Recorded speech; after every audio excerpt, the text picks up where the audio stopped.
Yes. The Leaf Spring Army sends its regards.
Hello, everyone. I'm the Enforcer. I'm accompanied by Enforcer Matt. And good evening, folks. It's Enforcer Matt, and welcome back to day 1472 of the War News stream. And tonight we have very big news. We are seeing that the U.S. military is preparing a possible ground invasion of Iran, as it appears to be the 82nd Airborne has suddenly canceled a major training exercise just out of the blue. We've also seen that Tehran's erupted in massive explosions after major strikes, and also another bombshell, a third major U.S. aircraft carrier has deployed near Iran, and we have very big news, and it's good to see you all once again. And of course, we're going to be covering the past 24 hours of the news from around the world, as we have been able to hear of significant developments pertaining to the war in the Middle East, the Afghan-Pakistani war, the surrender of the Iranian naval vessels in India and Sri Lanka, and also some significant developments out of the war in Ukraine over the course of the day. Inside of the Middle East, we have been able to hear that the United States of America has now officially declared that they will be deploying a third carrier strike group, the USS George H.W. Bush carrier strike group, to the region at this moment, while the USS Gerald R. Ford, around yesterday's time, actually transited the Strait of the Suez Canal, and is now currently making its way and passage towards the area of the Arabian Sea.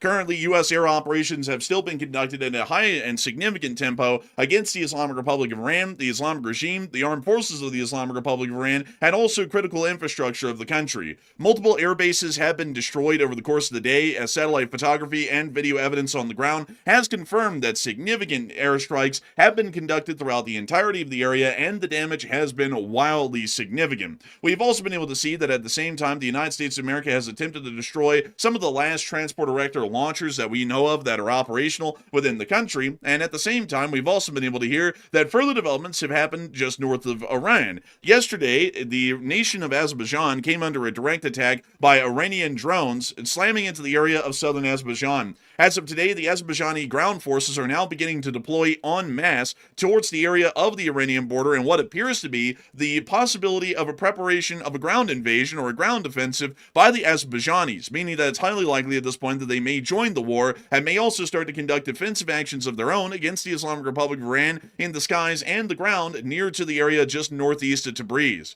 Additionally, more news has come out from the area of Jordan and also Saudi Arabia, as we have been able to confirm that unfortunately the United States has lost, as we were able to confirm in satellite photography within the opening days of the conflict, 2 ANTPY-2 ground radars. These radars were highly specialized for operations with the THAAD air defense systems, the most advanced ground air defense batteries that we have within the U.S. Armed Forces. And it does appear that 2 of them were destroyed, one in Kuwait and one at the Muwafaq Salti air base within Jordan. This appears to be leading heavily into the credence and information that we've now heard from U.S. intelligence that the Russian Federation is actually providing actionable intelligence to the Islamic Republic of Iran to assist them in attacking, striking, wounding, and then killing U.S. forces throughout the entirety of the region, which is the large reason why we believe that these ANTPY-2 radars were targeted with such great efficiency and were largely knocked out within the first 48 hours of the conflict. While most strikes from the Islamic Republic of Iran have largely started to become unsuccessful, at least in terms of their ballistic missile forces, we did get to see that one missile did make its way to the Prince Sultan airbase today in just southeast of Riyadh and was able to directly impact the base. At the moment, we do not know of any direct aircraft or vehicle losses on the ground at the Prince Sultan airbase, but there was a significant amount of U.S. Air Forces based at that facility, and we are still waiting to get further information as to the damage assessments that came out during that moment. Not only that, crude oil has also started to skyrocket over the course of a singular day, as it has now reached what we forecast would happen within a week within 24 hours, as the price of every barrel of crude oil has now reached over $90 a barrel. We also have been able to hear that there has been further information in other areas around the world, including the Pakistani-Afghan war, as the Pakistanis have continued to slam the Taliban, and we've also seen that more Iranian naval vessels have surrendered themselves to the Republic of India and Sri Lanka. The Chinese also appear to be looking to possibly assist the Iranians with some form of material support, and the Ukrainians are continuing to inflict significant casualties onto the Russian Federation's armed forces. We've also heard that Poland is expecting some sort of an upcoming escalation by the Belarusians or the Russians, and we've also been able to hear more significant developments out of the United States, as the 82nd Airborne Division's division level HQ exercise has been immediately canceled and appears to be suggesting that the 82nd Airborne Division may be relocated to the Middle East at some point here in the near future, once again leading heavily into the concept that a ground invasion by the United States may be highly likely within the coming days or weeks. But before we move on into all of this news, starting with our largest stories first, and then moving our way on down into the smaller stories throughout the night, we do have to take a quick break for a moment for breaking news that just came out as we were going live on air. So Matthew, what do we got? Okay, so we do have some breaking news happening right this minute in the Middle East. We are seeing that an Iranian drone or a missile impact has taken place at the Dubai International Airport as of about 5 minutes ago. We are seeing images coming out, which appears to show smoke rising from the airport facilities, and it looks like it might have sustained a direct hit based on the looks of it. So that's a very big story happening right now. In fact, it looks like we could see here possible casualties, if not complete damage to the airport itself. So that's a very big piece of news. We also have one other piece of news as well that just came out, that apparently we are seeing that Israel has just called on residents to evacuate the area near Iran's Fordow nuclear facility, according to a recent reporting. So it appears to be that folks living near Qom, which is about 16 kilometers from Fordow, are apparently going to be at risk when Israel goes in to strike that site. So that is telling. That's a pretty long distance from Fordow. That's 16 kilometers, and they're telling people to evacuate. So it sounds like they're planning on something big happening there at that nuclear facility very soon. So 2 very big stories right here at the very beginning. This actually suggests that the Israelis may strike the Qom uranium enrichment plant, or as it's been called, the Fordow uranium enrichment plant, here probably within the next hour and a half, probably while we're live on air. And if we get any video or picture evidence of that, or even eyewitness reports from the ground, we will make sure to report on that immediately here on air, as it does appear that the Israelis will be lining themselves up to conduct some sort of a significant ground attack or air attack on the Fordow uranium enrichment plant here incredibly soon. We've also been able to note on Flight Radar 24, speaking of of the attack that just occurred on the Dubai International Airport, that it does appear that a large amount of commercial airliners are in fact being put into holding patterns or are being diverted, as the Dubai International Airport's airspace has most likely just been closed as a result of this attack due to them needing to clean up debris, and also the fact that they're not incredibly sure at this moment whether or not the airspace is safe. There is one aircraft, an Air Arabia flight, that is still flying generally towards the airport, but it is largely leveled out at around 7,000 feet and is currently flying in a straight line, most likely waiting for some sort of directions or vectoring by air traffic control to be able to get it into a holding pattern or to start diverting it to another local airport within the area. A lot of these flights may be diverted actually towards the area of Muscat, Oman, or to the area of the Dubai International Airport. But really quickly, folks, before we continue on with this coverage, I have to do something really quickly, which is try and address the situation with Discord. It appears that Discord just failed on us literally right here at the very beginning of the show. So let me make sure to try and deal with this really quickly while we were live on air. So give me just a second, folks. We're about to be getting Matthew back on air. He can't hear us, and we can't hear him at the moment, unfortunately. So let me get him back on air, and there we go. So hopefully Matthew can hear us now. Can you hear us, Matthew? Yes. Yes, I'm back. All right, nice. And so with that in mind, we will be watching the situation around Dubai's airspace here over the near future in the UAE, and we will also be waiting to see if we get any further news about attacks that will be happening imminently at the Fordow uranium enrichment site by the Israeli Air Force. With all of that in mind, folks, it is time for us to get on into the major news that we have been able to hear over the course of the day. And moving us all the way out of the Middle East, because our Middle Eastern news actually doesn't start in the Middle East, it starts all the way off of the east coast of the United States. Moving us all the way over towards the area of the Norfolk Naval Shipyards in Newport News, news has come out that after the George H.W. Bush has finished its carrier preparedness drills, which are generally a requirement for it to be put back underway on deployment, the George H.W. Bush has now been declared to be outbound and is transiting at this moment on the way to the Middle East, and CENTCOM's area of responsibility to join in the military operations, or largely the war, that is currently being conducted against the Islamic Republic of Iran. This is the third carrier strike group which will be allotted to CENTCOM's AOR, meaning that the large majority of our deployable and operational carriers actually will be within the Middle East at this moment.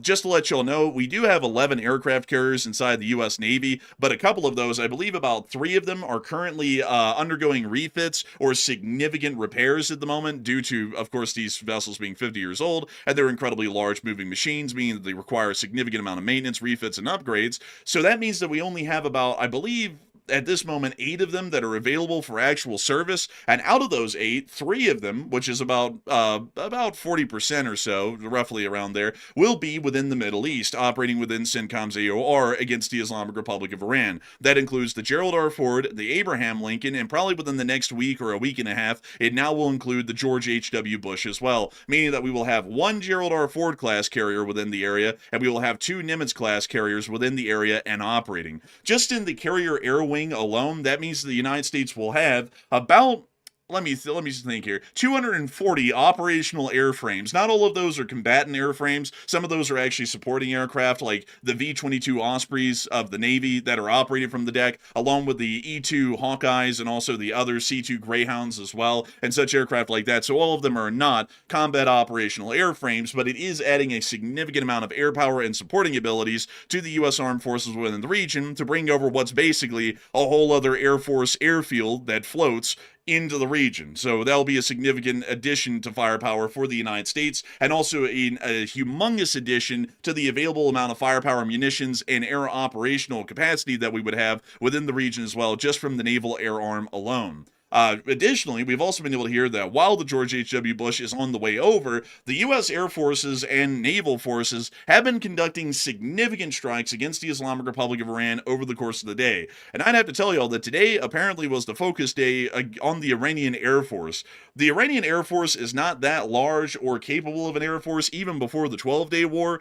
And from what we understand right now, it's become almost a non-existent force. We can actually largely assert today that the United States has been able to achieve air supremacy or over the area instead of air superiority, because we are seeing practically no air threats at the moment from the Iranian Air Force or Iranian ground air defense forces any longer, which largely leads us to believe, at least for now, that the Islamic Republic of Iran cannot really combat or even contest the airspace over their skies, and not only does the United States have air superiority, it is definitely supremacy at this moment, meaning that air operations from this point on will largely go unimpeded. But really quickly, I want to show you all the elements of the Iranian Air Force, or the Islamic Republic of Iran's Air Force, which is its official name, and the aircraft that they currently have operational within their Air Force, or at least had operational. A lot of these have been destroyed. From what we understand, there are about 18 Chengdu F-7s. These are Chinese MiG-21s. They also have about 63 F-4 Phantoms. By the way, these are the numbers, folks, before the 2025 12-day war, so take these with a grain of salt. These numbers have been significantly reduced in the last year and also this year already as well. We haven't been able to ascertain how many of each airframe and each type of aircraft have been lost, but we are hardly seeing any of these aircraft operational any longer. We've never seen an F-14 up in the air. We've hardly ever seen an F-4 Phantom. We've seen a few of them, and we've seen a couple of MiG-29s, but outside of that, we haven't really seen much of anything else. But before we get on into the rest of our breakdown of what's happened to the Iranian Air Force today, we actually have even more breaking news coming out at this moment. And Matthew, what do we got? Okay, so we're currently seeing that apparently there's an ongoing attack. There's an air defense situation happening at the Balad base in Iraq. It looks like there is some type of projectiles that are being fired at the base. We are getting an image and also a video of what's taking place here. So, Enforcer, what location in Iraq is the Balad base? Can you tell us on the map where that is? The Balad Air Base is directly north of Baghdad along the Tigris River and is a significant basing for U.S. forces historically, and also NATO forces and other multinational forces that have operated inside of Iraq.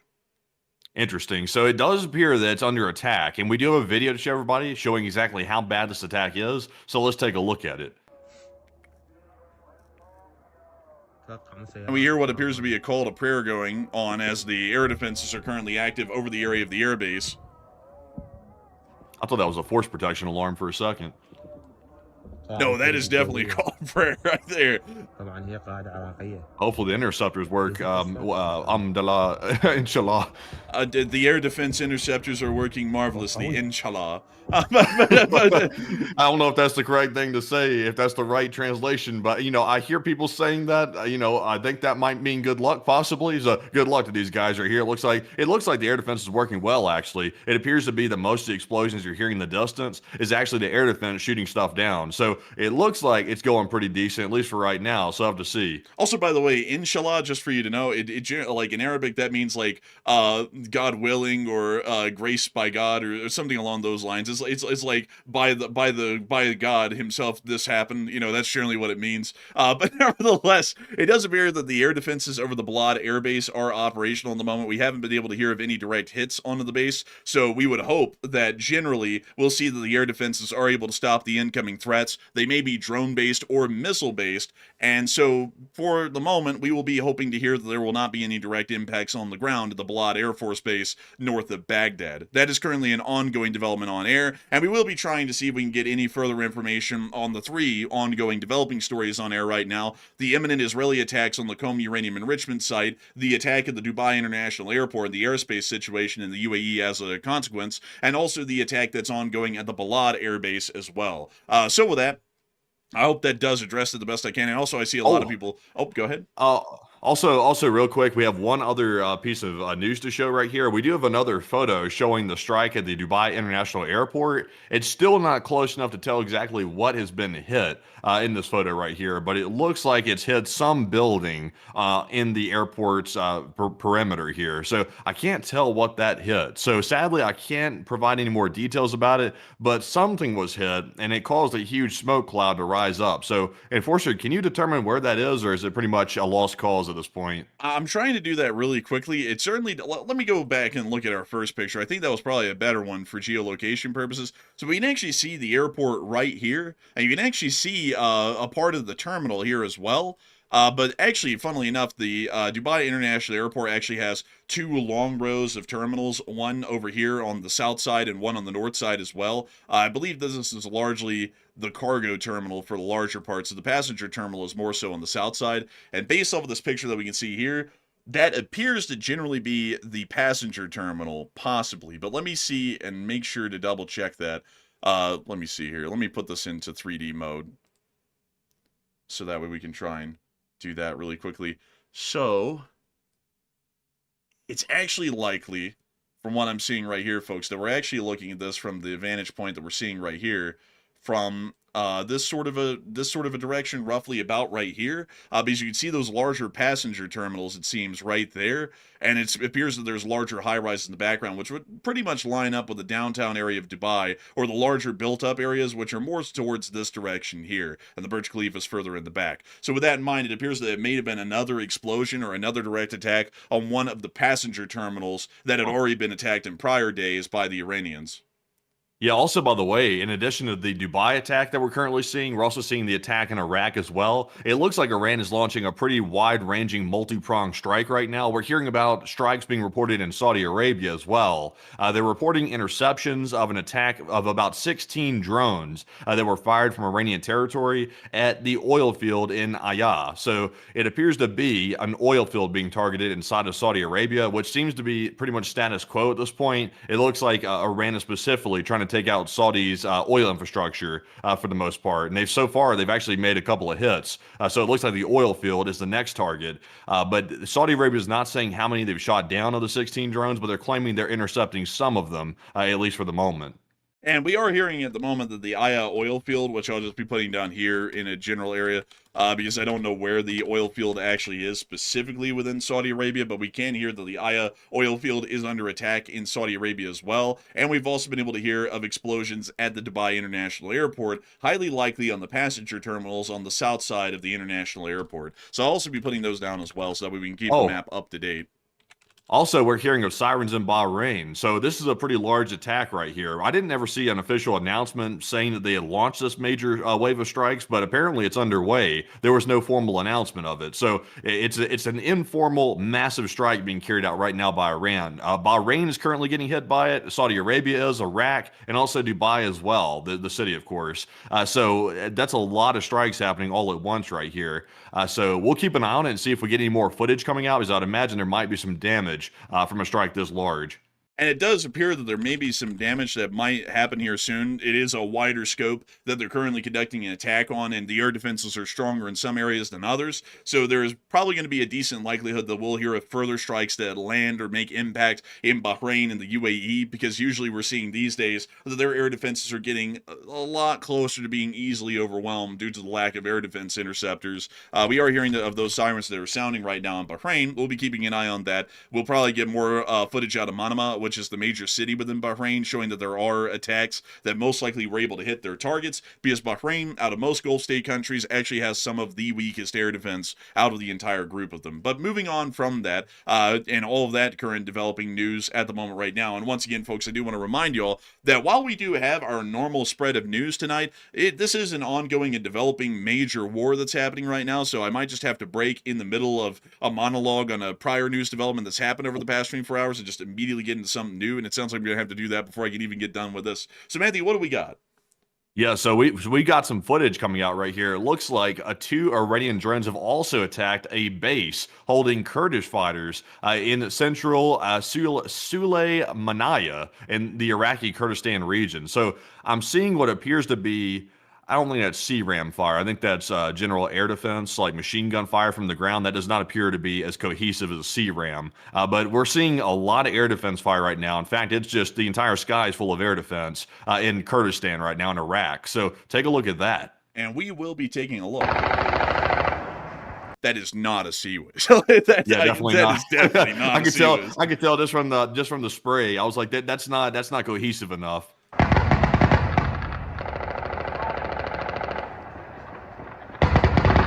I wouldn't be able to tell you what that is. That isn't a Gush gun, and that isn't a Phalanx or a Sea-Wiz, so I have no clue what that thing is at the moment.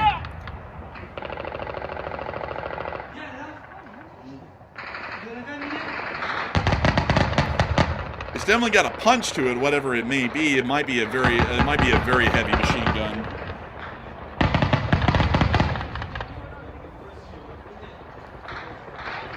I don't hear any drone in the sky. I don't either. This might just be like knee-jerk air defense responses. possibly when everything is just guided by the naked eye, like a lot of these gun-based air defenses, and they don't really have any vectoring information for an incoming target. Usually they just have what is basically a knee-jerk reaction to where they just say there's something in the sky, and then everybody just starts unloading, hoping that they hit something. So that appears to be what we're seeing. Also, are these the same Kurds right here that we saw deploying the other day? Because what is this area here? This Sulaymaniyah area they're talking about here in Kurdistan? Is that generally where we saw the deployments also moving out toward the border? Yes, this actually is the same spot. Sulaymaniyah is actually believed to be a larger basing and staging area right now for Kurdish forces that are close to the border, because it's basically the last major city that's left in this area before you reach the Iranian border. Yes, that might explain why they're on such high alert. They're probably expecting Iran to make some type of preemptive strike on them, possibly so, considering that's been so widely publicized that the Kurds are moving toward the Iranian border. The Iranians could be trying to get ahead of a possible invasion and trying to strike them, so they could be on high alert for that. It does look like they may be on high alert at the moment, and the air defense response is certainly showing that that could be the case. And speaking of which, folks, before we, well, actually, you know what, Matthew? Let me get this right here as well, because this is actually some additional footage that we'll add into our Air Force story that we're about to be getting to here in a minute. I'm going to put this down, folks. We don't know where this one is at the moment, but we'll just put down airbase strikes, and I'm going to have to put unknown on this as well in the text, because I actually don't know if this is at the Mehrabad International Airport, but we'll get to that here in a moment. But with that in mind, folks, we are going to continue to watch the ongoing developments over the skies right now. Right as we went live, by the way, folks, just to let y'all know, because we're actually not really in the midst of our normal sort of bullet point to bullet point news coverage of the past 24 hours. We are actually hearing that the Iranians have just launched an attack literally as we went live on air. And so we're currently covering that ongoing developing situation, and we're going to try and cover everything that's happened over the past 24 hours in the meantime as well. But I will probably have to break a whole bunch of times from our 24-hour coverage and go to what's immediately happening right now, because it appears to be a fairly large situation, most likely a drone-based attack. There's not really a lot of transport erector launchers left to fire off missiles, so it looks like it may be a mostly drone-based attack that the Iranians have launched right now against U.S. forces inside of Iraq, the Kurdish forces in northern Iraq, and then most of the Gulf state nations near to the Persian Gulf. So that is currently a developing situation at the moment right now. But getting us back into our normal coverage before we get more breaking news, which may come out at any minute, the Iranian Air Force, in terms of combat air capabilities, wasn't the largest or the most advanced. The most advanced aircraft that the Islamic Republic of Iran had within their Air Force at generally the start of this conflict would have been the F-14 Tomcat, which we believe to have been in incredibly small or very limited numbers. Also, by the way, I hear some people saying that there are issues with the stream loading.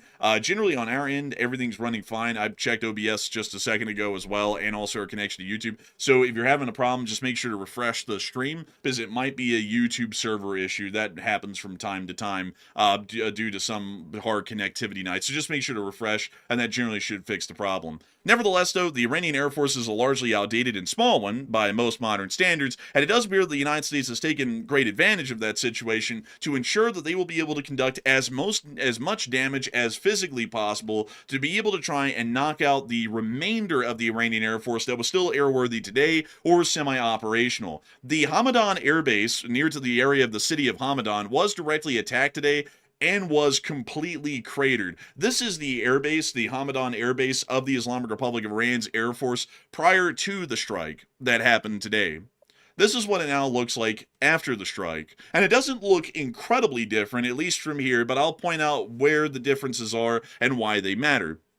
At every single point on the runway, wherever there is a ramp that allows for egress on and off the runway, there is a crater on the runway. This is a deliberate sort of inaction. This is what's called cratering a runway, and this makes it to where the runway surface, which was once smooth and basically like a roadway for aircraft to take off and land on, is now incredibly bumpy. A lot like a road in your local city area if your mayor doesn't pave the roads often. Something that we don't have to deal with in Salt Lake City, but something that would make it pretty much impassable for an aircraft to be able to take off and land at the Hamedam Air Base. This means that while there are operational aircraft of the Iranian Air Force down there at the Hamedam Air Base, they can't take off and they can't land from the Hamedam Air Base any longer. That means they would have to try and find some way to maybe conduct impromptu air operations on a nearby roadway, but that might be fairly difficult for the Iranians, especially if the roadways are not kept up to a high standard, which is pretty likely considering that the Iranians do not have, say, the largest and most prominent economy in the world, and also on top of that, this probably wasn't something that they were forecasting in the future that they would need as far as being able to operate off of the nearby roadways. This does confirm that the Hamedam Air Base is completely knocked out for the larger part, and you can also see all of the impact sites on the taxiways and runways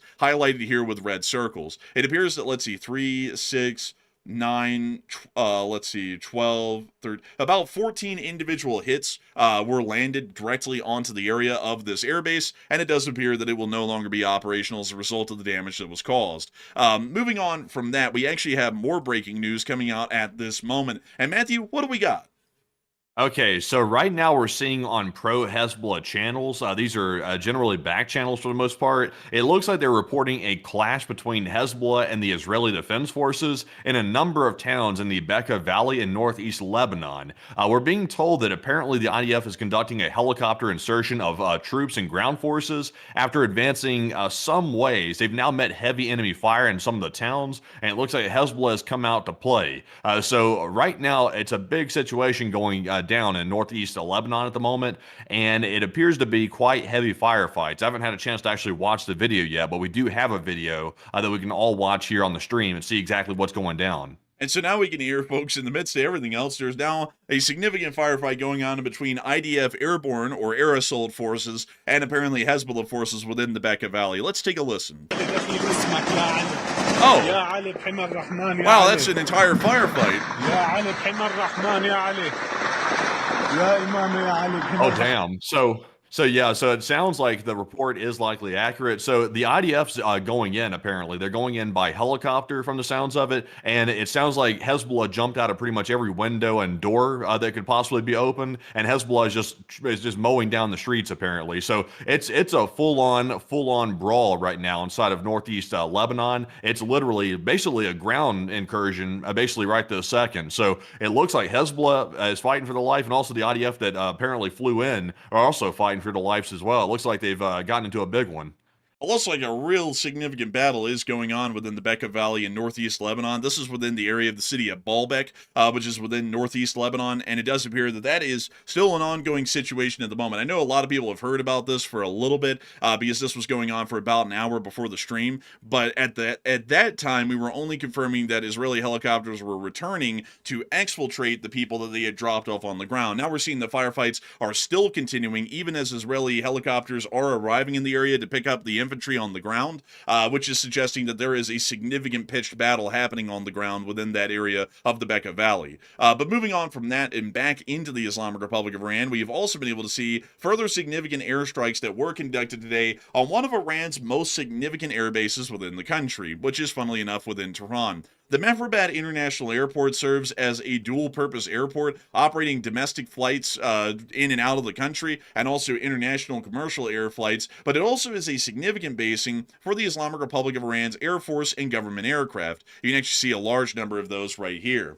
We were able to confirm that right when we were about to go live, strikes on Mehrabad were being reported just a short while ago, and the damage appears to have been incredibly significant. U.S. airstrikes have been landing massive blows in the area around the airport, and we believe that a large amount of aircraft that are most likely still sitting on the tarmac would have been heavily destroyed in the midst of this attack. Before we get on into that, though, I do want to make sure that we talk about something else, because right now I'm absolutely getting overloaded, folks, with everything going on at the moment. But we have actually gotten a poll on everyone's opinion about the third carrier strike group, the George H.W. Bush, which will be arriving into the area of CENTCOM's AOR here soon. And a lot of people are wondering whether all three of these carriers will remain deployed, or generally, as a larger picture, will there almost always from this point on be three carrier strike groups in CENTCOM's AOR? And Matthew, what are people thinking about that? And what are you thinking about that as well?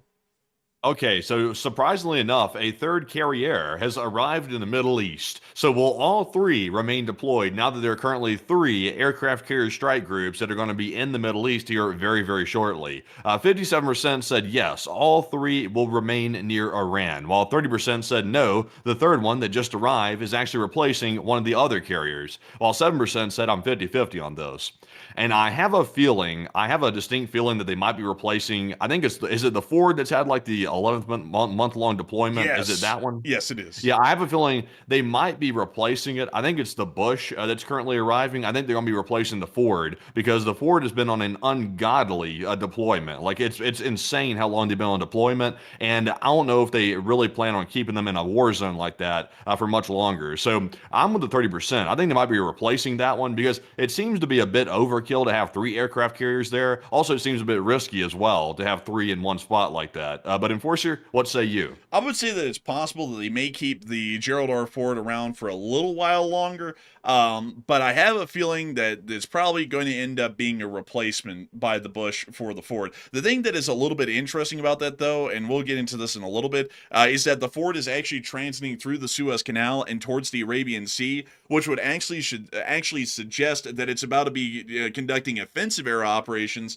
against Iran more so than defensive ones, at least with its air arm or air arms on board the aircraft. And the George H.W. Bush is now going to be taking over the spot of the Ford in the Eastern Mediterranean, possibly. So I'm not really sure how that's going to go, but it honestly is a bit of a toss-up, folks. It really just depends on what your best guess is at the moment. The Ford might be getting replaced, although it's kind of going in the opposite direction than it should be if it was going to be replaced, because it would be a lot faster, to be entirely frank with y'all folks, if it just turned around once the Bush arrived and then left through the Mediterranean and back through the Atlantic to Norfolk in Virginia.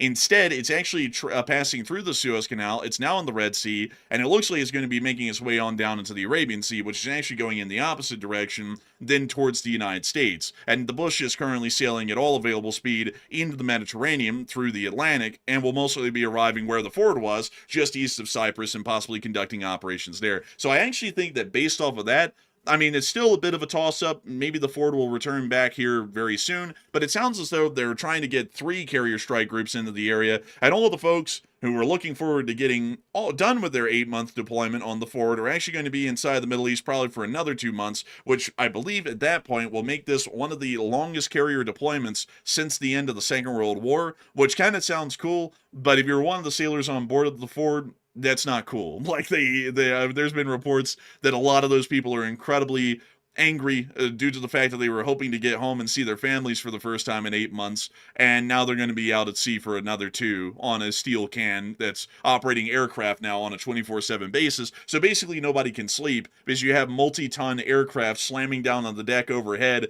the steam catapults working, and everything else, the arresting hooks having to coil back up and everything, and all that's incredibly loud. So now these people not only have been on the ship for 8 months, now they're conducting continuous air operations 24/7. So most people are probably not going to be able to get an easy night's sleep, and if they do, it's not going to be because, they finally were able to just get used to it. It's going to be because they finally have reached almost near exhaustion. But with that, it is time for us to move on into our news out of the Mehrabad International Airport area inside of Tehran. And here is our first clip that we had just about a few hours ago of the explosions that were now being conducted at the area of the airport.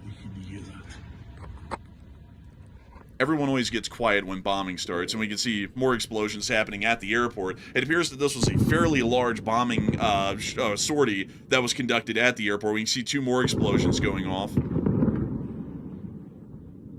That looks Mehrabad. It does look Mehrabad. Like, man. Mega bad.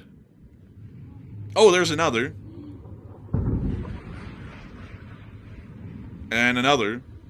I mean, they are dropping quite a large amount of bombs at this. Also, by the way, folks, we actually know where this is, and I'll show you all everything that's being hit. So these first hits that y'all are watching, because this is being filmed from the north side, towards this area, looking south of the airport, the first explosions were generally on this larger ramp right here, where the Iranians have most of their C-130s and other transport aircraft available and operational.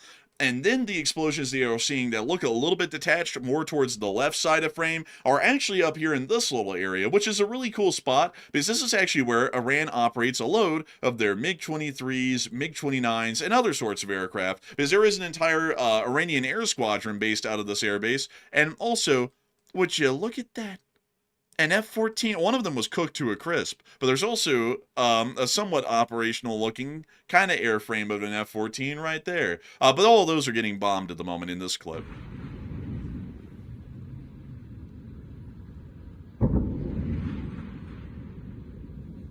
Quite significant bombardments.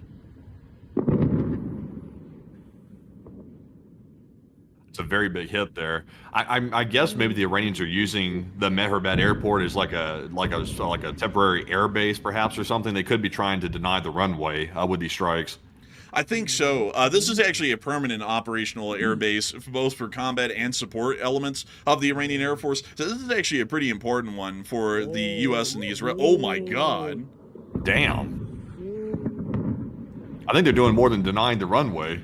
I think they're denying existence to the personnel of the Iranian Air Force and the aircraft.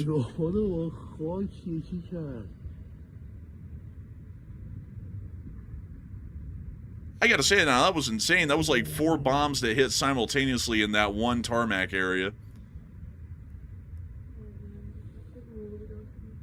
Also, by the way, we are getting some more news out of the international airport when we're done with this video.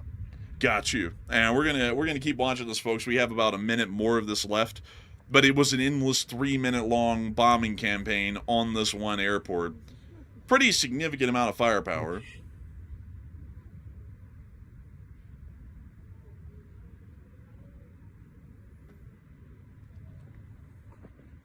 There's another explosion.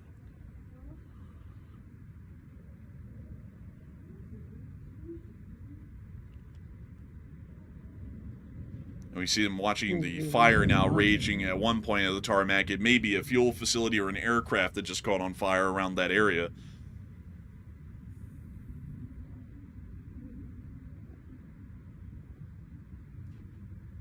And another explosion. Might be a secondary explosion. And we can also see another one down at the very end of the airfield. Major ones, actually.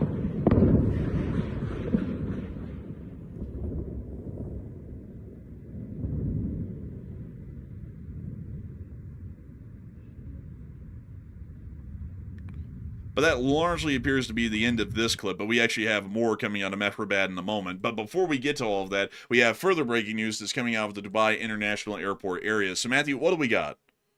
Okay, so we have a video showing apparently the interception. We're being told that it could be an interception, but it's not confirmed at the moment. But it does appear to show the exact same smoke plume that was seen near the airport. So maybe it was intercepted. That seems very low to the ground to be an interception, to be perfectly honest. So we'll have to wait and see if that actually is an impact or an interception. But we have the video. But real quick, though, to go ahead and preface some more breaking news after this, we are hearing about the situation in Lebanon right now with the Israeli forces and their helicopter incursion. The initial reports are, and the initial assessment is that the Israeli force might have fallen victim to an ambush in eastern Lebanon that we just saw in that video. And I'm not sure if you have this already, Enforcer, but we have a video here appearing to show the helicopters getting absolutely blitzed by Hezbollah air defense. It looks like they might have flown right into an ambush from the looks of it. We actually have that clip for later. I actually got that one before the show, so that one's a little bit old, and we'll be getting to that in the whole Lebanon segment because that's kind of a bit of a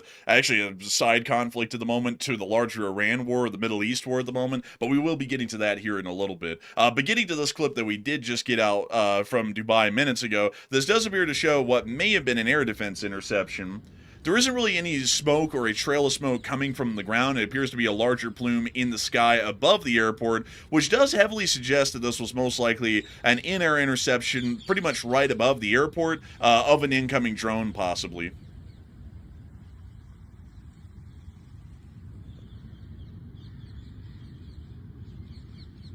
That's the end of that clip, but still showing us what may have been a successful in-air interception. And so with that, we are also, by the way, we do have this clip, folks. We will be showing that later.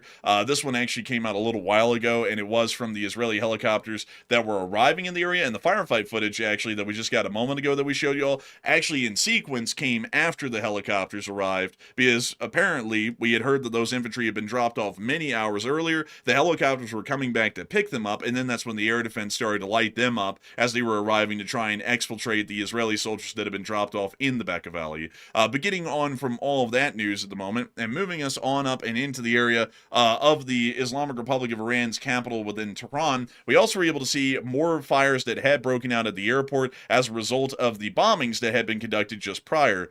And, ooh, I tell you, I wouldn't want to be a ground service technician at the Mehrabad International Airport right now. That would be pretty rough. Yeah, I think they might have hit the aviation fuel or something of that nature. It looks like stuff that's actually combusting on the ground separate from the missiles. So something flammable clearly got hit. You know something, Matthew? This is geolocatable right here. This big green ugly building right here gives us an idea of where this would be at the airport. Let's look around for a big green ugly building. Oh, there it is. It's the Ekbatan town, block 4. How many aircraft do they have in storage? Dang. Probably junkers. They probably can't fix them. Look at all of these aircraft. Look, they even have DC-10s. And it's like a boneyard.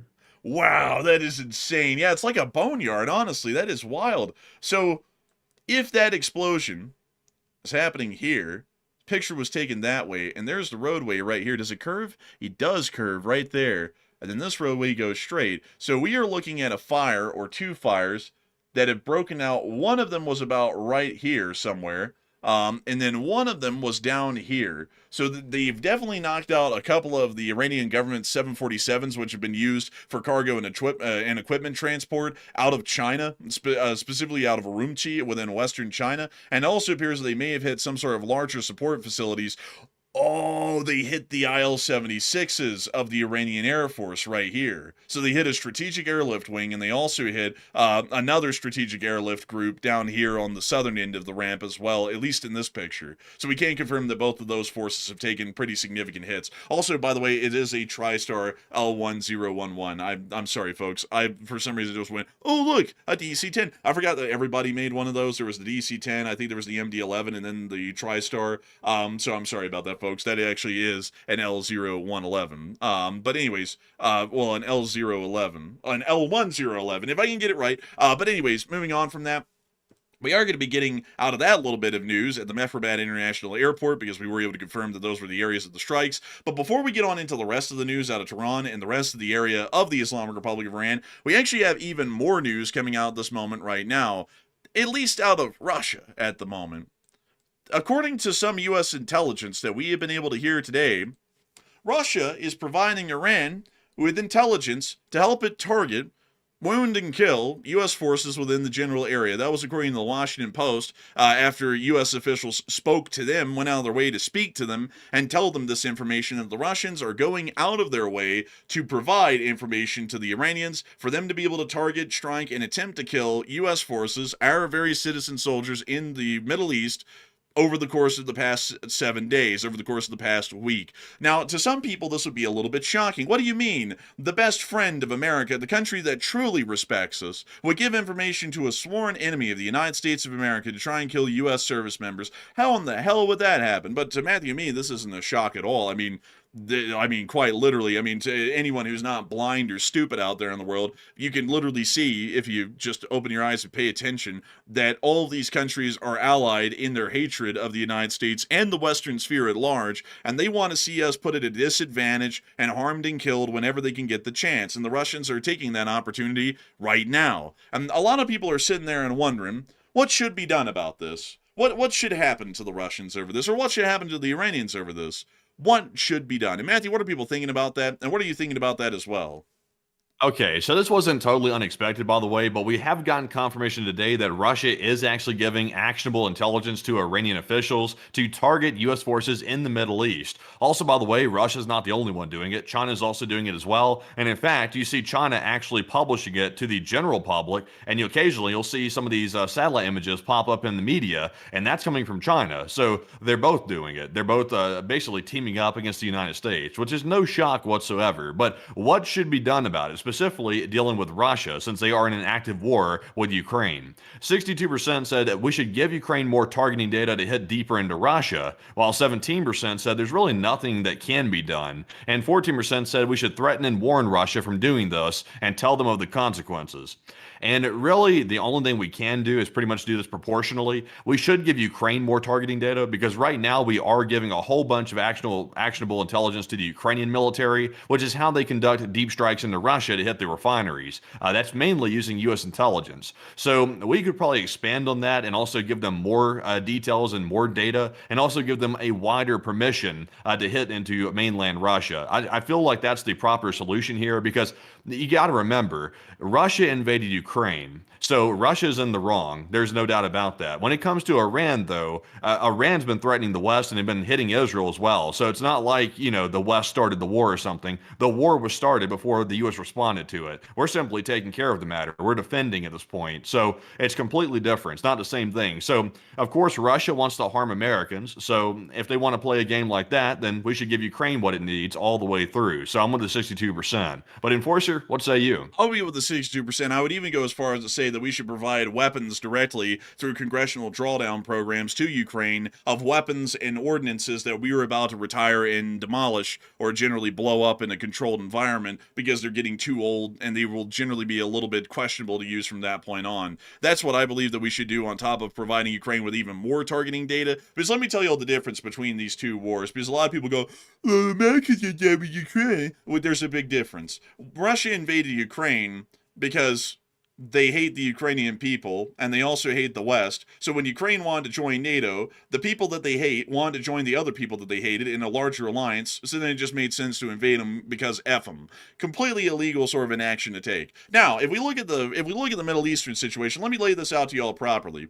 So Iran has been funding terrorist groups down there for 50 years, ever since Iran came into existence. Those terrorists attacked a country called Israel and killed 2,000 people in Israel in a day. That's the same amount of people that died in the United States on 9/11, to put that in perspective of how shocking and how significant the deaths were inside of Israel. Then the Israelis said, okay, we're going to go to war against Hamas, which is an Iranian terrorist group, to try and destroy them because of what they did to the Israeli people on October 7th of 2023. And then Hezbollah said, no, you're not going to do that. We are going to attack y'all in Israel because we don't want y'all destroying Hamas. So then Hezbollah attacked Israel, and then Israel said, okay, not only are we going to steamroll Hamas, we're also going to go into southern Lebanon and steamroll Hezbollah. Then, during the midst of that, the Israelis killed their leader in Hezbollah called Nasrallah, and then the Iranians said, oh, no, you can't do that. While we say that all these terrorist groups are not actually Iranian groups, killing that guy is like killing an Iranian. They literally said that word for word. So now the Israelis are going to have to pay. And in 2024, they launched an attack of hundreds of missiles and hundreds of drones in a singular one-off attack against the Israelis, which, as far as everything is concerned right now, that was the official act of war directly by anyone involved in this current conflict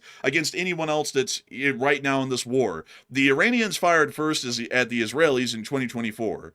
Then after that, everything else went from there. So generally, if we're looking at this in reality, Russia attacked Ukraine, and Iran attacked a U.S. ally within the Middle East. So there's really no way to go, oh, well, the Russians are just helping out Iran from an illegal war. It's like, no. If anything was illegal, it was illegal for Iran to attack the Israelis when they're wiping out a leader of a known terrorist group, and Hezbollah has been designated a terrorist group by literally every country on the planet except for Iran and Russia. So, I think even China has Hezbollah on the terrorist list designation, if I'm not mistaken. I mean, so it's not like, it's a similar sort of a scenario. I mean, if you look at it with the totality of the facts, beyond like, well, starting today, I mean, it's the same thing. It's totally different. Totally different. And so for that reason, the Russians are going out of their way at this point to help out a terrorist state, much like themselves, and trying to target and kill Americans. Now, that would make you think, why in the world would the Russians do that? I thought the Russians respected the United States. The president's been talking about the Russians respect us more than our allies in Europe. But something that's interesting about that? I haven't heard the Spanish giving any military intelligence to the Iranians to kill us, and I haven't heard the British doing that either. So, I mean, maybe we need to look at this realistically,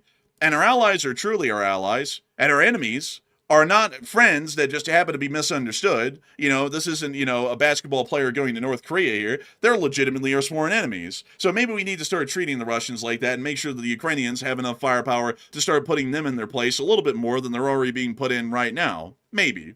And also, the crazy part is, like you were saying, China and Russia both know how extreme and how radical Iran is, and also the proxy groups. They know how radical they are. In fact, Russia's even had problems in the past with these extremist groups actually attacking Russia. So they're basically attacking the people that they're getting support from to a certain degree. So they know how radical they are. But of course, how it goes, the enemy of an enemy is a friend. That's the way it works. And of course, Russia is going to provide support as well as China to make sure that they can use those crazy forces to try to hurt Americans, and that's what they're currently doing right now. Yeah, I would have to say, it certainly does appear to be what they're doing. And once again, it should be showing everyone, without a doubt, the Russians ain't your friends. The Russians are trying to kill your brothers and sisters right now overseas that are in the armed forces, if they can do it. They're telling the Iranians, hey, these 10 Americans are hiding in this bunker. You could hit with a missile and get them all. That's what they're telling the Iranians right now. So don't ever think that the Russians are your friends, because if it came to a war on U.S. soil, the Russians would be going, hey, Iran, that guy right now who's plugging Russia and acting like they're actually a friend of the United States, he's hiding in his basement in his house. Hit it with a bomb and see what happens. That's what they're going to do to you. So don't worry. If you think you're a friend of Russia, the Russians will teach you sooner rather than later. They're a friend to nobody here in the West. But moving on from that, we are going to be getting back into our news inside of the Islamic Republic of Iran, because we actually got a pretty interesting clip today. And I have to say that we're getting enough proof now here on this channel, folks, that we're actually going to declare at this point on the 7th day of the war, 1 week in, that Israel and the United States have not only achieved air superiority over Iran, but they've also achieved air supremacy over the Islamic Republic of Iran. And Israeli aircraft actually put out a video today of them flying from Iraq into Iran, and we were able to see that the clip generally started over the area of eastern Iraq near to the area of Sulaymaniyah, and then they made it all the way around to the area of Zanjan. That is a flight, at least in distance, of about 187 miles into Iranian territory, and it appeared that the aircraft never was really challenged, at least for its flight over Iran, and that means that we can see that we've largely been able to declare air supremacy at this point over Iran, as there's really no more existing air defense threats that the Iranians can throw at the Israelis or us here in the United States. So here's the clip from the Israelis today.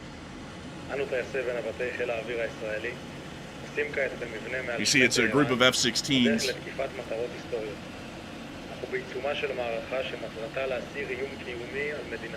This is over northern Iraq, and now they've made it into Iran at this point. These are the mountains of Iran.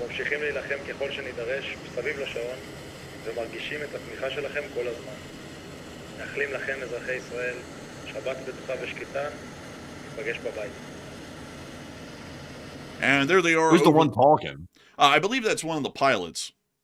Interesting. He was like reading off a haiku or something. He was like reading some poetry. I think they gave him like a secondary little side objective, considering that the airspace is so clear. I think they gave this guy a script, and while they were flying, he read it off while they were over Iran. Because it was something along the lines of, we're here to help out the Iranian people, shalom from Israel, all that stuff. So it was like a pre-prepared sort of a script. But the video evidence here, because the end of the clip right here is actually over the flatlands near to the area of the town of Zanjan. You can see kind of like the larger plain that exists in this valley right here, and that appears to be where they're filming, looking generally more towards the south in these flatter plains here. So this does confirm that Israeli and U.S. aircraft are largely operating completely unopposed at this point over Iranian airspace, and this also does confirm, for all intents and purposes, that Israel and the United States have been able to achieve air supremacy over the skies of the Islamic Republic of Iran. Additionally, we have also been able to hear that there were explosions, or reports of explosions, near to the Natanz facilities earlier today, suggesting further airstrikes at that area, and we've also been able to see that near to the area of Pave, an IRGC base was leveled.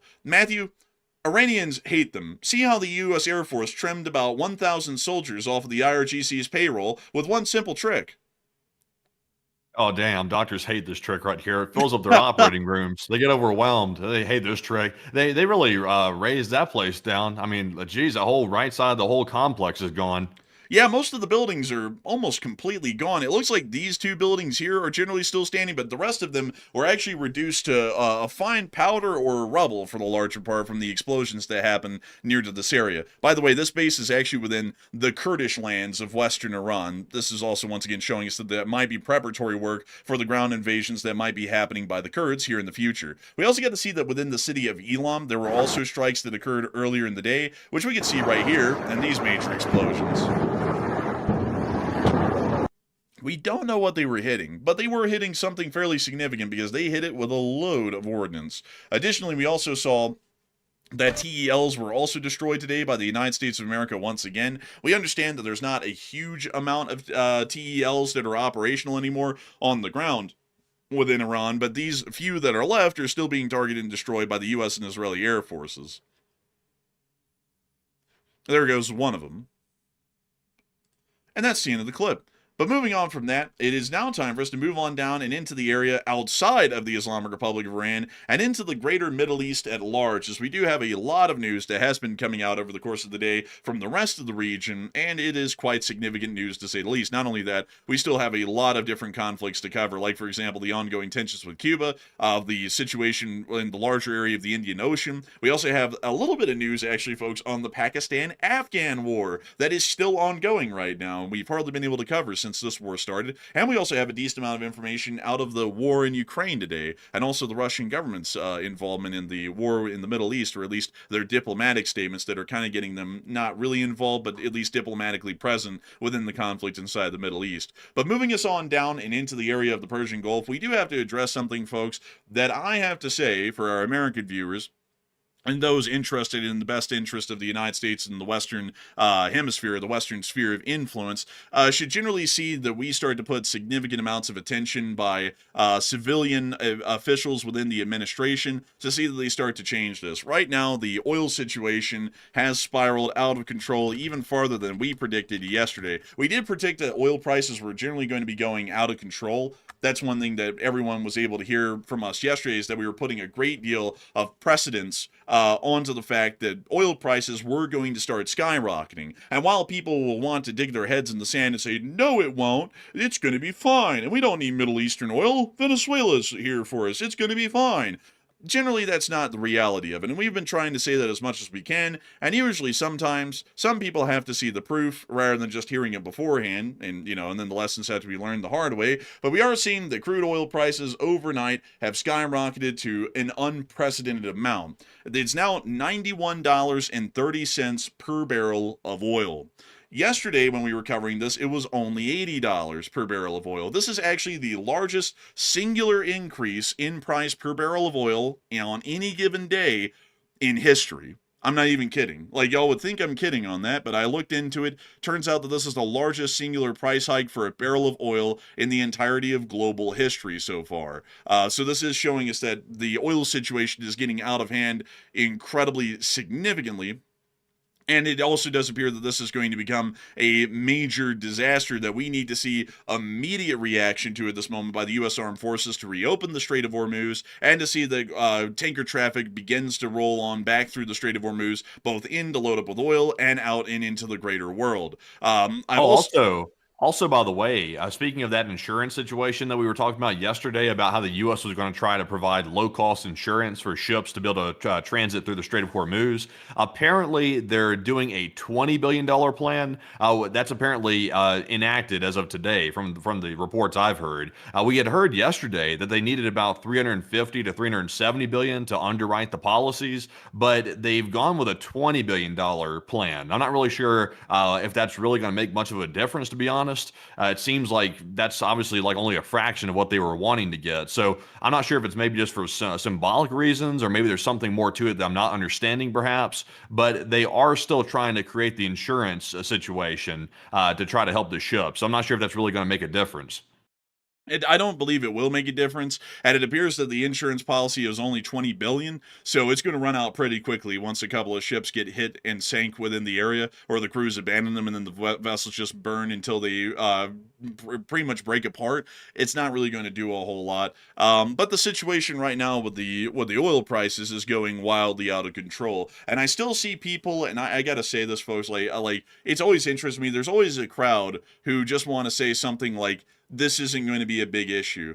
If it wasn't a big issue, like, I just got to ask this. If this wasn't a big issue, why was it a big issue to so many of y'all that a new president's elected that makes gas cheaper? Because if it's not that big of an issue, who cares? I mean, so it's one of two things. Either you were just saying that back then, and you really didn't give a damn, and it really didn't even have an impact on you, so you were just saying it to say it because it was your guy versus the other guy, or it is an issue, and because this is going to end up becoming a significant issue day over day, you don't really like hearing the fact that this wasn't really considered into our war planning, and it doesn't sound good, so you're just going to ignore this and downplay it when it's going to have a direct impact on everyone here in the United States, because this isn't going to just end today. These sorts of price hikes are going to be happening basically day over day at this point from here on, because 40% of the globe's oil production is now shut off from the outside world. I'm just not so sure if they could have prevented it though. Like even if they had planned for it like extensively, which it's up for debate whether or not they planned extensively for this, but I'm not sure if they could have prevented it, because the main problem right now, also by the way, for the people mentioning the strikes in the refineries, that will be a long-term problem. It's not a short-term problem. These countries like Saudi Arabia, they have a massive amount of oil in storage, so they're able to sell that oil out of storage, and they don't have to rely on the actively produced and refined oil coming straight from the refinery. So that's not really a short-term issue. We don't have to worry about that right this second. But the thing we have to worry about, though, is the Strait of Hormuz. That's a big problem. Right now, they can't export the oil out because the ships are too scared to go through the strait, because Iran is trying to hit anybody going through the strait that's not their buddies, basically. So they're hitting indiscriminately all kinds of ships. So the problem is they can't export it, they can't sell it. That's the problem. So I'm not sure under any scenario that they plan for, if we could have made this any more smoother than it's going right now. It was pretty much a given that oil was going to rise. We didn't know how much it was going to rise, but we knew it was going to spike because of the situation. I'm not sure if they could have prevented it. They could have prevented what's about to happen, because, folks, if this is the singular largest rise on a single day in history, I can only tell y'all what's going to be coming the next day and the next day after this. Because let me show y'all this. This is such a large price hike that the larger 6-month chart doesn't even show where it's at right now. This is just showing it at $80 per barrel of oil over the last 6-month period. If we were to show y'all the entirety of the history of oil trading over the past 5 years, the only time that oil prices have ever gotten close to this was around the beginning of the war in Ukraine in 2022, and it reached at the peak about $120 per barrel of oil, and people were feeling the strain back then during that time. Gas prices basically ballooned overnight and then started to slowly shrink over the next few years, and then it started to reach its lowest point around 2025 and 2026, at least relative to the last 5 years. But quite literally, there's almost been hardly ever a period, at least in the modern day, that this has been seen. And with a price hike like this in one day, we can only imagine that tomorrow this thing could probably easily reach $100 per barrel, which is getting to some of the highest prices that barrels of oil have ever been sold at. And then it could easily start to reach 110 and 120 if this continues day over day. And I'm going to tell y'all that right now it will. This is worse than even our forecasts dictated here on the channel yesterday. We said it might reach into the mid-90s within the next 7 days. It reached into the mid-90s literally just in 24 hours after that statement was made. This is going to be pretty bad, and the Strait of Hormuz has to be reopened. It's not impossible, and it's not something that's beyond our means. We just have to make sure to focus a whole bunch of air power directly around the area of the Strait of Hormuz and the Gulf of Oman. That is it. We have to knock out all of the anti-ship launchers that we can find in that area, and we also need to knock out any of Iran's remaining air defenses within that area. And once we do that, the Iranian Navy already has ceased to exist, and they're certainly not going to come out and challenge the U.S. Navy if we're to end the Strait of Hormuz.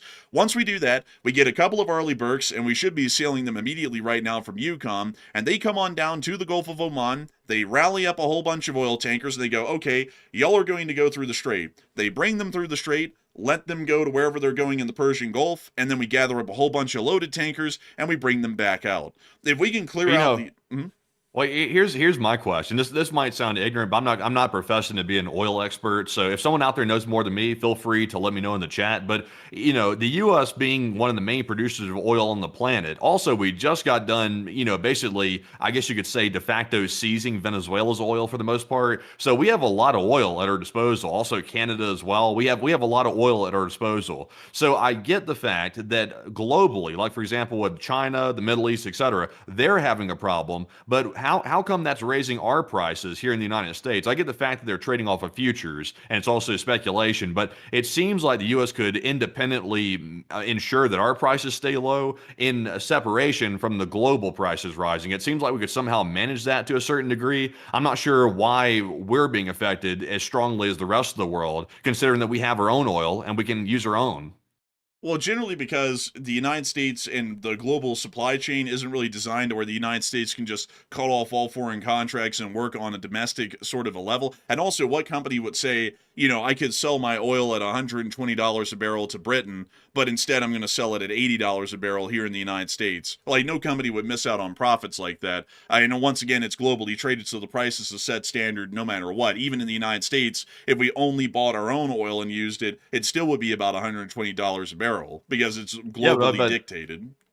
Yeah, but at the same time, though, it's like, putting aside the notion that's globally dictated. It's like if we're able to refine enough to create a closed oil economy in our country, and also, obviously within the region, like for example Venezuela, et cetera, and we can simply import it from Venezuela and also use that to supplement our domestic oil production, then how come we can't set our own price, since it's not really realistically rising for us because we're still producing oil the way we were?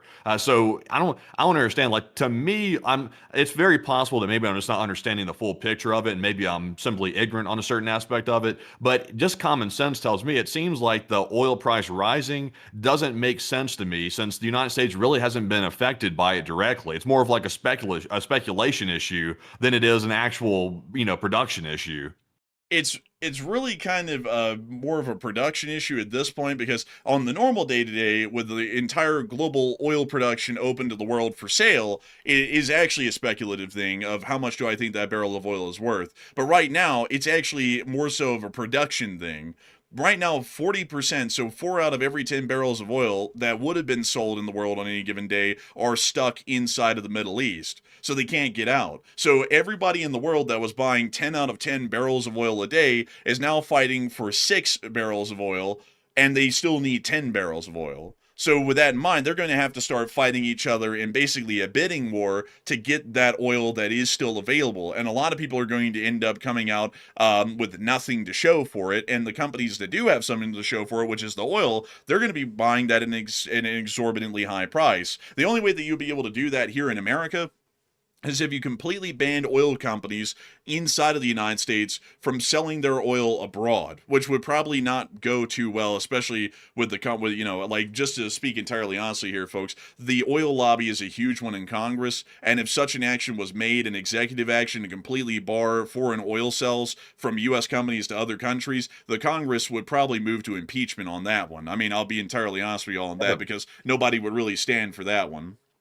Yeah, but I mean, they don't necessarily have to cut them off from selling in the global market, it seems like. And I will admit this isn't necessarily something that a free market would generally do. Which we have to be careful with stuff like this. Like, we can't get too crazy, because if you start getting a little bit too restrictive with how companies can operate, that starts going into a system kind of like China has, where the government kind of controls companies. We don't want that. That's not democratic. But at the same time, though, considering this is an emergency situation right now, it seems like the government could mandate that oil companies producing oil domestically here in the United States is required to sell the oil at its actual value, not the speculative value that the world's operating on, but order it be sold at the actual value that it actually should be going for here in the United States based on the production value of it. It seems like that would be reasonable only in a emergency situation, by the way, only right now, since are basically in a war in the Middle East. Yeah, but I mean, at the same time, though, that would probably start causing even worse reverberations around the world. Like, for example, like, a lot of countries are probably going to be trying to buy the U.S. oil to just keep some things running minimally, even though it'll be really expensive. And now they're completely cut out of any oil. They're not getting it from America. They're not getting it from the Middle East. And most of Europe's oil is bought from the Middle East or the United States or some other European country like Norway. But with that in mind, if that happened, then you're going to see something like a complete economic crash in Europe that could then affect U.S. markets, because they were so heavily interconnected with the Europeans economically, and then it creates an economic crash anyways. And while we were able to stabilize the oil situation, then we still didn't stabilize the economic collapse to happen overseas, because some countries, like most of all of them in Europe, just basically came to a grinding halt at that point, or all of the other Yeah. countries in East Asia that would as well. Yeah, it looks like people are not happy about that idea that was brought up, by the way. People are not happy about that at all. Honestly, that's why I gave the disclaimer before I said it, because it is definitely not free market. It's definitely not democratic to start putting price controls on oil like that. The only reason I was proposing that is because it is an emergency circumstance, so I could see a temporary basis for it. But here's the problem, folks.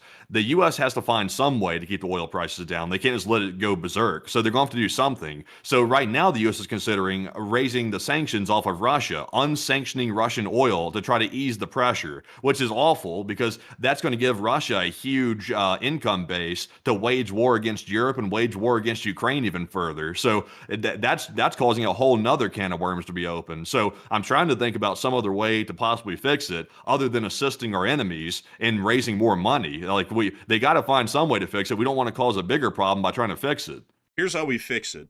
We obliterate every anti-ship missile launcher on the Iranian coast. That's literally the fix. If we can do that, the Strait of Hormuz will be open. There will hardly be a threat to the U.S. Navy. The surface fleet in Bandar Abbas and also at Konarak have been basically completely wiped out. The rest of the Iranian Navy that was on a training operation in the Indian Ocean, they all surrendered in India and Sri Lanka over the past 2 days to the Indian and Sri Lankan governments, so they're not even going to be an issue either. So at the moment, we have basically cleared out the entirety of the Iranian Navy being a surface threat. So that means that the only thing that's a threat at that point blank range is anti-ship missile launchers. So if we are able to get rid of those, then we could see that convoy escorts would probably be pretty safe, and a lot of companies would probably opt to do that because keeping a tanker idle at anchor basically is very uneconomical. But it's also a lot more uneconomical to see that you just completely stop company operations in the midst of this, even if there is the possibility of a ship getting hit. So if we are able to clear out all of the anti-ship missile launchers, or at least most of them, and get a couple of Arleigh Burkes put on escort duty,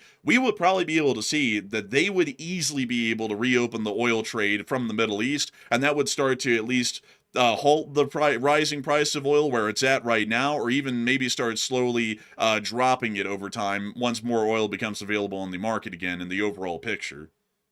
Possibly so. I mean, there seems like there's some other solutions that they could examine other than simply just trying to unsanction Russia. I was shocked that they even suggested that today. Like when I heard, can't remember exactly who it was that suggested it, but it was someone in the current admin of the United States. They came out today and said, "Well, we're considering raising the sanctions off of Russia for their oil." I was like, "Whoa, whoa, whoa!" I was like, "Is this serious?" And so apparently they're actually giving it thought, which I'm like, I don't even understand why the hell. Like, we literally created a major covfefes with foreign countries. Like, we had a huge spat with India. India went berserk fighting us over that situation when we were trying to cut them off from Russian oil. They went berserk. We created fights left and right trying to sanction Russia and cut them off from the global oil economy. Now, in a flash, on a flip of a switch, they're thinking about bringing all the sanctions off of Russia. It's like, are y'all insane? It's like, you got to be out of your mind. It's like Russia with their wild nuclear threats toward the West. The last thing you want to do is let them actually make money again. They're going to make money. They're going to buy more weapons from China, and they're going to potentially aggress against Europe and the West. That's the worst possible thing you could do to simply fix the oil price. Also, another thing that I have to say, because I see some people saying, and this is one, this is actually hilarious to me, folks. Some people are like, "Oh, Enforcer, an Arleigh Burke can't handle drones. They would get obliterated by drones. Enforcer, the drones." Okay, that would make sense if we were the Russian Navy. We're not the Russian Navy. We're the U.S. Navy. The U.S. Navy is the best on the planet right now. The Chinese can still get bent. They have motor torpedo boats. We have destroyers. Very big difference. We have destroyers that not too long ago, under the Biden administration and the Trump administration, were literally about 30 miles away from the coast of Yemen, right down there at Al Hodeida. And you know what was happening then? The Houthis were throwing up the same resistance the Iranians could right now to those Burkes. They were firing off tons of drones at them, and they were also firing off anti-ship missiles. And you know what happened?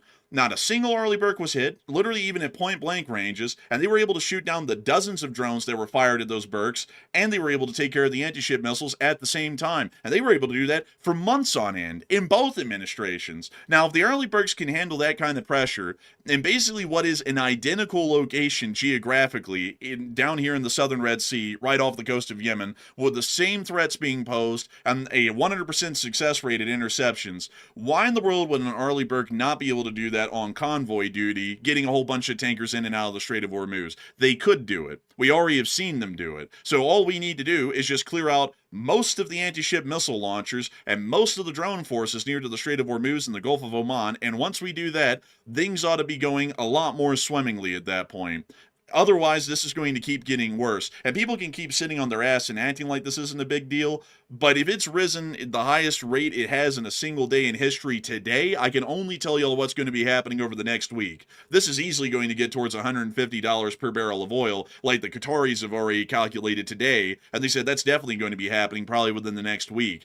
And once it happens then, a lot of y'all who were talking about we're finally going to have cheap gas here in the United States are going to be spending more for gas than you ever have in your lives. And while we're fighting a war, that doesn't mean that we have to completely screw over the home front in the United States by having them pay more for everything because oil and fuel is just more expensive than it ever has been historically. That's absolutely stupid. Why in the world would we put artificial suffering and tumult on the U.S. public when we could easily prioritize different areas of the war with Iran to make sure that that doesn't happen? It's just prioritizing the right kind of things, and right now the right kind of a thing to prioritize in this war is clearing out the Strait of Hormuz and getting convoy duties going. That's what we need right now. But with that, I hope that does address that the best I can, at least in my opinion. And moving on into the Strait of Hormuz, just to let y'all get an idea of how dangerous it is right now to even go into the strait, a tugboat that was attempting to come out and help a stricken container ship in the area was also hit today by an anti-ship missile in trying to even recover the other ship that was hit. The UKMTO received a report of this incident 6 nautical miles north of Oman in the Strait of Hormuz. The third-party source reported a tug being hit by an unknown projectile in the Strait of Hormuz, and the authorities are investigating. So we are seeing that the Strait of Hormuz is quite literally impassable right now.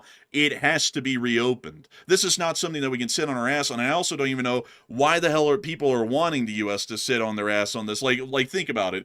Everyone's saying that we need to bomb Iran into oblivion, but when I say that we ought to bomb the anti-ship missile launchers in the Strait of Hormuz into oblivion and just basically kind of shift who's getting bombed in Iran from Tehran down here, then a whole bunch of people want to say that that's stupid. Why is that stupid? That would have a lot more of a positive impact on how this is going for us than just bombing Iran more tomorrow. Like bombing Tehran, I mean, more tomorrow. Also, we were able to hear that the price of oil is skyrocketing. We already covered that a little bit earlier. And the Qataris are now forecasting that oil prices per barrel could hit about $150 within 2 weeks. So this definitely needs to be addressed and fixed. But with that What in would that mind, mean for the gas price? Like, I wonder, do we know what $150 oil would do to the gas price? Like, is there any historical examples for when it hit that price before and what the gas prices usually were? Because right now, I think the average across the nation is $3.50 a gallon. I think that's the average. Which I just got gas last week, and it was like $2.80 for premium, and I was like, oh, that's actually pretty cheap. I was like, that's pretty good right there. But I think it might have actually gone up quite a bit since last week. I think I'm kind of scared to go back to the gas station right now because I'm like, I don't know what that price is going to look like. But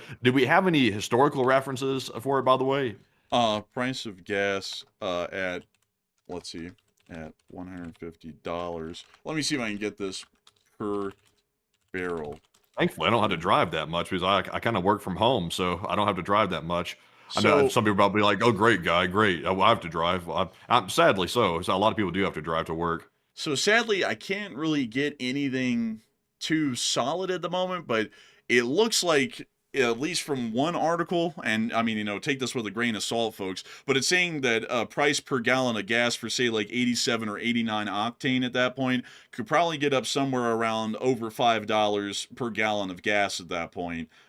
So, Yeah, it was like that just like about 6 years ago, I think. Actually, I remember paying about $4 and something for gas, like 4.50 or something, just about 4 or 5 years ago. yeah, but also that would heavily be dependent on the region. Like that, like gas is not really like oil where it's like a set standard price. Gas actually is more so of a fluctuating commodity from region to region. Like gas in Russia per gallon could cost like $50, and then over here it could cost 3. So that's not really like oil where it's a global fixed rate price. Gas actually fluctuates heavily from state to state, region to region, nation to nation, and corners of the globe. So I couldn't really tell y'all exactly where it would get, but it looks like one article was saying that it could probably easily start to shoot up above $5 a gallon here in the United States, which, I'm just saying, folks, I'm just saying this because I kind of got to, bring this up. Why the hell would anyone want to pay more for something when we could just change the way we're fighting the war right now to make sure that we don't have to do that? Like, wasn't the whole thing about, recently about making America affordable again? Wouldn't the rising price of oil and the complete idiocy of just not addressing that when it's an easy thing to fix basically do the opposite and make things even more unaffordable when they're already getting to where it's incredibly expensive as it is right now? Why would we want that? I got an idea. If the government truly cares about keeping the prices of gas affordable, here's something they could do immediately. Suspend the gas tax. That'll take away a huge chunk. And also, not only suspend the gas tax, but release some from the strategic oil reserve to bring the price down. Do those two things. That's something the government could do instantly. I bet you they won't get rid of that tax, though. I bet out of all the stuff they could do, probably the last thing on their list is getting rid of that tax on the gas, would be my guess. Also, I think the feds tax the gas. I think the states also do as well, to a certain degree. The gas tax, is also sort of baked into the gasoline prices, by the way. So whenever you go buy gasoline, you're paying taxes in the actual price per gallon. I'm sure most people know that, but for the folks that don't, you're paying for tax in there as well. So they could cut that, but I doubt they will. I have a feeling they probably wouldn't. I would agree with you on that. But with that in mind, before we move on into the rest of our news out of the region, because we do have more news coming out of the Middle East, and then we got to get to the rest of the news in the world, I do have to say that we are entirely honored and greatly appreciative of so many of y'all being here with us tonight and enjoying the show so far. Right now, we've had a peak viewership of 36,000 people here at the peak of the show tonight. And about 250,000 people have watched the show so far in about an hour and a half. And I got to say that we're entirely honored and greatly appreciative for all of y'all being here with us tonight. And we hope that y'all have been enjoying the coverage and the analysis fairly well. If y'all have, please make sure to like, comment, and subscribe. We'd love to have y'all here. We cover this news quite literally 6 days a week, every single day on these live shows at 10 p.m. Eastern Time, every day but Monday. And whenever there is enough news in the middle of the day, we make short war videos, which are about 20 to 30 minutes long, which cover most of the major developments, but in a more succinct and shorter form than the streams. A lot of people like those, some people like this, to each their own, but we make sure to try and get something for everyone's tastes and preferences out there. But with that in mind, before we move on into the rest of our news, I do want to get a couple of questions from the chat. So Matthew, let's get 3 of them, and then we're going to move on into the rest of the news. So what do we got? All right, so our first one of the night is going to go to none other than Hugh. And Hugh puts in a very generous $100 support. Hey! And thank you very much, good sir, for that support as well. We appreciate that. He said, boom, mega bomb dropper. And like Matt said, elections postponed. Also, by the way, unlike Ukraine, it is not written in our constitution. Also, by the way, if you are not aware of what he's referencing, by the way, Ukraine suspends elections because it's actually written in their constitution to suspend elections during wartime. So it's actually their law. Like some people say, oh, Zelensky, he wants to be a dictator, so he's suspending the elections. It's actually in their law. When martial law is in effect, there are no elections in Ukraine. So they would have to change their founding documents to make that actually work during a wartime scenario. So contrary to popular propaganda, there is actually legal basis to back that up in Ukraine. But unlike Ukraine, in the United States, we have elections through everything. We have never missed an election, and we never will miss an election as long as we stay a democratic country. But Enforcer, what say you? I would have to say that I thank you for the support, Hugh, and I'd also have to say that constitutionally in the United States of America, elections run on a fixed whoopsie daisy. Man, I sat there, man, and I was moving in my chair, and when I was moving, I kind of shifted my head a little bit, and it came out wrong. But beyond that, I do have to say, elections are never postponed here in America. They run on a fixed schedule. So votes will happen no matter what. There is no such provision in the U.S. Constitution like there is in the Ukrainian Constitution to where elections can be suspended under any circumstances. So with that in mind, I hope that does address that the best I can. A big thanks to you once again for the support and helping this channel to keep on running. And with that, we are on and into the next one. All right, and our next one here is going to go to none other than BC Skyman, who puts in a $100 support. And thank you very much, BC Skyman, for that 100, and we do appreciate it very much. And I must admit that slip up there a second ago, that one totally caught me off guard when you did that. So I was like, what's on the regular schedule? I was like, excuse me, but BC Skyman, thank you very much for that support. He said millions of people would have been vaporized if we allowed Iran to continue their nuclear program. Thank me later. And I thank you so much for the support, BC Scam. And I would definitely agree with that. That is really the reason why we did this. There's a lot of reasons why we did this. You know, I always list off the 5, but there was a lot of reasons why this was a necessary war. I've always, you know, here on the channel, we always talk about what wars are necessary, what things we can walk away from, what things we don't have to focus on. And generally, we've been pretty adamant that the whole situation with Venezuela and Cuba are largely pointless, and I really don't know how they fall under a larger strategic framework, to be entirely honest. But outside of that, the Iran situation definitely falls within an American strategic framework, and I find it really interesting. Like, I find it wildly interesting, actually, BC Skyman, how in the modern day, things just flip-flop. Like, for example, some people in America say that Iran actually wasn't a threat to the United States. It's like, how do you say that? And then the Iranians are the good guys. And I don't know what it is. And I'm going to be honest with you. I'm going to blame television for this. Because for some reason in the modern day here in the West, people just think that you can switch allegiances to countries like it's a movie. Like, you know, I don't like any America anymore. I like Iran. It's like, well, guess what? You're still an American. It's like, so, you know, there you have it. And the Iranians are still Iranians. So there you have it. There's not really a lot of change in that. But people act like they can just, you know, basically forsake the United States, although they are an American. And then they don't even realize that they're poking holes in the ship that they're on, and they're going to go down with it and drown with it if it sinks. So it's like, I don't really even get that at all. But outside of that, some people have been saying, oh, Iran never posed a threat. It's like, really? Really? It's like they weren't making nuclear weapons. It's like, well, why in the world was it so hard for them just not to agree to sign the piece of paper that we would put in front of them every single time we went to negotiations that said, us, the Islamic Republic of Iran, promise not to make a nuclear weapon. Signed, here on the dotted line. And every time we tell them that, they go, no, we're not going to do that. We have a sovereign right to develop nuclear weapons. That's what they'd say. It's like, it's not like Iraq where it was just like we made it up and we invaded Iraq. We literally went to multiple negotiations with the Iranians and said, can you sign on this dotted line, pinky promising that you won't make a nuclear weapon? And every time they'd say no. Why in the world would they say no if they weren't making a nuclear weapon?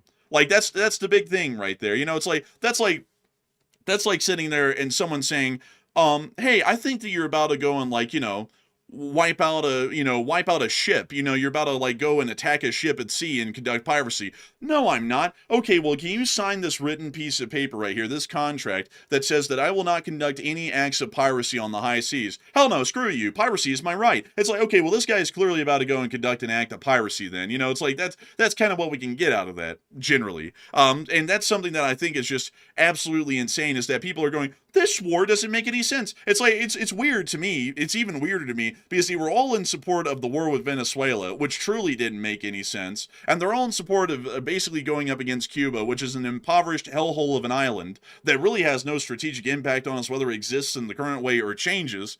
And then they're all for that. But with Iran, oh, God forbid we stop the people who chant death to America every day in their parliament at the end of every session from developing a nuclear weapon to kill millions of Americans. Oh, God forbid. That's just unreal and uncalled for right there. You know, it's like, I think a lot of people, to be entirely honest with you, BC Scam, I don't think a lot of people really know what foreign policy is, and they just make knee-jerk reactions off of very little information. And then also there's also the other factor here in America is that some people hate Israel so much they'd be willing to see Americans die to screw the Israelis over. And like, I get that, like, Israel, like, I would say Israel is an ally of the United States, but I would not say that they're our greatest ally, because, you know, there's Middle Eastern countries that actually do more for us strategically than the Israelis do, and lending us base in their country and stuff on a 24/7 basis. But at the same time, like, that sort of a hatred of a country doesn't even make any sense. It's basically saying, I would let the Iranians develop a nuclear weapon to vaporize millions of Americans, because then we're ensuring that the Israelis might also have a chance of getting vaporized as well. And it's like,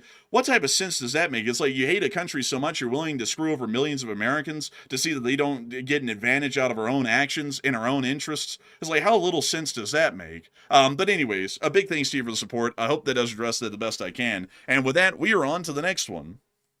And we also have a $50 support from Chris Feilbach. And thank you, Chris, as well, for that 50. And he said, today's orb word is orbit, a word with apparently more than one meaning. It can mean the tissue around one's eye, such as muscles, fat, and glands, LTLSA.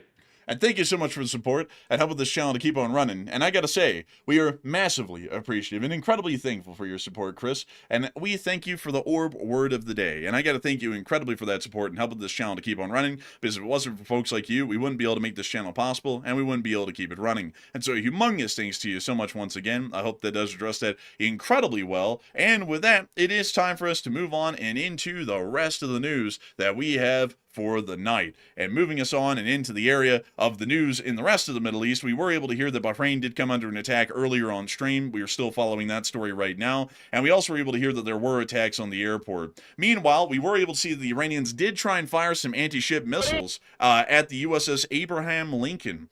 These did not make impact. But here's the clip.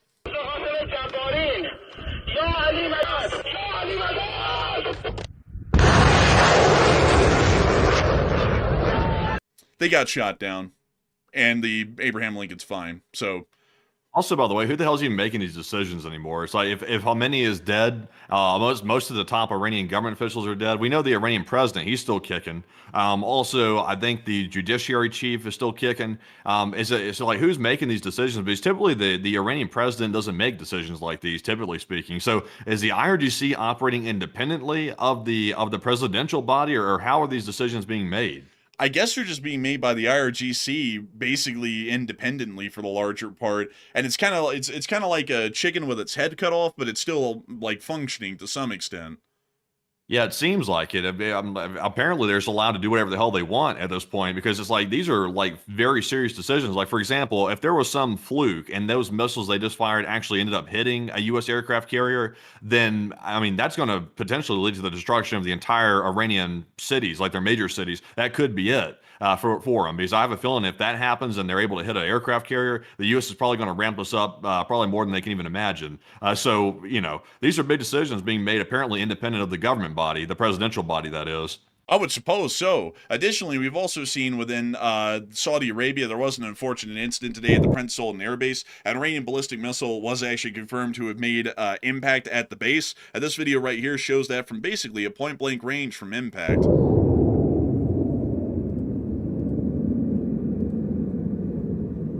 And here comes the missile. And there was the impact. Shit. That scared the shit out of me right there. I was not expecting that. I mean, it was literally right on the base. Quite a significant hit. We also were able to hear that further on north, the Middle East, well, the Gulf states are already reaching max capacity. Saudi Arabia and the UAE are nearing their limits of oil storage capacity, and they're having to actually cut off their wells and largely stop them from production because they can't even load it in anywhere to a silo or a pipeline or anywhere else that it could just be sitting and waiting to be loaded up. The supply infrastructure just isn't made for long-term storage. It's made for temporary storage. So this is also going to be causing some even larger economic issues in the Middle East when they try and restart oil production, because shutting down a pump, an active pump, and then trying to restart it later, possibly even weeks or months later, could actually see that the entire pump becomes inoperable, and then they might have to rebore that hole and then start operations again. So that could be a fairly expensive sort of adventure if they have to start doing this across most oil fields. Moving us on up, though, and into the, well, actually, this isn't even something within Northern Iraq. This is more so within the United States of America. Moving us on over to Washington, D.C. really quickly, we were able to hear that apparently the president is now putting some serious interest in deploying U.S. troops on the ground inside of Iran. That was according to officials who spoke to NBC today on the condition of anonymity. This seems to be giving us an idea that there is some considerations right now to U.S. forces being on the ground in Iran. We also heard at the same time that in this 82nd Airborne Division, the a division-level headquarters training exercise was completely canceled at short notice, literally today, and it appears that may be suggesting that the entirety of the 82nd Division may be sent over to the Middle East to prepare for ground operations inside of the Islamic Republic of Iran. A lot of people are currently talking about this right now, whether or not the U.S. will go in on the ground inside of Iran. And Matthew, what are people thinking about that, and what are you thinking about that as well?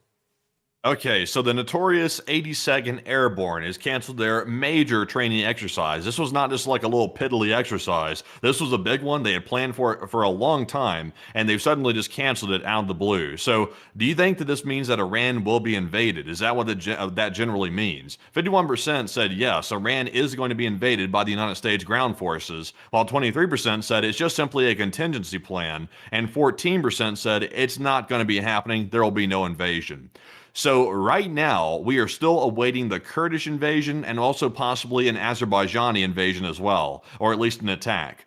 We currently have not seen them pull that off yet, so I have a feeling that will be the first line of defense or offense that the U.S. uses against Iran on the ground. That will be the first line of it. They'll attempt that first, and if it fails, then they'll probably resort to using troops on the ground. So they've probably simply canceled the exercise in preparations for a deployment to the Middle East, but I don't think this is an imminent invasion by the 82nd Airborne or any type of U.S. Army forces into Iran right now. And they're probably planning for it as a contingency. So I'm with the 23%. But Enforcer, what say you?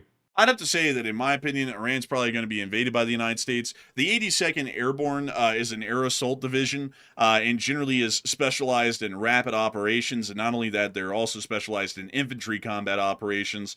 So for that reason, it would seem highly likely that they could be one of the units sent in. And not only that, considering the mountainous terrain of Iran, it wouldn't really be smart to send in armored brigades or brigade combat teams or armored divisions, because they would see that they would get heavily bogged down and would generally see themselves getting basically surrounded in choke points through the mountains trying to advance further into Iran. On the other hand, the 82nd Airborne doesn't have to worry about that. They're a highly mobile air assault division, so they would be able to easily get over the mountains and generally conduct a leapfrog operation deeper into Iran as they went. That would be very difficult to explain how that would work. It's very in-depth, but that is mostly a unit that would be specialized for conducting operations on the ground in Iran, given the terrain and also given the kind of operation that would most likely be suited, at least at the moment. So I hope that does address that the best I can. And I also saw someone say the 101st is air assault. I believe the 80s, like the 82nd still gets like parachute training, like, you know, say from jumping out of the back of an aircraft. But I believe that the 82nd, while technically airborne, is basically air assault these days. I mean, if you look at their structure,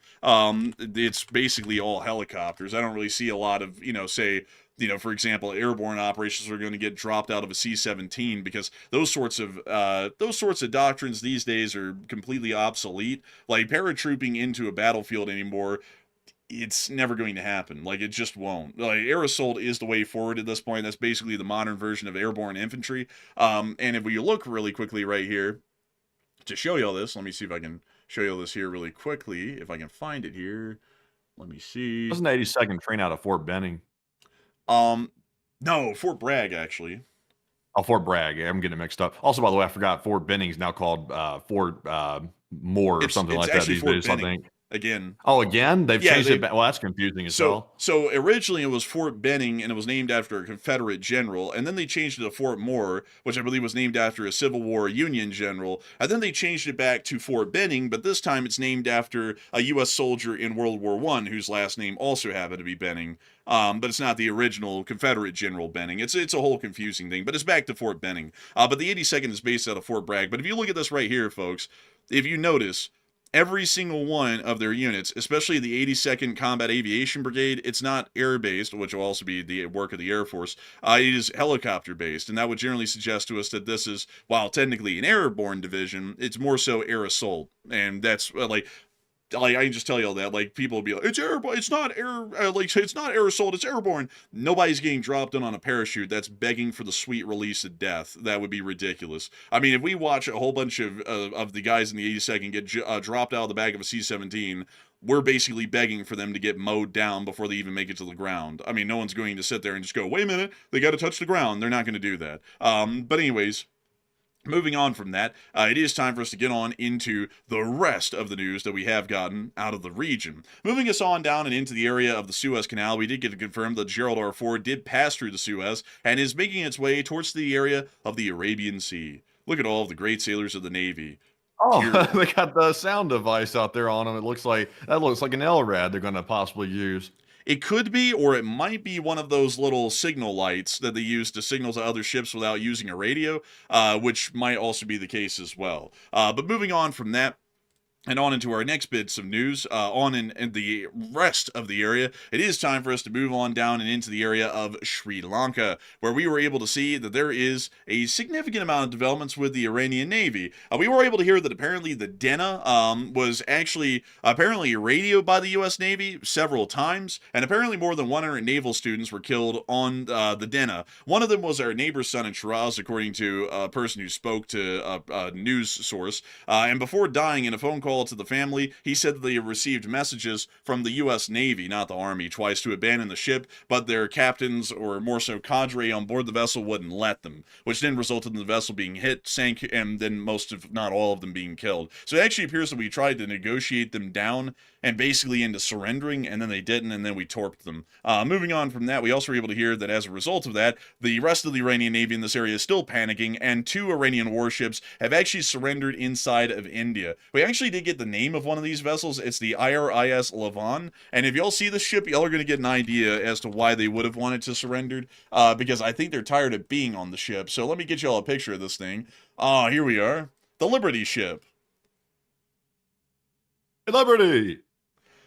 This thing looks like it was built in World War II. like it's bad. And it looks like they have largely given up at this point on trying to even think that they might fight the U.S. Navy because, well, basically they're almost completely unarmed. They're technically still a target. They could be hit and sank at any moment, so they've decided to just give up and surrender to the nearest available countries, which would be India and Sri Lanka.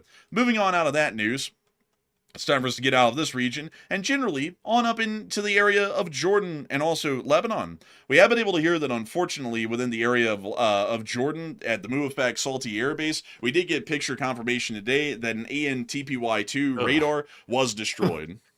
Yikes, that's a lot of money.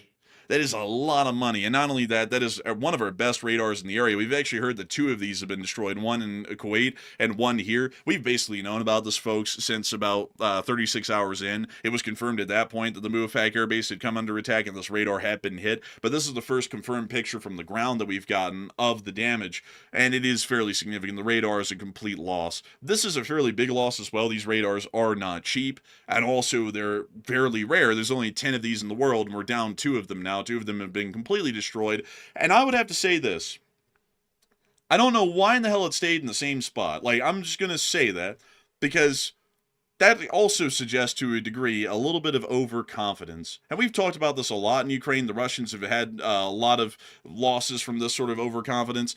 A air defense battery is a lot like a normal self-propelled artillery unit, and it should always be on the move. Staying stationary, especially when a war is about to begin, is basically a death wish, and you're going to get hit directly. Especially now knowing that the Russians were providing, along with the Chinese, satellite intelligence to the Iranians. The Iranians knew exactly where this thing was, basically at the very opening of the war, and just lined up a moment to be able to launch a missile in this area and successfully hit it and knock it out, along with the one in Kuwait. With that being the case, I don't know why in the world they weren't shooting and scooting, because they never moved once. I mean, they literally set this thing up at Muwafaq, and they just kept it there until it got hit and destroyed. Hopefully, the rest of the air defenses in the area are actually shooting and scooting at this point, which is where to explain what that is. They move to a pre-prepared firing location, they set everything up, they operate there for maybe a couple of hours, and then they pack up, and then they move again to another location, so that way they're not in the same place all the time. If you're in the same place all the time, that's very dangerous in any form of warfare, whether you're an infantryman, whether you're artillery, whether you're air defense artillery, or whatnot. You always have to generally be on the move, and it's just a little bit weird to see that both of these THAAD radars never moved. You can even see it burned out right there in the satellite footage that we got about 36 hours into the conflict. So these radars have been out basically for 5 days out of the 7-day war that's been going on so far, and they're not easy to replace because we hardly have any of them. But moving on from that and into Lebanon, we also were able to confirm that the Israelis have still been conducting significant strikes on Hezbollah forces within Beirut in Lebanon. We also were able to hear of the major battles that were happening in the Bekaa Valley between air assault troops of the IDF and also those of the Hezbollah forces within the area. And we could see those firefights happening right here.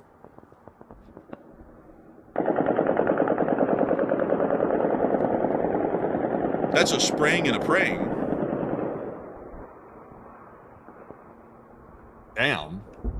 Yeah, this is the video right here allegedly showing that ambush that Israel might have flown into. Yeah, that is the one, and we don't know how badly things are going for the IDF at the moment, but it does appear that there were some major battles on the ground in that area, and we do not know why they dropped them off there and what they were trying to achieve, but there is a massive battle still ongoing in the Bekaa Valley in Lebanon right now. And with that, folks, it's time for us to move on to our last piece of Middle Eastern news before we get to everything else in the world. Azerbaijan was hit yesterday by an Iranian drone, and the Azerbaijanis did not take that lightly. They are already forward deploying a large Dana SPG battalion, it would appear, towards the border, and we also have heard that there are now mass deployments by the Azerbaijani armed forces towards the Iranian border. According to intelligence currently, it is actually believed by the Israelis that the Azerbaijanis are soon to conduct an offensive campaign against the Iranians to create a sanitary zone on the border in response to the attack that was conducted on their soil. So I'd actually have to say, the Azerbaijanis have bigger balls than basically everyone else in the Middle East at this point. They're actually willing to make the call to just basically hop right in and go to war as soon as they got hit once. Yeah, I would say so. It looks like it. I wonder what they're planning on actually doing. I wonder if they're actually planning on like just returning fire, or are they going to try to invade, or what are they going to do?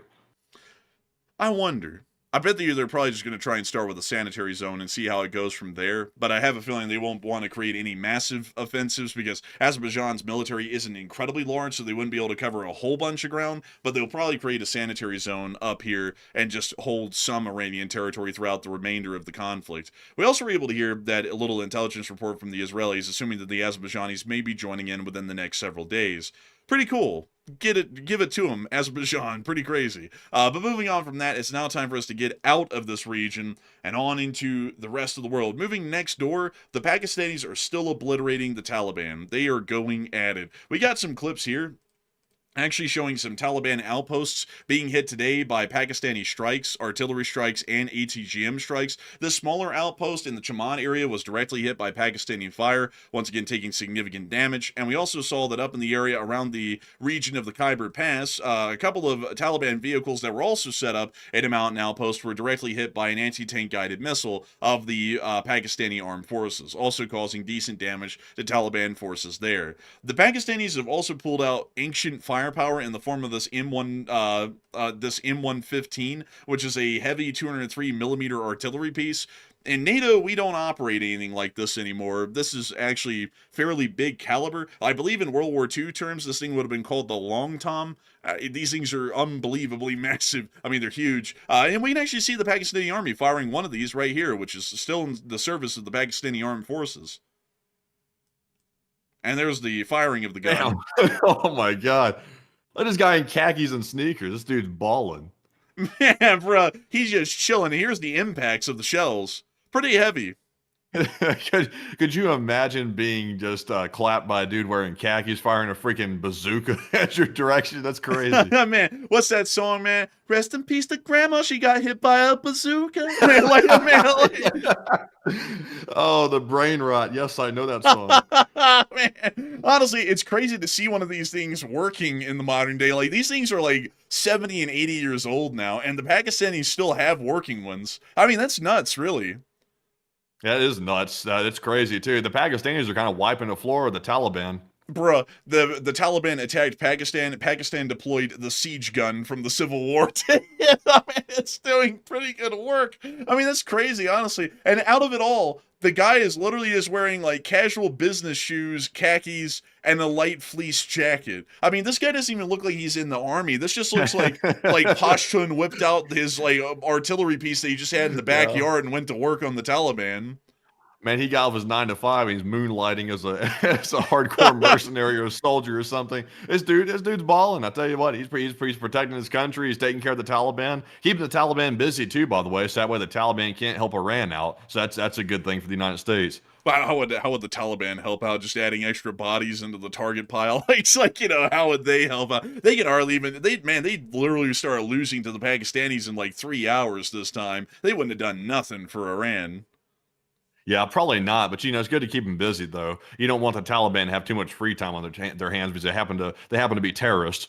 Yeah, Yeah, that's true. But anyways, moving on from that, it's time for us to get on out of the area of the Pakistani-Afghan war. It's still going wildly in Pakistan's favor. The Taliban have completely lost the initiative and have really since the third hour of the beginning of the war that they started, and they've been on the losing side since. Moving on from that, it's time for us to finally get out of the area of Central Asia and the Middle East, and time for us to move on over to the Americas. According to the President of the United States, the Cuban government is going to fall, and he's going to put Marco in charge. We're now hearing that the King of Persia, the like the Imperator of Venezuela, the Bolivar of Cuba, the manager of the Hilton hotels, so on and so forth, will now become the president. Actually, I believe he's going to be the Guevara of Cuba.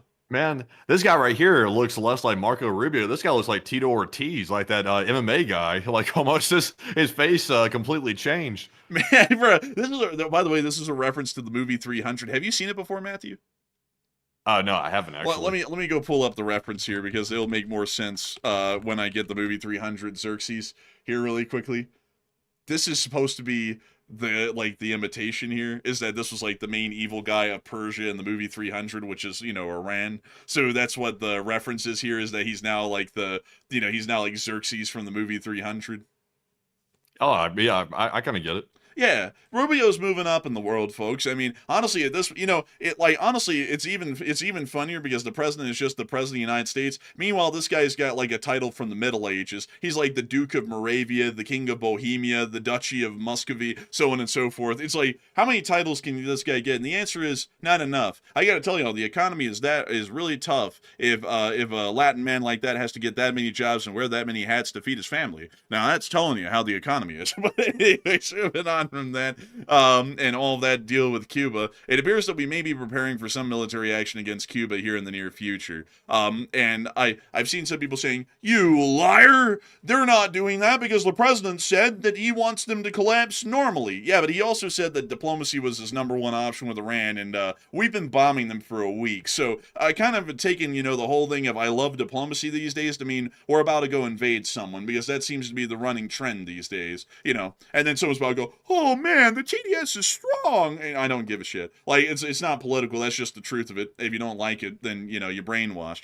But moving on from that, we also have been able to hear out of Washington a couple of other interesting things today. For one, we were able to get a report from Reuters today that apparently we're starting to hear that BlackRock, apparently, according to some reports, is apparently restricting withdrawals from flagship private credit funds after a surge in outflows, which is also showing that some people may be trying to get ahead of what might be the economic turmoil to come if the oil prices continue to rise.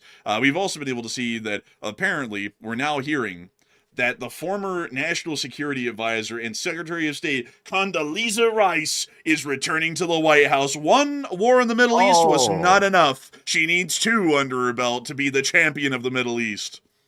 Also, by the way, just a disclaimer, they claim she was here for some unrelated event, but it seems to be a little bit odd to me that a Bush-era defense specialist just happens to be at the White House for a secondary event at the same time the Iran war in the Middle East is heating up. Seems a little bit odd to me. I don't know if maybe it's true or not. We'll have to see, but I think they might be getting some advice from her, at least while she's there. Man, when she was coming into the White House today, I heard that they actually had her theme song playing. It was "Guess Who's Back." Back again. It's like, wow, it's a return. Nobody knows how to wage a war in the Middle East quite like the Bush regime or the admin. Nobody knows how to do it quite like them. Hey, yo, I'm so used to talking about regimes. I call everything a regime now. I mean, technically, you could call it regime, but it kind of has a bad connotation to it. So we'll call it the admin. That's a lot more PG.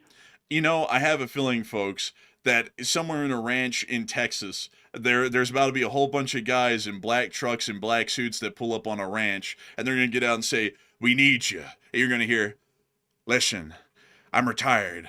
Fool me once, shame, whatever the hell. Look, man, we need you back." "Oh, great, what is it?" "We're at war with Iran." "We are?" "Yes."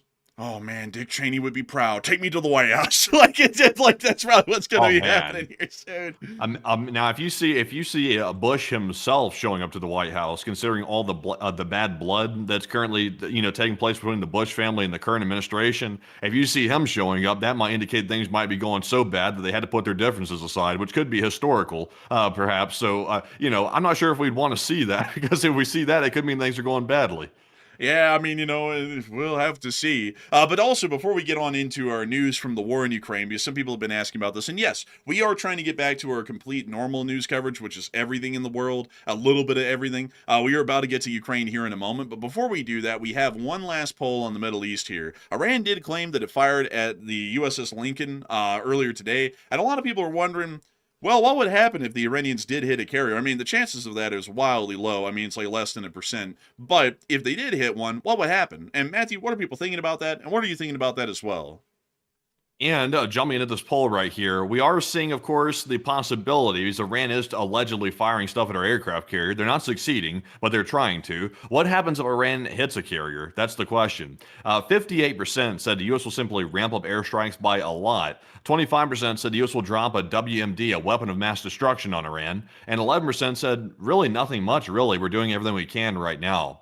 So pretty much the only thing they could do is ramp up airstrikes. Dropping a weapon of mass destruction, like some type of chemical, nuclear, or something like that, that's going pretty strong. Yeah, in a war, you can't take things up a notch every single time there's an escalation. Like if you start doing stuff like that, that's how people start getting out of control really quickly, and then we have a really bad situation on our hands that's way worse than a simple war that we're fighting. So we can't do that. Now, even Russia, for the most part, knows that. Like Russia's taking losses on the front line like crazy, and they still haven't launched a nuke at Ukraine because even a crazy regime like the Putin regime understands that that's a huge leap to take. That's not something to take lightly. And to do something like that, you're opening up a can of worms that can probably never be put back again. So I think airstrikes would probably be ramped up quite a bit, and that would probably be the extent of it. But Enforcer, what say you? I would say the airstrikes would ramp up, but like a nuclear weapon being used against Iran, there would be really no way to justify that because of the sinking of a carrier. Because if that was justifiable, then that means the Russians could have nuked Ukraine for the sinking of the Moskva. And then that makes the chances of nuclear escalation a lot higher because now we're laying out the groundwork as the United States. Sinking a fairly important ship is nuke worthy, and that sets the bar incredibly low for nuclear escalation from that point. So we wouldn't do that if we had any sense, at least, it's well, sometimes there's questions, but beyond that, I'd have to say that airstrikes ramping up a lot would probably be the highly likely option there if a carrier was hit. A carrier most likely wouldn't sink from getting hit. There would be a decent amount of casualties though, but they'd probably be able to put out the fire, and then that would be generally moved. Well, the carrier would be moved out of the area to safety, and then they would repair it here, and that probably would take a good while. And then when it comes back, we all learn, everyone, oh, there's no shipyards to repair it. Oh, damn. But anyways, with that, it is time for us to move on and into the rest of our news, which is going to be moving us into Europe. We were able to hear today, folks, that apparently, according to some information from Ukraine context, according to their information, there's a certain probability of provocations against Poland by Belarus. The relevant information was passed on to European intelligence agencies, and this is precisely what is causing the movement of Western military equipment and introduction of restrictions on flights along Poland's borders with Belarus. So it does appear that there's some sort of a possible military escalation that may happen between the two here in a little bit, but we're not entirely sure what that'll look like or what's going to happen. But the Polish forces appear to be on high alert, and there also appears to be some significant concern about that, at least at the moment. Also, we were able to hear that the whole Hungarian bank heist from Gru, the president or prime minister of Hungary, apparently ended. All of the Ukrainians were released, and I believe the funds were also released with them, if I'm not mistaken. But that was about to get a little nasty there, but it appears that was avoided at the last minute. Moving us on into Moskva, we also were able to hear some significant developments within Russia today. Apparently, they stated that Finland hosting nuclear weapons would threaten Russia, according to the Kremlin. Man, that's crazy. It's not, the Russians would never threaten another country. It's not like they would forward deploy hypersonic intermediate range ballistic missiles into Belarus to be able to try and even reach deeper into Europe and possibly even threaten countries like the UK, France, Spain, Portugal, Norway, and Iceland with a nuclear attack. It's not like they'd ever threaten countries like that, like other nuclear powers. That'd be ridiculous. That'd be insane. Maybe what we should do is we should tell them, well, if you don't want nuclear weapons in Finland, maybe you ought to withdraw your nuclear weapons from Belarus. And then if they say no, then, well, that's unfortunate for them. The nukes are going to be in Finland. And then if they agree, then the nukes won't go to Finland, and we'll keep everything down on a nice simmer as far as nuclear escalations are going. But I find it a little bit stupid that the Russians can always forward deploy nuclear weapons and nobody bats an eye. And then when we do, the Russians want to act like that's woefully unfair. It's like, how about we make a deal then? I just heard that the president just woke up in the White House on that one. How about how about we make a deal? How about we strike up a deal with the Russians? It's not a stupid one. It's actually a fair one. We don't forward deploy nukes in Finland, and France doesn't either, and they withdraw their nukes from Belarus. Sounds like a fair deal to me. But moving on from that, we've also been able to hear in Moscow that apparently, according to what we've been hearing in the background, the Russians are clearly in support of Iran. Who would have ever thought? The statement was that Russia's principled stance is in favor of an immediate cessation of hostilities and the rejection of force as a method to solve any issues. Something that directly contradicts credible reports that Russia is providing Iran targeting information for U.S. bases and infrastructure. And according to others, apparently Putin also called up some of the top officials in Iran and told them that he was so sorry of the loss of a major ally in Khamenei, and Iran is an eternal ally of Russia, and they're going to try and do everything that they can, aside from directly joining the war on Iran's side, to try and help them out. Sounds to me like the Axis powers of jackass countries are still that, and there's really no difference amongst them all. Russia is as much an enemy to the United States as Iran and China is, or North Korea. There's really no question about that. Moving on from that, it is now time for us to get on down into the war in Ukraine, which has been going quite well. The Ukrainians launched a major drone attack onto the Russian Federation again tonight, and we also got reports, some very interesting reports, that apparently 2 Russian ships were confirmed damaged by the Ukrainians today in Novorossiysk. Those were the smaller ships, the Admiral Essen and the Admiral Makarov. Oh, wait a minute. Let me go pull those up. I don't think those are the Minesweepers. Oh, these are even better than the ones we were speculating on. They got frigates, not minesweepers. Oh, damn. They really did them dirty. And let's go check this one. The Admiral Makarov. Oh. 2 Admiral Grigorovich class frigates have been confirmed to be damaged in Novorossiysk. So it is very nice to hear. And this is definitely giving us a clear indication at this moment that the Russians are not doing all too well. They're doing quite poorly. Isn't that a shame? Another enemy of the United States doing very poorly in a war that we're not even firing a shot in. What a tragedy, truly. But moving us on out of that, Matthew actually just brought this up. He said, China news? And, you're right. China news. We need to get to that. Moving us on over to China, we do have a little bit of information that the Chinese are looking to assist the Iranians with some very small amounts of support, like funding, a little bit of funding, spare parts and missile components, which appears to be the only things they're willing to offer right now from what we're hearing. And also another interesting thing that we've heard is that apparently, from what we are hearing right now, the Taiwanese have largely seen that their airspace has been mostly empty, at least recently. Over the past 7 days or so, not a single Chinese aircraft has entered Taiwanese air defense identification zones. And this has led a lot of people to wonder what is going on with that. And Matthew, what are people thinking about that? And what are you thinking about that as well? Okay, so the airspace around Taiwan has been oddly quiet. Like usually China sends in occasionally a patrol aircraft or something to go near Taiwan's airspace, but highly unusually, for the past 7 days over the last week, there's been not a single warplane from China going near Taiwan. That hasn't happened in years, by the way. So something is up. Clearly something is amiss here. So Taiwan got concerned. They said, "What's up, Beijing? Bing Shao, Bing Shao, Bing Shaling," and they got no response. So nobody knows what China's doing right now. Nobody knows if they're trying to maybe scare Taiwan into, getting worried about what China could be doing, or maybe it could be war preparations underway. We're not really sure what it is, but it looks like 48% said China is simply trying to lay low to avoid World War III, while 26% said China's preparing to invade Taiwan and they had to ground their planes to get them ready, and 17% said it's ominous, but I have no idea. And really, honestly, it's obviously ominous, clearly ominous, but I really don't have any clue what they're doing. It's highly unusual. It hasn't happened in years like this, but it's anybody's guess at this point. But Enforcer, what say you? They're trying to save the gasoline. I think that's what it is.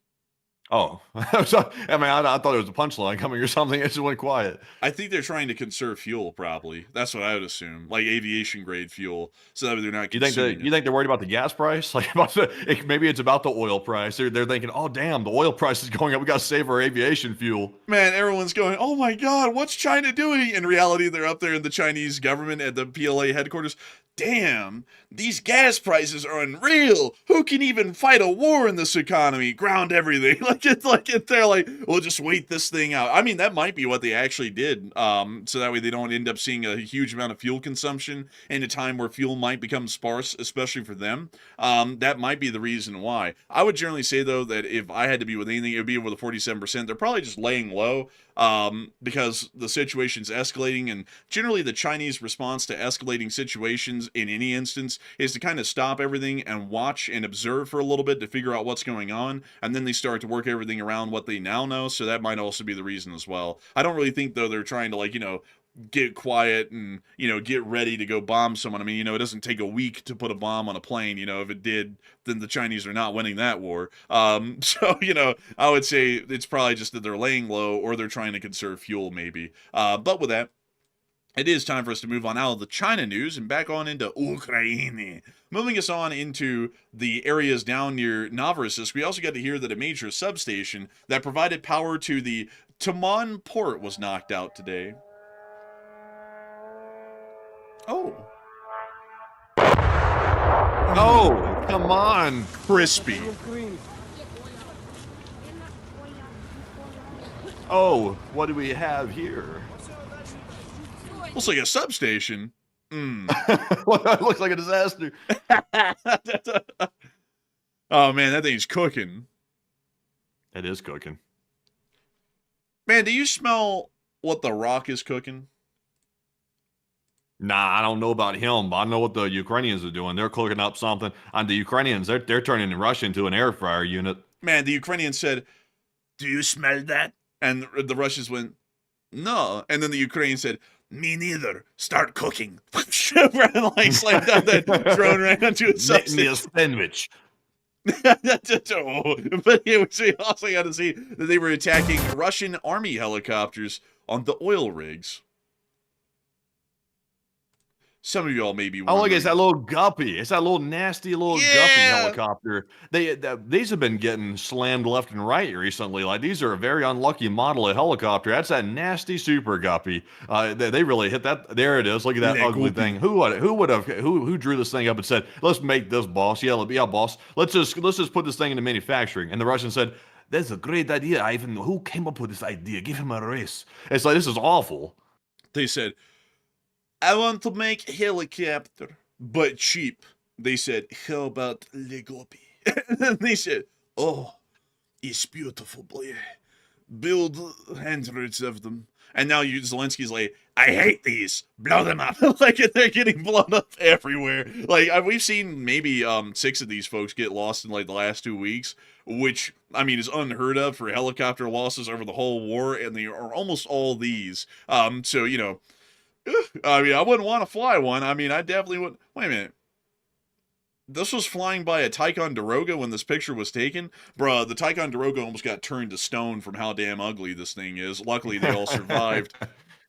Yeah, I'll tell you what, right here. These are some very unfortunate pilots, by the way. I feel like, that quote from that kids cartoon, that bee movie. They're like, the bee shouldn't be able to fly, but somehow the bee's able to fly. And I feel like this thing's proportions should not allow it to be aerodynamic, but somehow it is. According to all known laws of aviation, the Kamarov shouldn't be able to fly. Its wings are too stubby for its fat little body to get off the ground. The Kamarov flies anyways, because Russians don't care what humans think is impossible. And I gotta say, I mean, I guess that is the case. Here's the KA-29, by the way. Technically, this is the assault helicopter version of the KA-27. What about this makes it an assault helicopter? It literally is just the KA-27.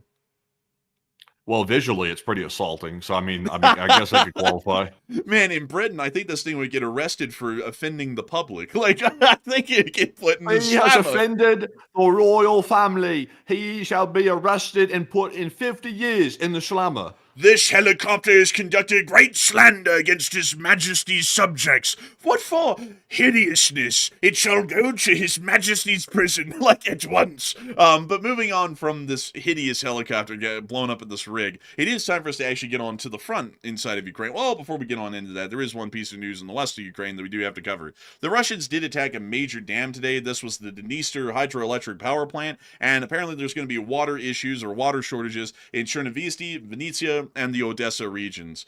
This dam that we're talking about is actually right here. It's this one. This is the Dniester hydroelectric power plant. Not only does it provide electricity to the surrounding area, it also provides water, a lot of drinking water. And currently we understand that the water pumps at this dam may have been damaged, so not only will its normal functions be a lot more difficult, it also will be fairly challenging for it to provide drinking water to the surrounding oblasts that count on it for drinking water, which will be quite a situation, once again showing the Russians are still conducting acts of terror. Look at that, would you believe it? Another terrorist state helping another terrorist state conducting terrorist attacks against one of our allies. Could you imagine? We also were able to see in the location unknowns the Russian Kashi report for the past 24 hours. And holy moly!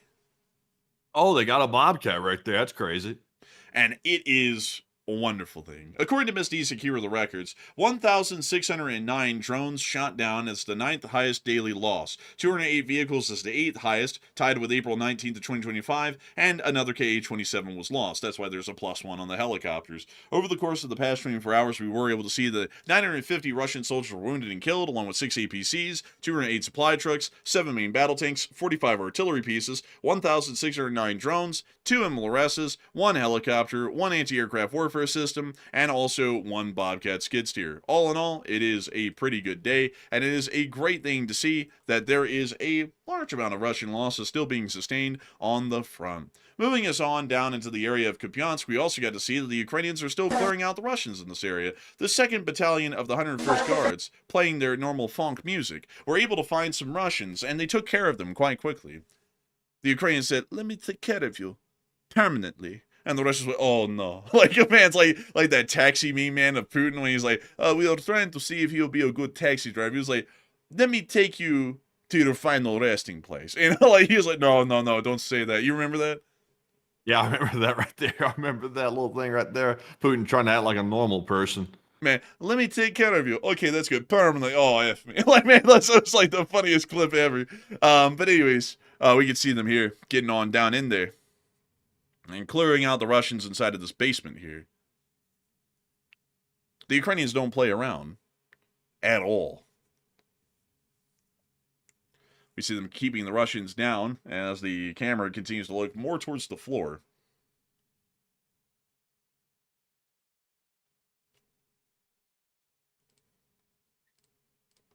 Also, by the way, I've just gotten some disturbing news about something that could be being planned inside of Iran right now, but I'm trying to do a little bit more research. Also, I'm going to run a poll on it, by the way, and then we'll address it here shortly. But it seems to be based in possible decent speculation. So it's a pretty big story. So I'll be putting a poll up here in just a second. We'll cover it. Got you.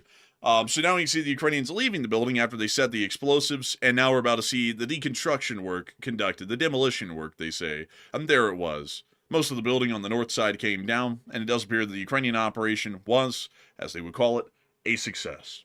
Nice to see. Moving us on out of that clip and on into our next one further down the line and in the Leman area, or more so the Severonsky Forest, we were able to see Russian forces being taken out by the 53rd Mechanized Brigade of the Ukrainian Armed Forces. Here we can see the Russians wandering around the woods. The Severonsky Forest has been a point of heavy and steady firefights over the course of the past 2 years. The Russians have attempted for those 2 years to try and advance towards Leman. The Ukrainians for 2 years have completely stopped them from even making it to Leman. Now the Ukrainians are also going to be stopping these Russians from seeing the next battle tomorrow. We see one of the Ukrainians chucking a grenade in, and another Ukrainian getting ready to chuck a second one in. There you go, free of charge.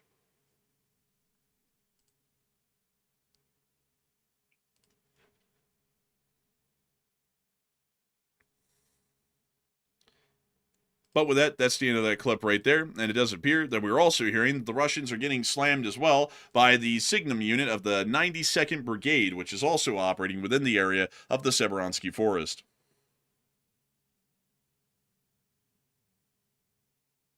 When you see this buhanka, this open-top buhanka getting slammed, and that was the end of the clip right there. Moving on from that and further down the front, we've also been able to see that there is actually no more news out of the war in Ukraine, at least for today. And that means that our news segment has officially ended as of right now, and we're about to be moving on into the second segment of the stream, where we get to talk to each and every single one of y'all in the question segment. I do have to say that we're entirely honored and greatly appreciative of each and every single one of y'all watching this show tonight. We hope that it's been of high quality like usual, and that our research and analysis has been pretty on par. If y'all have thought that, please make sure to subscribe. You would be getting close to being one of our 1,000th or our 1,000th subscriber for the day.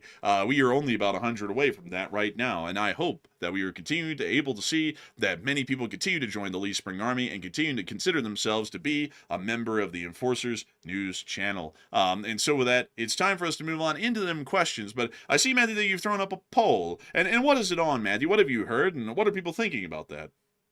Okay, so I actually reported this at the very beginning of the stream, but I've gotten some more information about it, and it's starting to look like it could be a little bit more than simply a mere strike.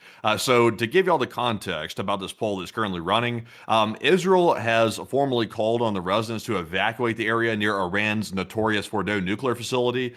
The warning applies to civilians living near the city of Qom, located about 16 kilometers from Fordow. So it's a 16-kilometer plus evacuation order. So that's a huge evacuation order right there. That's pretty large right there. So they're telling people that they should leave the industrial zone. They've published an area on the map as well, stating that there could be a risk to life. And usually these warnings indicate massive strikes are about to take place. But considering that this is the most heavily armored, or one of the most heavily armored nuclear facilities inside of Iran, which is Fordow, it's built inside of a mountain, and they've tried to hit it before, and it's so deep that it's really hard to hit it even with a GBU, like the biggest GBUs that we have. It's kind of hard to hit it even with that due to the sheer depth and rock that's in between the surface and the actual facility itself in the mountain. So Israel doesn't possess any means to actually hit that facility, by the way. They don't have any bombs that can actually go that deep. So the only thing they could possibly do is try to nuke the facility. That's the only means they have to actually destroy it. So,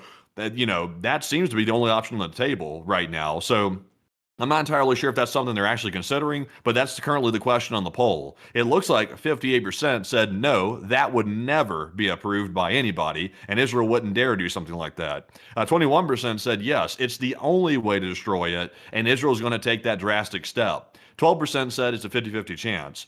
And I'll be honest with you, I don't even know what to say about this. It looks concerning, I will admit, because, like I said, Israel doesn't have weapons to destroy it, and number two, the evacuation zone is huge. So I'm a little bit concerned by that. But I don't speculating about nuke usage is like almost like a endless pit almost. So I'm going to be with the 12%. I'm kind of undecided. But Enforcer, what say you? I would have to be with the 58% who say that would never be approved.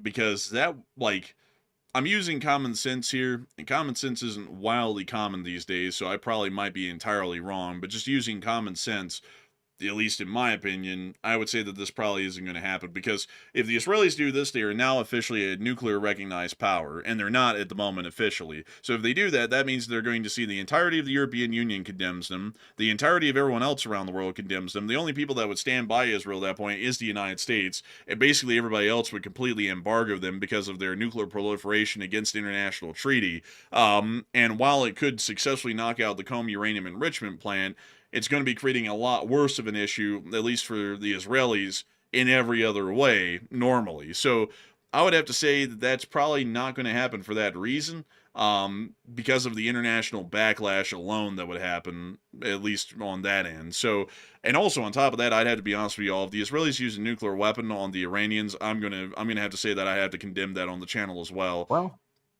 it wouldn't really be on the Iranians, though. That's the catch. It wouldn't be really using it on the Iranian people. It would be using it to destroy a facility, which is generally isolated for the most part. So the only risk would be, fallout from the weapon. That would be the risk, which is could be why they're doing a 16-kilometer exclusion zone in the area, possibly. But someone just pointed out something. Someone said the 16 kilometers could just be a precaution since it is a nuclear facility, and there could be a nuclear or radiological release if they strike it. But that's still still brings us back to the problem, though, that Israel doesn't have any weapons that can reach that deep. So Israel basically has their hands tied. They can't do anything to this facility. The only one that could is the United States, and even at that, it's pretty tough because this is a very fortified facility deep in the rock. So I don't know what they're up to. This is certainly a questionable one right here. So I don't know. I would have to say though, folks, use of a nuclear weapon in this conflict by us would be completely unjustifiable. The Iranians aren't even nuclear armed, and at this point, with us having air supremacy over Iran, they don't even pose a significant existential threat to Israel. If they used a nuclear weapon on Qom, that I believe would require a complete condemnation and a complete cutting of ties from Israel. One, because now they'd officially be a nuclear armed power in violation of international non-proliferation treaties. And secondly, they just used a nuclear weapon in a situation that didn't even require it because it wasn't an existential threat to their state any longer. It wasn't even an existential threat when this war started. I mean, it was going to be an existential threat at some point in the future, but not at the moment when the war started. So that would be an absolutely ludicrous use of a nuclear weapon. It's basically just them trying to use one so that way they could use it, which there is no reason to justify a use of a nuclear weapon like that. And not only that, imagine the fallout that's going to happen afterwards internationally in the diplomatic field after that. Who in the world is ever going to say Israel had a reason to do that? Nobody. I mean, maybe the U.S. government might, but that's for its own reasons. But no other government in the world, not even allied ones, could sit there and go, yeah, Israel was justified in nuking the Iranians. No one would do that. I mean, that wouldn't make any sense. So I would have to say, for that reason, I would heavily lean towards no, but I mean, you never know, because, sometimes I use common sense and I'll be like, that absolutely certainly couldn't happen. And then something does happen. So I don't know. We'll have to see. But I would hope that that is not the case because the fallout's going to be immense. Not like figure of speech, meaning. Yeah, also, by the way, someone in the chat said, Matt, the last time they struck the facility, how big was the exclusion zone during that strike? Well, the last time it was struck, Fordo, I believe, was struck during the 12-day war, but it was struck by the B-2 stealth bombers using the GBU MOPS. And that was the United States striking it. That was not Israel. So there was no exclusion zone. The strikes were completely stealth. There was no prior warning. They were hit, and that was the end of it. So nobody had any type of time to evacuate. It was just a strike. There was no preparation on the ground with the people evacuating whatsoever. So this is different. The Israel is giving a warning to evacuate this time, apparently. Yeah, that's a little bit interesting to hear. And we'll have to keep an eye on that situation and see if we can get any information on it. And also, Matthew, by the way, if something does happen after the show and you're still up, I would probably recommend that you make a video on that as quickly as possible because that's going to be a pretty big development there. So that would be your thing to do is to make that video because it technically would be your time to do it, even if it isn't at the normal schedule. So with that in mind, I hope we've addressed it the best we can. And now with that in mind, or with all that considered, folks, all that out of the way, all this stuff, just push to the side, water on the bridge, all that sort of stuff, it is time for us to move on and into the question segment. And we've got some succulent questions. What are the charges? Answering some succulent questions from the live chat. And Matthew, what do we got? All right, so jumping right back into our super chat questions, our first one goes to Tagveri, who puts in a 50, and thank you very much, Tagveri, as well, for that support. He said, it's almost 1 year since I found this channel, and thanks for everything. And do you guys have Enforcer merch for sale? And excuse my bad English, and LSA. And your English is quite good, Tagveri. And also, I thank you for being here for a year. We thank you greatly, and we thank you for the support and the kind words, because folks like you help this channel to keep running and make this thing possible. Sadly, we don't have any merch available right now. We're trying to work on getting that back around at some point in the future. We're hoping that definitely for the 5th anniversary, we will have merch up and running again.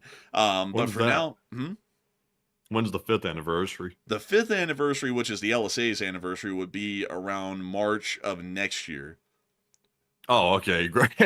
Also, by the way, the reason why I'm asking is I'm the one who has to go and recreate the will on that front right there. So I'm like, oh man, hopefully I got some time for that because that's a huge undertaking with the merch. So at this time I'm going to enlist some help. By the way, I'm going to go enlist some help from other YouTube buddies that have a merch business. I'm going to get some help on it because I don't want to be the one shipping and packing this time. I think I'm a little bit too busy for that. Yeah, I mean, we're both a little too busy for that. Like, it takes a lot, folks, to actually just run the normal operations of the channel, which is the streams and the videos. Like the video that I made today, I started work on that at 10 I believe it was 10:15 local time here, and by the time the video went out, it was around 1 o'clock. So that was about, let's see, 11, about 3 hours roughly of work to make the video earlier today, and then we have a couple of hour breaks, a couple of hour break at that point, and then around 5:30 local time here, then I start to get to work on getting the show put together, like getting everything put down on the map, looking at it, kind of memorizing it a little bit in my head, so that way I can, basically do this whole ad lib without a script. And then at 8 o'clock local time here, the show runs. Like that's when the live stream actually starts, and then we run that show for the rest of the night until it ends, which usually these days is about 4 hours after, or 4.5 hours after the show starts, even on a quicker night. So like we put in a lot of work every single day, and then on top of that we got to take care of the normal stuff that everyone's got to take care of. You got to pay your bills. We also have to deal with the business stuff because we actually run the business. We're not employees of a larger company that does all of that for us. We are actually the partners in the business, so then we have to take care of all the business stuff, the tax filings at this time of the year, all that sort of stuff. And then you have to get groceries, and then you have to find a way to eat in the middle of all that. So it's really hard to find extra time to actually do the merch store. So we're trying to see if we can find a way to outsource it, but also ensure that the high quality that we had when we ran it on our own is still there, because we don't want to sacrifice quality for convenience. We want to be able to try and have the cake and eat it, which might be a little hard, but we're going to see about making that happen. But a huge thanks to you for the support and help this channel to keep on running, and hopefully at some point in the future we will have the merch store running up again. Also, by the way, folks, I can tell you all this, I can promise you all this, we are going to work hell or high water to make sure that when the merch store opens, one of the first things that we have out there for everyone to get is LSA flags. I know that we've had hundreds of requests from people for those, and that's probably the most requested thing that we've heard of so far is the LSA flags. So that's going to be one of our top priorities of getting out to the channel's merch store first, is going to be more LSA flags. So with that, I have big thanks to you so much once again, and thank you for the kind words. And with that, we are on to the next one. And our next one goes to HH Madsen, who puts in a 50. And thank you very much, HH, for that support. They said, this is just a question to the chat. Since the world's going to shit, in their opinion, I said, where are you from and what is your favorite beer? Oh, please let me know. Because I will try and drink them all myself. Not at the same time, of course. Wink, wink. And Skala from Denmark. And a big thanks to you for the support. And I'd have to say that since the cat's kind of out of the bag, I don't drink and I can't drink because of the whole medical condition thing and the medicine and stuff. So I can't do that. But Matthew and me don't really drink at all. As a matter of fact, so we actually wouldn't be able to recommend any, sadly. But I'm sure that a lot of people could recommend some in the chat, perhaps. But a big thanks to you so much for the support and helping the channel to keep it running. And a big shout out to Denmark, by the way. Cool country. Really neat little, like it's a little military, but it's a really neat one from a little country with a cool history and very interesting and neat people. And so a big thanks to you so much for the support. I hope that does address that incredibly well. And with that, we are on to the next one. The only alcohol I'm going to get my hands on is that James Gin. I don't want to drink it. I just want to put it on the counter just because I'm a huge fan of the Top Gear trio. I've always wanted that, but for some reason I can't ever find it like anywhere. Like I don't know where it's even at to get it. But I would like for some just for decoration, just for the counter. But our next one here goes to Jompy, who puts in a 50. And thank you, Jompy, as well for that support. They said it might just be my tinfoil hat, but could the reason that they're haphazardly dealing with the Strait of Hormuz possibly be to create the perfect excuse to get rid of the oil sanctions on Russia? It would never be possible without such an excuse. It's possible. It's not out of the question. And I gotta say that it was really it's really aggravating today to listen to a little press conference that was had because a reporter brought up the fact that it was U.S. intelligence that said that the Russians are providing actionable information to the Iranians to attack and harm and kill U.S. soldiers. And the president just acted like that was just unheard of, and it's not even a question. That's such a stupid question to ask. It's like, that I can't even say how much that aggravates me because, given the fact that there's 6 U.S. soldiers dead and about 20 wounded, it's like, how many of those were killed because of the intelligence the Russians gave Iran? And it's like, we're just going to act like that didn't happen. Like, that's very aggravating to me, very angering to me, because it's not like the situation you with Ukraine. Ukraine's not a terrorist state. The Iranians are a terrorist state, and out of the whole situation in the Middle East, the Iranians were the ones to fire the shot first at our side, which was Israel, which is an ally in our security assurance sphere in the area, and that's why all of this is still going on today, 2 years later. The situation with Russia is totally different, and the kind of way that was blown off so quickly, I was like, that is just ridiculous to sit there and act like we can't even question that Russia is a legitimate sworn enemy of the United States and wants to see Americans harmed and killed if they can get it to happen. And so, I would have to say that, just to put that up front, I mean, maybe, I can't throw it out of the question, because that was such a ridiculous response to a serious question about serious information that was provided to the public from U.S. intelligence on something that they confirmed. I mean, that was absolutely a ridiculous response. And so, who knows? Maybe they want to lift the sanctions on the Russians and have an excuse, and this is the one that they would like to have, and it's a pretty decent one at that. But a big thanks to you for the support. I hope that does address that well. And with that, we're on to the next one. We also have a $50 support from none other than T Texas, who put in that 50 and said LSA. And LSA, and a huge thanks to you for the support and helping this channel to keep on running, because if it wasn't for folks like you, we wouldn't be able to keep this thing running, T Texas. So a humongous thanks to you so much once again. And with that, we are on to the next one. We also have a 20 from Robert Krogan. And Robert said, good evening, all, and I hope you're having a pleasant evening and here for a bit for calls. No need to read it off. It's been very busy these days. And I thank you so much for the support, Robert. And we read off every single super chat. We got to thank you massively for the support, by the way, and helping this channel to keep it running, because there's amazing folks like you who make this entire show possible. So a huge thanks to you so much once again, and we're on to the next one. We also have a $20 support from none other than the FedEx man. And thank you very much, good sir, for that 20. He said, I've been freeloading too long, and I appreciate you guys. Oh, and there's no such thing as freeloading on the channel. The channel is designed to be free to play, basically. I don't like it when channels basically make it to where people have to support. They have channel memberships, which basically tell you all the time, there's a little pop-up windows, but hey, join this membership. And it's no, I don't want to. It's I don't want to. I just want to watch. I just want to watch what I want to watch. And we try and monetize this thing as little as possible. So do not feel bad if you do not support the channel. We tried to make sure to go out of our way that people didn't have to even throw in a dime. The only thing they had to spend was their time to watch the channel. And we're massively appreciative that you've been around for a long time, spending your time here and watching our news. And so a huge thanks to you once again. We're massively appreciative of you being here, and we thank you greatly for that support. And with that, we are on to the next one. We also have a $20 support from Andrew, who said, how do you get all of your news? It is so current. And do you have OSINT tools? And we do have various different ways of getting open source intelligence. Everything we report is open source. We don't report anything that is not already publicized. We just have a knack for finding it. That's our specialty. So all of our stuff is publicized. So occasionally there will be someone that comes in. They'll say something like, "Oh, hey guys, OPSEC, don't violate the OPSEC of the troops." No, well, that's not a problem, because we don't ever say anything on the air. Even if we catch wind of something that's a rumor or confirmed, and somehow we get wind of it, we don't say that on the air, because obviously we're Americans and we don't want to put our guys at risk being American civilians. So we just use OSINT tools. But Enforcer, what say you? And that is what we do. We use OSINT only.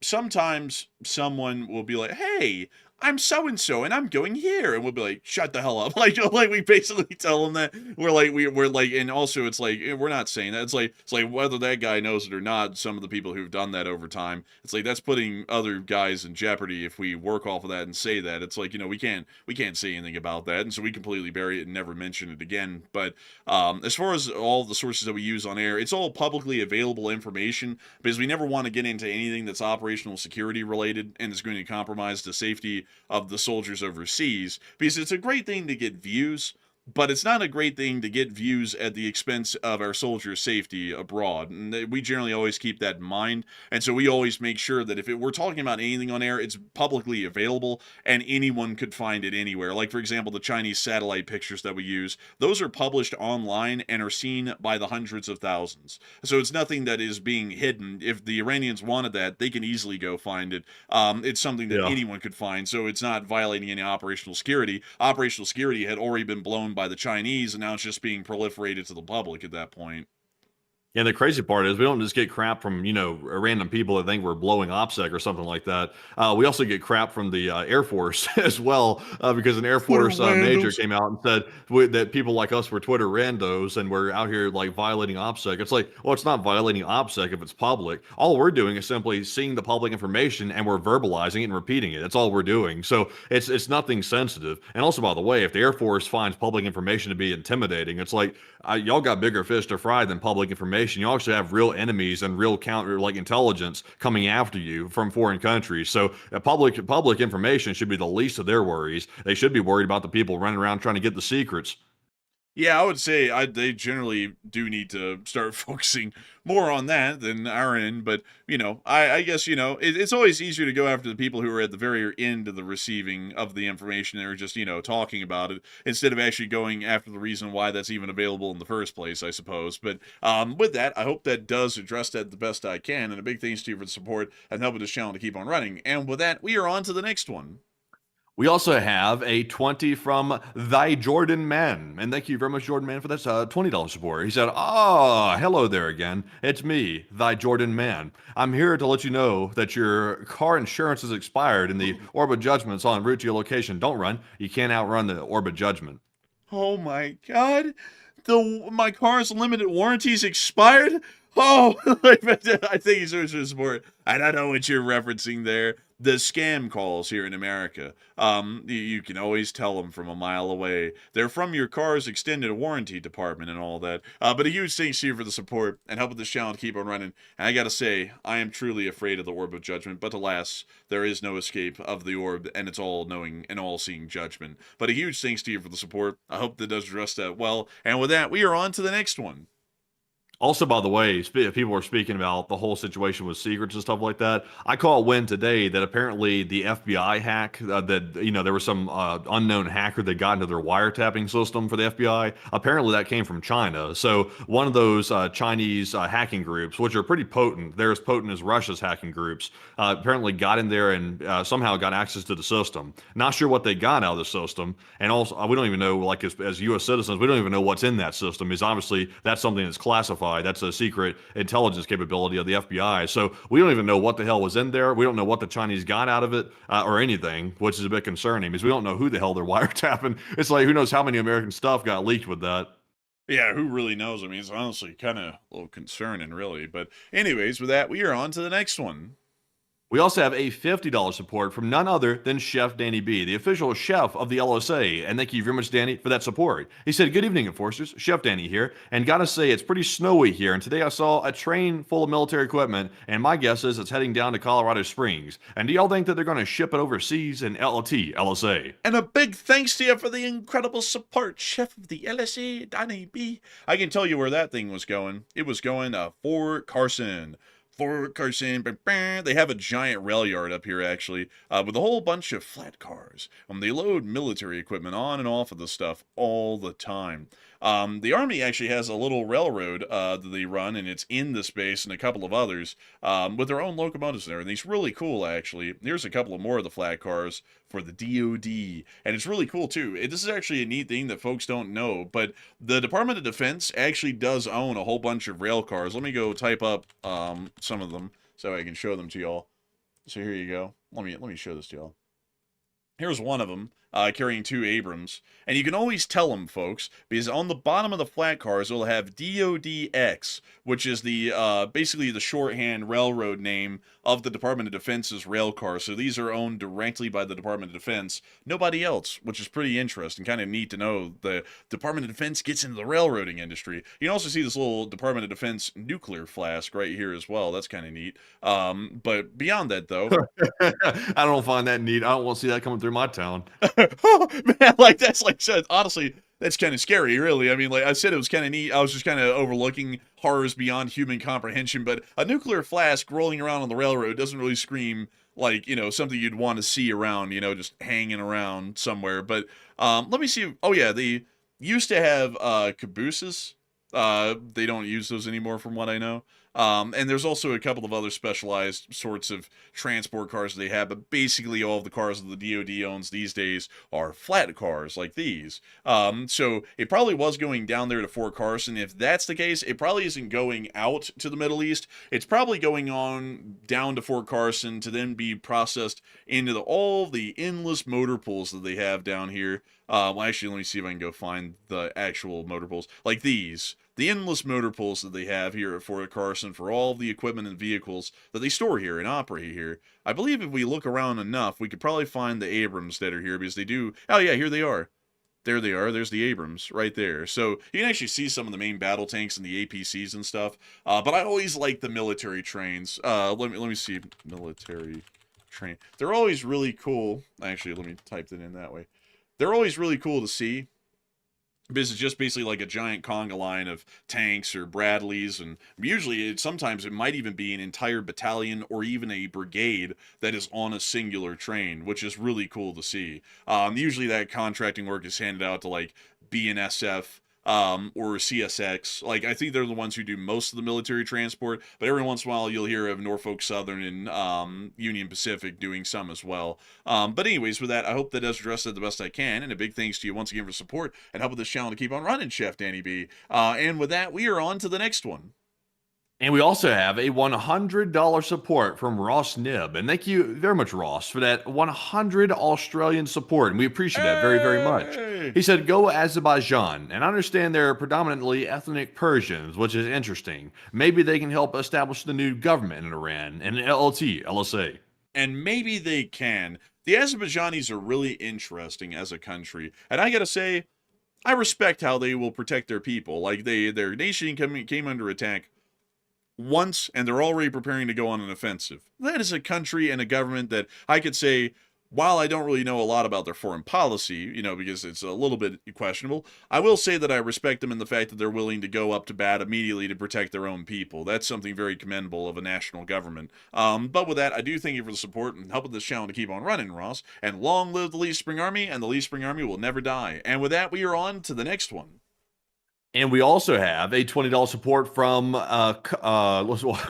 let's see, from someone, Katarlson, or something like that, who puts in a 20. Thank you very much for that support.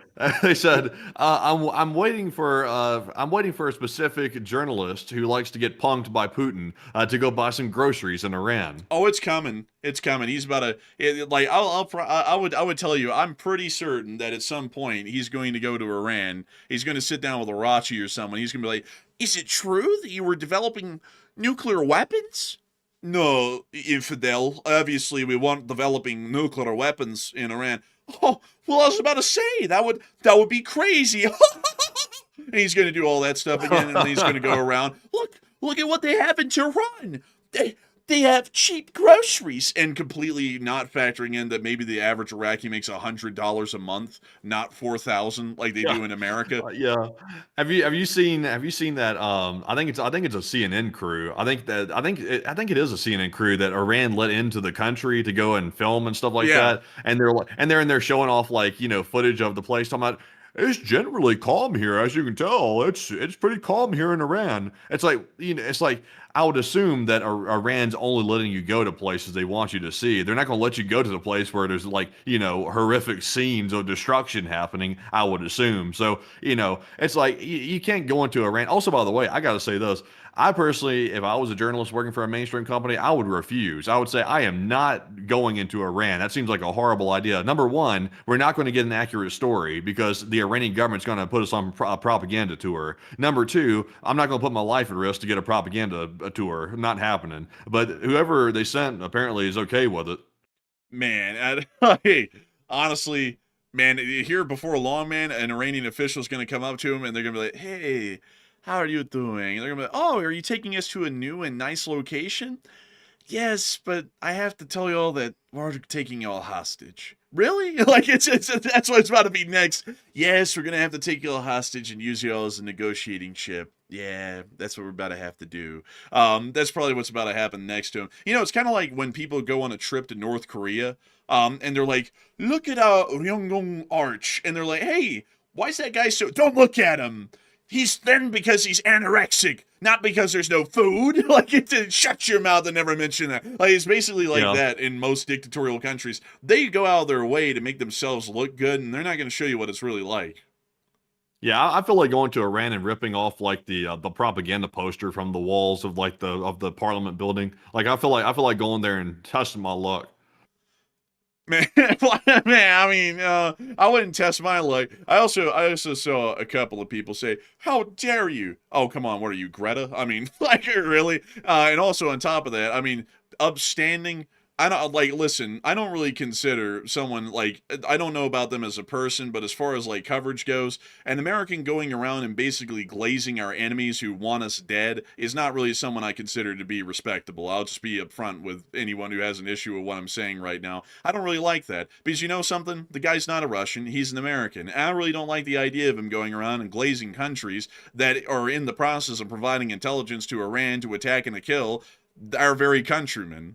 That guy's countrymen and mine. I don't really respect that. So if you respect that, I'd have to say that your loyalties to this country are a little bit questionable for a lot of y'all to claim that you're huge patriots. A little interesting you listen to someone who basically just shills for all of our enemies. And I don't really respect that, to be entirely frank with you. But anyways, with that, we're on to the next one. You know, I will say though, I kind of like, I don't know if respect is the right word, but I kind of like am fascinated by the idea that a guy can generally say things that are just absolutely batshit crazy, and he has enough influence over enough people to actually make them believe it. I don't know if respect, impressed. I'm not really sure how I really feel about that, but it's fascinating to see that. It's just like this guy is, you know, he has a very like cult-like fan base to a certain degree. So the people listen to what he's saying, and I guess they assume he's telling the truth. So they take it to the bank with what he's saying. But it's like if you just use a little bit of common sense and deductive reasoning, you'll find out that, you know, the stuff he's saying about the Russia-Ukraine war doesn't make any sense. Most of it doesn't make any sense, and it doesn't make any sense at all, to be honest. But yet people believe it anyway. It's like that's kind of interesting. Yeah, and then like, and also someone who's shilling for a country so badly that when the president of the country is literally bitching you out on your own interview, it's like, how little self-respect do you have at that point to keep shilling for that country? You know, it's like saying, look, the groceries are cheap. It's like, yeah, but you just got punked by the president of the country over there on your own interview. Like, literally sitting there going, look, are you a clown or are you a reporter? Anyways, getting back to the rinky-dink the wise, you know, it's like, if I was in that position, I would have been like, you know what? I just realized I actually got something to do back in the States. It was nice talking to you. I'm going to see you around. And then I'd leave and I'd start talking shit about the guy. I wouldn't sit there and go, oh, okay, I guess I'm a clown.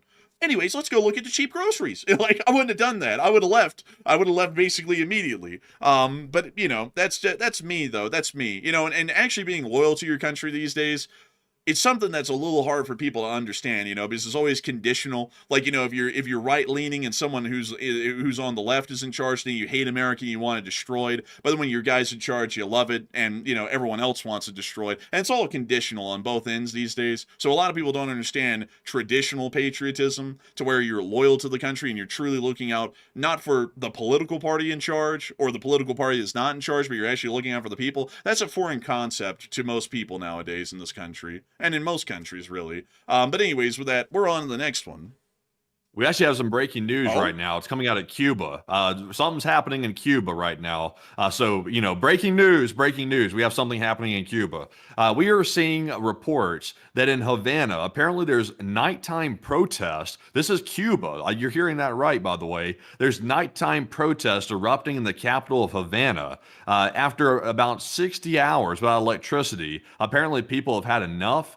And it sounds like there's people mobilizing to the streets inside of Havana, Cuba right now. So we have a video. I'm not sure what the video shows. I haven't watched it, by the way, so we'll have to take a look. But it's showing something. So I guess let's see. So it looks like a large number of people clanging bottles together and chanting something. Goblin behind the camera.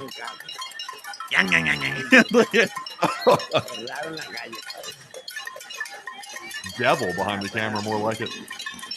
He's a devil for the drink, Kathleen. Like that guy sounds like straight out of hell back there. He's behind the camera. I'm gonna sell this on you. Like, whoa, calm down, man. Like,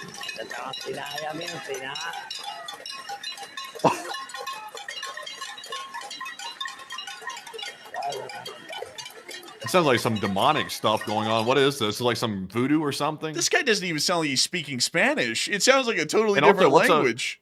It's like a ritual or something. It's like there's like a bunch of clanking cowbells. There's a dude like chanting some evil spells or something like that behind the camera. It's like, I don't know what's going on in Cuba, but they're having some issues. Man, this guy's behind the camera. Like chanting Latin or something. It's like, hey, yo, dude, like, calm it down. Ahora, ay, no pueden pasar. Pusieron la latona basura en medio de la calle. Damn. Oh, I there's don't- somebody strobing a light down there. Oh, yeah, it's finally something in the dark. So they finally got something.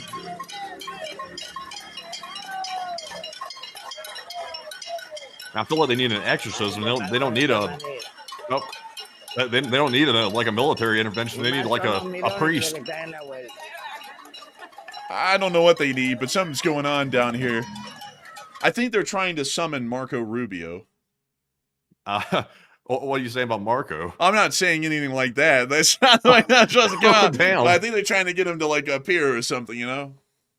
Maybe so, but I don't know. This is kind of like creeping me out a little bit. But I mean, apparently, I guess I mean the post claims they're protesting about the lack of electricity. So they're not necessarily going berserk trying to overthrow the Cuban government for the reasons that the U.S. wants, but they're apparently pissed that they don't have electricity, which is a little bit weird because Cuba commonly has power outages. That's not uncommon in Cuba. So I'm not sure why they're suddenly deciding today's the day to rise up about electricity problems when they constantly have that problem literally every day. You know, Matthew, I feel like before long, there's going to be something like this happening out on the south lawn of the White House, and it's going to be everyone in the White House trying to get Dick Cheney back so that way he can help him out.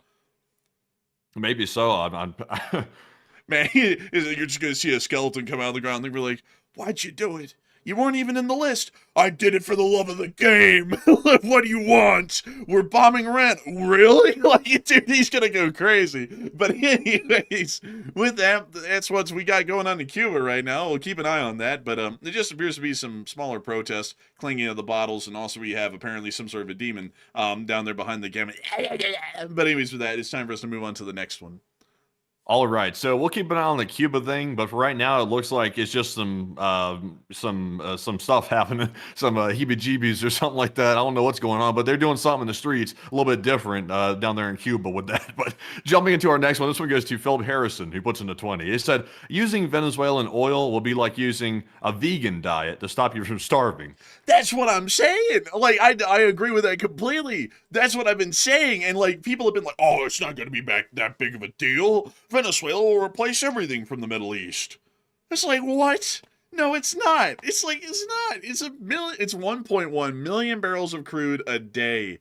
I mean, hell, literally anybody in the Middle East makes more than that. I mean, the Israelis' main export is cut diamonds, and they make more oil than that, basically. I mean, like, I'm exaggerating on that one. That's actually not true, but still, at the same time, it's like, that's just not going to replace anything. Like, it's really interesting to me how, like, I was trying to read some articles on this today, folks, and I found it just so crazy. Like, I was pulling up stuff on, like, the crude oil supply chain. I was trying to make sure to see if I could read anything to learn anything new about it. And they would be like, the major oil producers of the world, like America, Russia, the Middle East, and Venezuela. And we've shown y'all, like, endless graphs. And everybody was saying that in all these articles. And it's like, Norway is bigger than Venezuela by a factor of, like, 4. It's like, and nobody calls them a major oil producer, in America at least, and nobody calls Canada a major oil producer, and they produce 5 times the amount of oil that Venezuela produces on a day, on any given day. And it's like, and then people sit there and go, "Oh, don't worry, Venezuela will replace it all." It's like, yeah, with like drops. We need a flood of oil, not drops. Like we're on it, like we're like legitimately on a starving diet if we're saying that Venezuela is going to pull us through. That's ridiculous. And then also a lot of people are going to be like, "But it's the untapped reserves." Is that oil buyable today? No. That's like saying the corn that's growing in the field right now is edible in 6 months. Are we able to eat that today? No. So if you're counting on that corn in that field, you're starving today. That's the problem with untapped oil fields. They have to be tapped and they have to be producing oil for us to buy today. Like when your car is running out of gas today, you need gas today. When you're hungry, you need to eat today. Like, you can't sit there and go, in 6 months we'll have gas and we'll have food. We're going to be all dead by then. It's like that's not how that works. And yet people will sit there and say that. They'll be like, oh, well, it'll just be hardships for now. America will just be completely out of gas for like a half a year. Everything will grind to a halt at some point. But, eventually the good times will come back around. It's like, why doesn't everyone have that mindset in every administration? Like, why didn't they have that in the last one? Oh, yeah, the groceries are expensive and, the gas is high, but it's all for a good cause. Like, nobody was thinking that. And I mean, that would be stupid to think. Like I'm just being completely honest. It's like just straight up common sense. There's nothing political about that. That would be stupid to sit there and think, oh, let's just impose artificial hardships on ourselves by our own poor planning for no reason and then pretend like good times will be around the corner. It's like good times can be here right now and we can still bomb Iran. We just need to bomb them in a different location. I don't think there's any way to really prevent this person. I'd have to disagree with you. I think this was going to happen. Like I knew, like, a war in the Middle East was going to result in oil issues because, of course, the Middle East is like oil central. So it was going to result in these issues, and Iran was going to attack these facilities. They're attacking them a little bit faster and also a little bit more effectively than we thought. But that's not really something that we can prevent because they're trying their best to shoot stuff down. Yes, the U.S. could do a better job at defending against the Shaheeds. That is something we failed on. But overall, though, there was no way to like completely prevent this from happening, in my opinion. So I'm not too worried about it, honestly. It will change, and of course, I'm not sure how Iran's going to hold out. Like we're about to see how long they can hold out for, but I just don't think it could have been prevented. Maybe not, but also I saw someone say, "Oh, but we have the strategic oil reserves," and that's true. Actually, that kind of is the point. We do have we have a maximum capacity in our strategic oil reserves of about 740 million barrels of oil, which is enough to float the United States for a couple of hundred days, getting kind of close to a little bit of a year if you just tapped into that completely. But here's the thing about that, though. I'm about to tell y'all something crazy.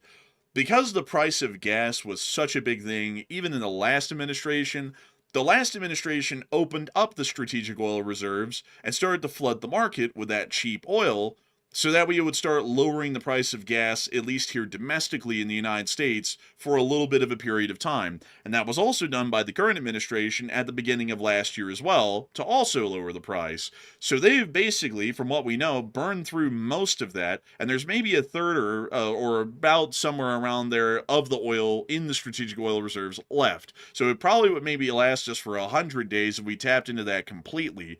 But that, once again, isn't just a workaround and the fix-all be-all, because the reality of it is that was already heavily consumed to try and lower the oil prices in basically the last years. So I hope that addresses that the best I can. But with that, it is time for us to move on and into the next one. And our next one here is going to go to none other than Jesusium, who puts in a 20. And thank you very much, Jesusium, for that support. He said, before Iran, Ukraine shouldn't be a part of Russia. After Iran, there should be Ukraine, Greater Ukraine, and East Ukraine allies of Taiwan. And that's kind of true. That's actually kind of true. I do thank you for the support and help this channel to keep on running. And with that, we are on to the next one. We also have a 20 from Zachary Luke. He said, you should look at the call sign VVPE 804. The Navy drone flew to straight and back to ocean, currently over Saudi on Flight Radar 24. Oh, really? Like, real? Let me go look at that. Let's take a look. Oh, it's gone. Oh, I think that's one of those CIA C-130s, though. Look at that, an L-100. Oh, what could we be doing there? Oh, what do we have here? We're going to create a false flag. That's the word of the day again, folks. False flag. Everybody uses that now. Are the Israelis going to false flag? Did y'all know that was such a... By the way, this is a little bit something there about that guy that everyone's talking about. He's a stand-up guy. He said that Mossad agents were arrested in Qatar and Saudi Arabia trying to conduct false flag attacks on those countries to try and get them into the war. Do y'all know how bad of a lie that was? The Qatari government came out and made an official statement saying that didn't happen. The Saudis didn't, but the Qataris did. And it's like, it's like that gives you enough of a credence to know. It's like if someone's making statements that are that bad and get that much attention that a government has to come out and say that's not even true, I mean, you know, that kind of tells you everything you need to know. But anyways, with that, I hope that does address that the best I can. Big thanks to you for the support. Sadly, we couldn't find it, though. And with that, we're on to the next one. We also have a 20 from Rye Guy SR, who said the U.S. refineries do not refine the crude that we drill here in North America. There are two types, light and heavy, to simplify. Our refineries refine the opposite of what we pull from the ground. 80 per B loses profit with pump. Cost still up. LSA. And thank you for the support, Rye SR. And I'll have to look into that. I'll have to do some research because I know that U.S. refineries, especially down in the Gulf states, are actually actually designed purpose-built for sour crude. So that's really interesting. I'll have to look into that a little bit more. So humongous thanks to you for the support and sharing that information with us. And we're on to the next one. We also have a €6 from Kerry TV. He said, sorry I'm late. Any chance of a quick summary since yesterday? My goodness, man. That would be a lot of news right there since yesterday. I would literally have to start playing Vivaldi Four Seasons, like the orchestral cover, to even try and describe what's happened just in 36 hours. It's been crazy. Sadly, I think that might be a little bit out of the scope of a short answer, but I do thank you for the support and helping the channel to keep on running. And with that, we are on to the next one. We also have a little bit of a question here from Spooky, who puts it in 20. And Spooky said, a market is a real or virtual place that oil is sold. If there were a declaration of war, it could be set. However, in this political climate, a declaration is not going to pass, so we stay with market prices. Are you saying that? Are you talking about my idea earlier about the price controls I was talking about, basically? Because if that's what you're talking about, technically the president has emergency war powers even without a war declaration. He would have those powers anyway, at least in theory, I believe. So he could do it outside of that, but it seems like that idea is highly unpopular with people. Based on what I saw in the chat, that is extremely unpopular with people. So I was bringing it up. I thought maybe it might be something to think about in an emergency situation only, but I don't know. I'm not sure if they'd even entertain that. But Enforcer, what say you? I would have to say I would generally agree with Matthew on that. And a big thanks to you for the support. And we're on to the next one. We also have a 10 from Max, who said, for reference, the barrels per day in the USA, 13.5 million top producers, Texas, 5.7 million, New Mexico, 2.2 million, North Dakota, 1.2 million, even North Dakota produces more than Venezuela, and I'm right here, LSA.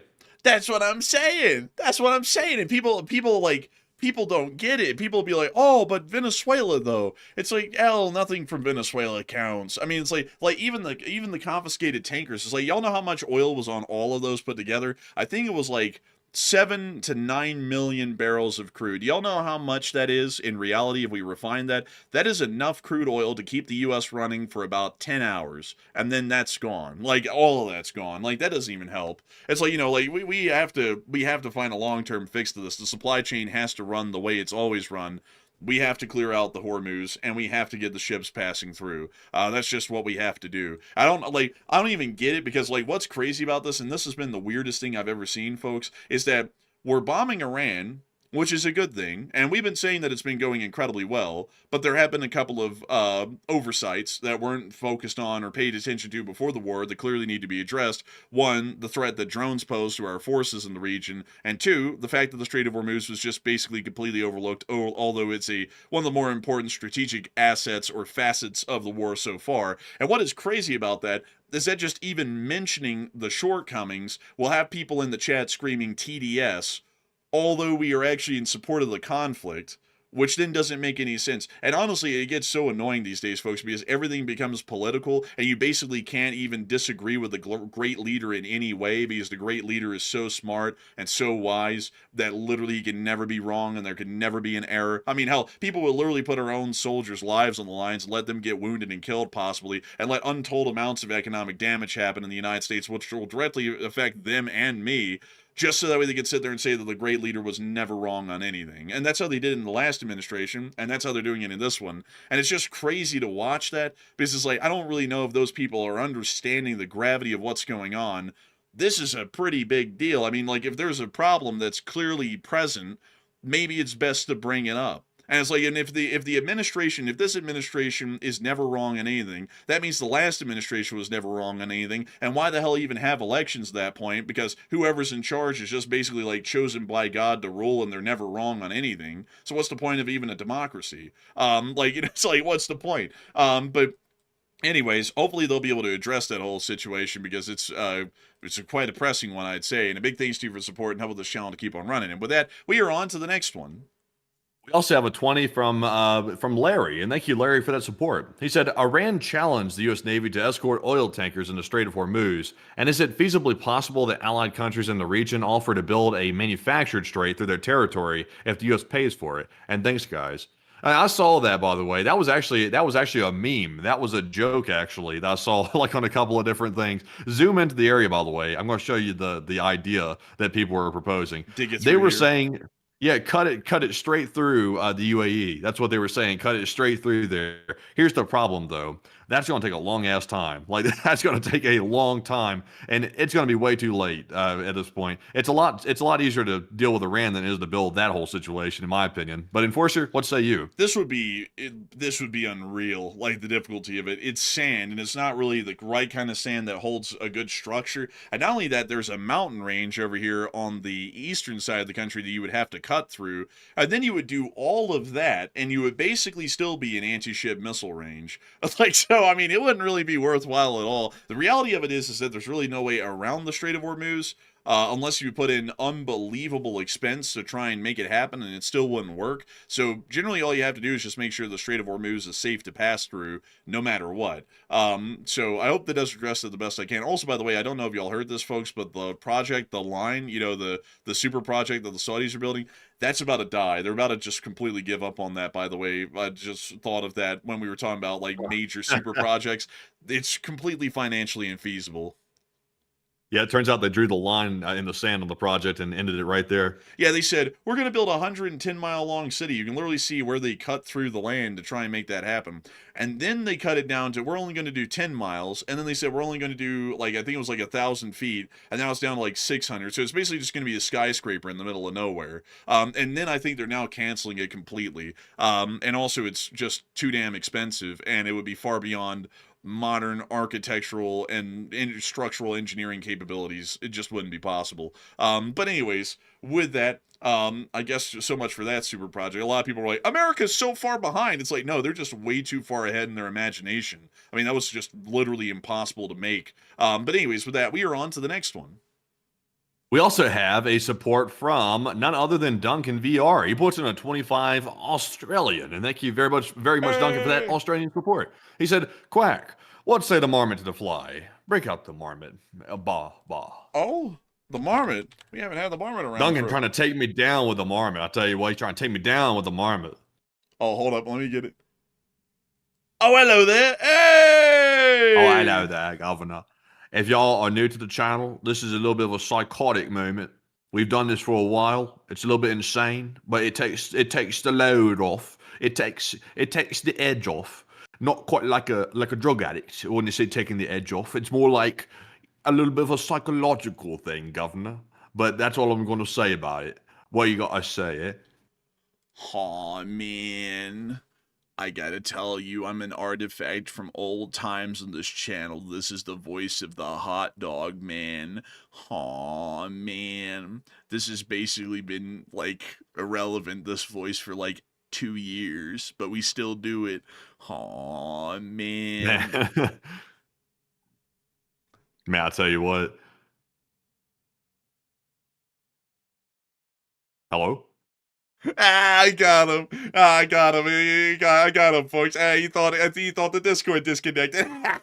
But beyond that, man, I was sitting there, man. You said, that's something. I was like, man, you're saying such a little. You're thinking I'm about to just start like steamrolling with the talking again. I was like, man, I'm gonna let him cook. I was like, I'm gonna see what happens. And then you're like, hello. But anyways, all jokes aside, the Marmot and the Fly segment is a real tradition here on the channel, and I gotta say, humongous thanks to you for the support and helping this channel to keep on running, Duncan. And for any new viewers here, this is something that has been a running joke on this channel for years. Is this particular painting and this particular marmot on this painting. It happened because it looks so funny. This doesn't even look like a marmot. It looks like a giant rat. And it was so funny that we made up a fake voice for it and a fake voice for the fly. And it's been a skit for like 2 years now. But a big thanks to you for the support and helping this channel to keep on running. And with that, it is time for us to move on to the next one.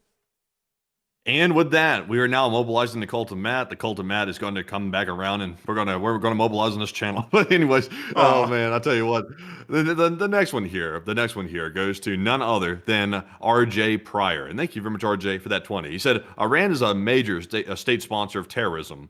Also, they are the terrorists too. He said we're a primary enemy, and what are the risks of the recent transition of the DHS and the FBI agencies focused away from counterterrorism and toward immigration enforcement? Now, they haven't really necessarily like reduced the capacity of the counterterrorism divisions of the FBI or DHS, by the way. They just simply expanded on the immigration side of things. So, to my knowledge, there's nothing that's been cut back. The only catch is though, I think when Doge came around, by the way, I think they might have cut some of those positions that they considered unnecessary. So I'm not really sure exactly what positions were cut, where they were cut. But I think it's still staffed at normal levels for the most part, to my knowledge. But Enforcer, what say you? hopefully it won't have any effect. I'm sure that the department, the Homeland Secretary, who has been around for a long time, I think it's like a year and 3 months now. I'm sure they're going to have a long career ahead of them, and also the FBI director, who is always on top of the job. Like, he never is doing anything that makes the department look like a joke. I'm sure they're on top of things, and I'm sure that their departments are on top of things, and they'll make sure to catch it on the spot. And Matthew, how in the world is the Secretary of Homeland Security doing anyways? Are they doing well? Yeah, I think she got promoted. Oh, really? Yeah, I think she got promoted straight out of the job. Oh, she got promoted to customer, is what you're saying. I think she got promoted to remote position that has nothing to do with anything, I think. Oh, a paper pusher in Alaska. Oh, okay. Like, I see. Like, but anyway, so that I hope that does address that well. And with that, we are on to the next one. Yeah, one thing you rest assured about though is with the FBI, at least I don't know about the DHS. They're having currently a little bit of a leadership crisis right now, so they'll have to figure out who's going to be in charge. I think that they have a guy lined up, but we'll have to see. One thing's for certain though, the FBI director, he has his eyes on the situation. There's no doubt about that. He's not missing a thing. So trust me, he doesn't even blink. So nothing's getting past him. Okay, but get into our next one here. This one goes to Tony, who puts in a 20. Tony said, "Might the 82nd Airborne be going to Cuba instead of Iran?" Yeah, there's a slim possibility that could be the case, but we would think it's probably going to be more towards Iran. But a big thanks to you for the support and helping this channel to keep on running. I hope that does address that well. And with that, we are on to the next one. Also, by the way, someone said I thought this channel wasn't political. Well, that's not political. I mean, have you not seen the guy? Like, pull up a picture, Cash. Let's pull up a God picture. forbid we make fun of people on one side of the political aisle. I'm not and making fun of him. Oh, He God. looks like that. No, I'm just saying, I'm just saying that for the person who said that. I saw it, and it's ridiculous. Like, you make fun of Democrats all day, but you can't make fun of Republicans. It's so stupid. But anyways, I'm not even making fun of him. I'm not even making fun of him. Literally just calling it how it is. It's like the guy actually I mean, let's see. I mean, look, Cash isn't missing anything, okay? Like, no offense. I don't know much about Cash personally, but one thing's for sure, though, like, this guy, his eyes wide open. Like, nothing's getting past this guy right here. Like, not a thing. On some things, his eyes are wide shut. On some things, his eyes are wide open. On this one, eyes wide open. I would say that his eyes were wide open on that hockey celebration where he was, flinging the beers around and screaming and everything, like in those videos. He was really on that. I don't know why people are going off about that, to be honest. It's like, even if you're like in the FBI director or something like that, you're not going to be like 24/7, like, I got to be FBI, sir. It's like, they're also human. It's like, at the same time, there's going to be like a human moment here and there. It's like, it's for the same reasons that we can't stay on the air 24/7, these people can't stay in FBI mode 24/7. They're human beings. They have to have a minute to, be a human. So it's but I mean, as long as he's doing his job, as long as he's doing his job with competence, that's all anybody can ask for. But the key word is with competence. Yeah, but I mean, it's that's in private though. I mean, I wouldn't sit there and go, let me go to the Olympics and go root for the US team and then do something crazy or stupid when cameras are looking at me. It's like, that's something you wouldn't do. We act out on the channel, but that's within measure. You don't do that knowing that there's cameras around in an official capacity near to the US Olympics team and everything. Like, that doesn't look too good to me. Like, just being completely honest with y'all. It's kind of like how I'll be honest with y'all, it's kind of like when presidents take vacations, and a lot of them, which basically all of them do. I don't really like that, for all of them across the board, because I'm like, it just doesn't look that good. You know, it's like a lot of Americans are working basically every single day of the week at this point for the rest of their lives, and then like half of the time the presidents are on vacation. Like, I don't know about that. So like, it'd just be better to hang out around the White House so that way you look busy, even if you're not busy in those instances. At I least in don't my know. opinion.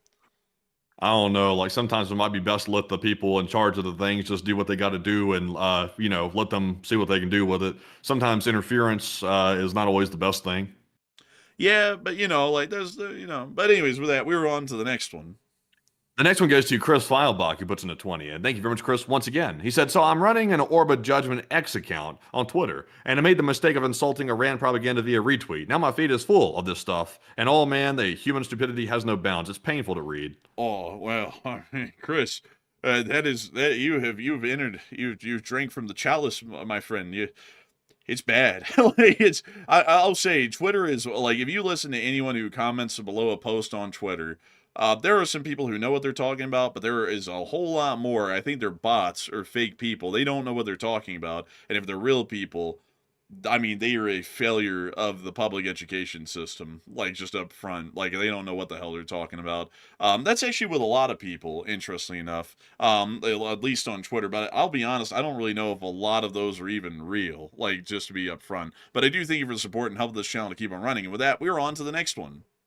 All right, and just for a disclaimer, we have about 70 super chats left, so we are going to speed up because we can't be on here until 1 or 2 in the morning again, or otherwise I'm going to burn out. But this one goes to John Tango, who puts in a 20, and John said, this war is going to get very involved and interesting. LSA, get some rest, you're going to need it, and this will be nothing like Iraq. And I'd have to agree, and a big thanks to you for support, and we're on to the next one.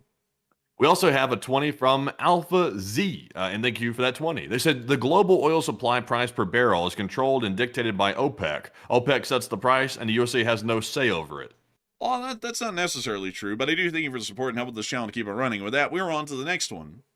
We also have a 20 from Full Bolt-On Racing, and thank you, Full Bolt-On, for that support. They said the James Gin is sold at that Total Wine and More store. I picked up some this weekend. I didn't know that, actually, by the way. I want one for the counter, so I don't know if that's in Utah or not, but I'll try to see. Utah's weird because of the whole LDS church thing. There's not a huge emphasis on alcohol in the state, so I'm not sure if they have that, but I'll check on it, though. And also, thank you for that support. We also have a 20 from Sparky, who said, look up Worldview. This guy basically made a civilian version of Palantir using OSINT, tracking satellites, maritime and air traffic, and more. And the app's coming out in April. And I've heard about that. It's really interesting, and we will have to take a look at that. So big thanks to you once again for support, Sparky, and helping this channel to keep on running. And with that, we are on to the next one. We also have a 20 from Oni Pantera, who said, not going to lie, a lot of our NATO and Middle Eastern allies have kind of confused and pissed me off, either outright not supporting the U.S. decision to go to war with Iran, or not retaliating to Iran, striking them with missiles and drones. I would say that it's not really like aggravating because like they really didn't like ask for the war. Like a lot of these Gulf states just kind of happen to be in the midst of it, and NATO doesn't have any obligation to go with us down to the Middle East because they don't like NATO is a defensive alliance, not an offensive one. And on top of that, I mean, a lot of these Gulf state allies, whether they're firing at Iran or not, have saved the lives of a lot of U.S. soldiers recently in Qatar and elsewhere with their own air defense. So I would say that I understand to a degree while it would be a little frustrating that the Middle Eastern countries haven't joined in, but at the same time, I mean, I wouldn't let that be the only thing you're focusing on. I mean, there is a silver lining to it. They still are great allies that have helped to save the lives of plenty of Americans down there. But a big thanks to you for support. And with that, we're on to the next one. We also have a 14 from Leon, who said, the Hormuz carries just 20% of the world's oil, not 40%. Well, I mean, the Middle East produces about 40% of the oil, so if it's not going through the Saudi pipeline, which accounts for 5 million of that, the rest of it has to go through Hormuz, because where else would it go? I mean, most of it's shipped out to the rest of the world. It doesn't stay in the Middle East. But a big thanks to you for the support. I hope that does address that well. And with that, we are on to the next one. We also have none other than a support from Just Some Space Cowboy, who puts in a 10. He said, the Italians had an interesting self-propelled anti-aircraft system, which mounted an Otto Malara 76 naval gun and radar, and also an OF-40 tank chassis, and would be an interesting solution for those drones. It would be. They're pretty cool, honestly. I think they're really neat. I wish we had seen these things actually get mass-produced. That would have been pretty cool. Big thanks to you for the support and helping this channel to keep on running. And we're on to the next one.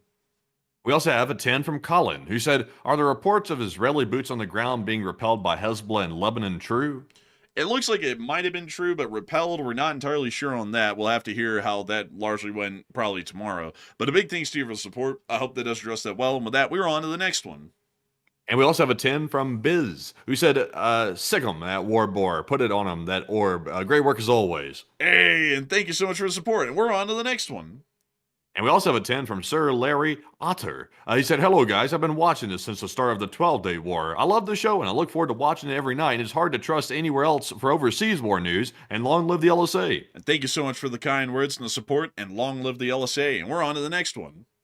And also a big shout to It's Aldo, who put in the 10. He said, oh, holy moly. And I agree with you. Holy moly, I agree. And we appreciate that support. We also have a 10 from Hot Pink Stickers, who said, do you think the whole Cold War Cuban Missile Crisis deal is going to come back and F us up? The pooper, if we try to FAFO with Cuba 60 plus years later, for example, Russia putting nukes back in their hands. Nah, not really. They don't need to put nukes in Cuba anymore. They got ICBMs. So Cuba is basically unimportant to everyone at this point. But a big thanks to you for the support. I hope that addressed that well. And with that, we are on to the next one. We also have a 10 from Daniel Bar Harvand, and thank you for that support as well. He said, what do you think that the motivation is to oppose Pahlavi while he's the only opposition with support in Iran? And could it be his insistence on the Iranian border integrity and Kurdish forces coming into play? Honestly, like real quick, I think the reason why he's getting opposed by the admin right now, if that actually stays consistent, is because Pahlavi's making himself way too vocal. Like he's getting out there too much. Like he's basically appointing himself preliminarily as the leader of Iran. I don't think that goes over well with too many people. It seems to be that the Iranians want it, but to Americans, I don't think that goes over too well because Americans have a strong aversion to kings and stuff like that. Most Americans do, at least. Usually we do. Some people need a dictator. Some people everything that used to be a standard is no longer a standard. So I make generalizations like that, and then I have to walk them back because I realize that things are topsy turvy. But Enforcer, what say you? I would say generally, I like many have some apprehensions about Pahlavi and his actual intentions because he's so adamant on trying to become an interim leader and just having all the powers that are needed to be the interim leader for only a limited period of time. And that always makes me think, hey, wait a minute. Because if I heard a president of the United States say, let me suspend all of the elections and have ultimate authority over the whole of America for only a limited amount of time to make America better, I would tell you that guy is going to be a dictator and he is going to run this damn country into the ground. I would tell you that up front because that would definitely be the only reason why anyone would want absolute power for a limited period of time for an emergency purpose. That's literally the only reason people want it. So that's one thing that I'd say is a little bit questionable, but I'll be honest with you. I think the reason why the guy's kind of being sidelined is because he also said that the president threw the Iranian people under a bus for what happened in January, and usually saying anything about the president or the great leader not doing everything perfectly all the time generally gets you thrown under a bus by him instead. So I hope that does address that the best I can. A big thanks to you for support and helping this channel to keep on running. And with that, we're on to the next one. We also have a 20 from KG, and thank you, KG, for that support. He said, war. What's it good for? And thanks for all you do, guys. War. Man, war cry. But beyond that, a big thanks to you for the support, KG. Thank you for helping this channel to keep running. We're on to the next one. We also have a 10 from Rico. He said, the people most dependent on this oil is China. This is not a big deal. This is a big deal. And, if you don't believe me, this is what I'm going to say to people who don't believe me. It's fine if you don't believe me, but when you go to the pump and you're starting to pay out the ass for gas, don't change your tune then. Well, you know that saying, right? Yeah, I mean, you put a lot of emphasis on the ass part. Well, I mean, I just said it normally. I said out the ass. I was like, is that how? That's how you listen, T. But you know the meme. You know the meme on that one. Yeah, I get you. Yeah. But beyond that, I do have to say a big thanks to you for the support. But I mean, when you're paying at the pump a whole lot more, don't be singing that song. Don't change your song. Then keep with it. Keep with it. Because, I mean, I'm telling you right now, and we are always saying to people, things are going to be issues, and people always want to say, oh, it's not. And, everyone always has prevailing judgment until it goes wrong. But don't change your tune then. Stick with it. I mean, don't change your tune for nothing. But with that, we're on the next one. We also have a 10 from Zun, who said, chicken on me.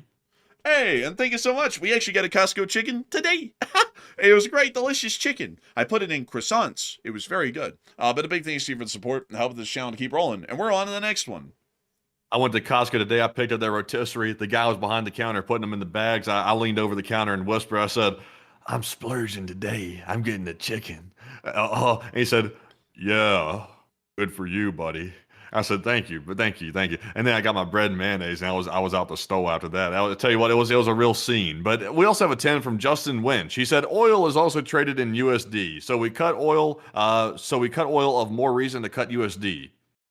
I think that's like that whole petrodollar thing, and that's just not the case. Like the US dollar is just a reserve currency. It has nothing to do with oil, and that's the only thing propping it up. Like that whole thing is a conspiracy theory. But I do thank you for the support, and we're on to the next one.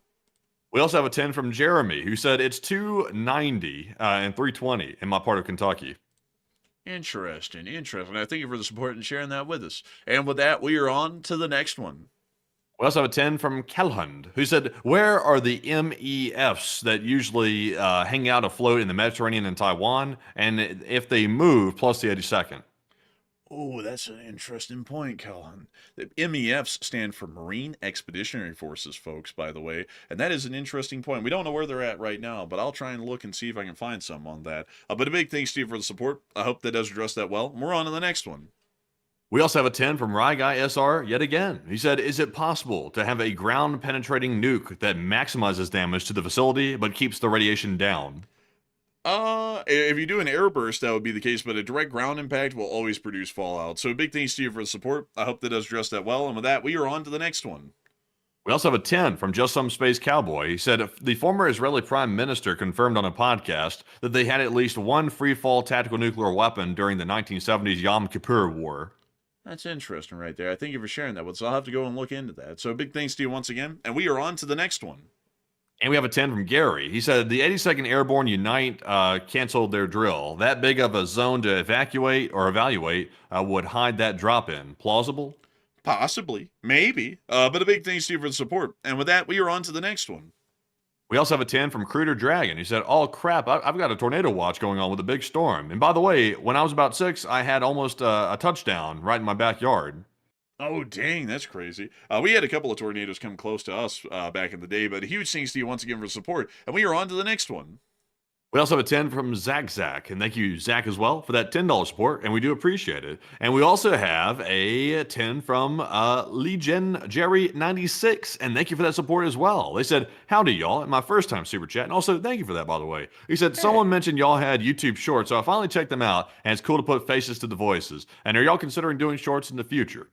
And maybe, possibly so. The only catch is with shorts, though, is usually it attracts like a very short attention span viewer for the most part. So most of our content is long form. Like our short war videos are 20 minutes short, and our live streams are 3+ hours long. So the short videos are less than a minute, and that's a whole different audience. So we never really put too much effort into it for that reason. But we might maybe put some out here and there just for fun. But Enforcer, what say you? We probably do a few for fun, but the problem with that sort of a thing is that if we make shorts and they become incredibly successful, we're now growing an entire separate audience that requires short form content because they have very short attention spans. So then we basically have to divert a whole bunch of work effort and time every day to entertaining those folks. And if we don't do that, then there are a whole bunch of subscribers attached to our channel that are inactive, and they don't watch the channel, and they don't really do anything at that point. And then algorithmically, that would actually drag the whole channel down, and YouTube wouldn't promote us as much. So we actually kind of got to be careful with how we do stuff like that. So we might do one here and there, but it wouldn't be a regular thing, because if we did that, we would have to start diverting a lot of our time from our normal longer form content, like our videos and streams, and basically into shorts to try and entertain that completely separate audience that is detached from everything else for the most part.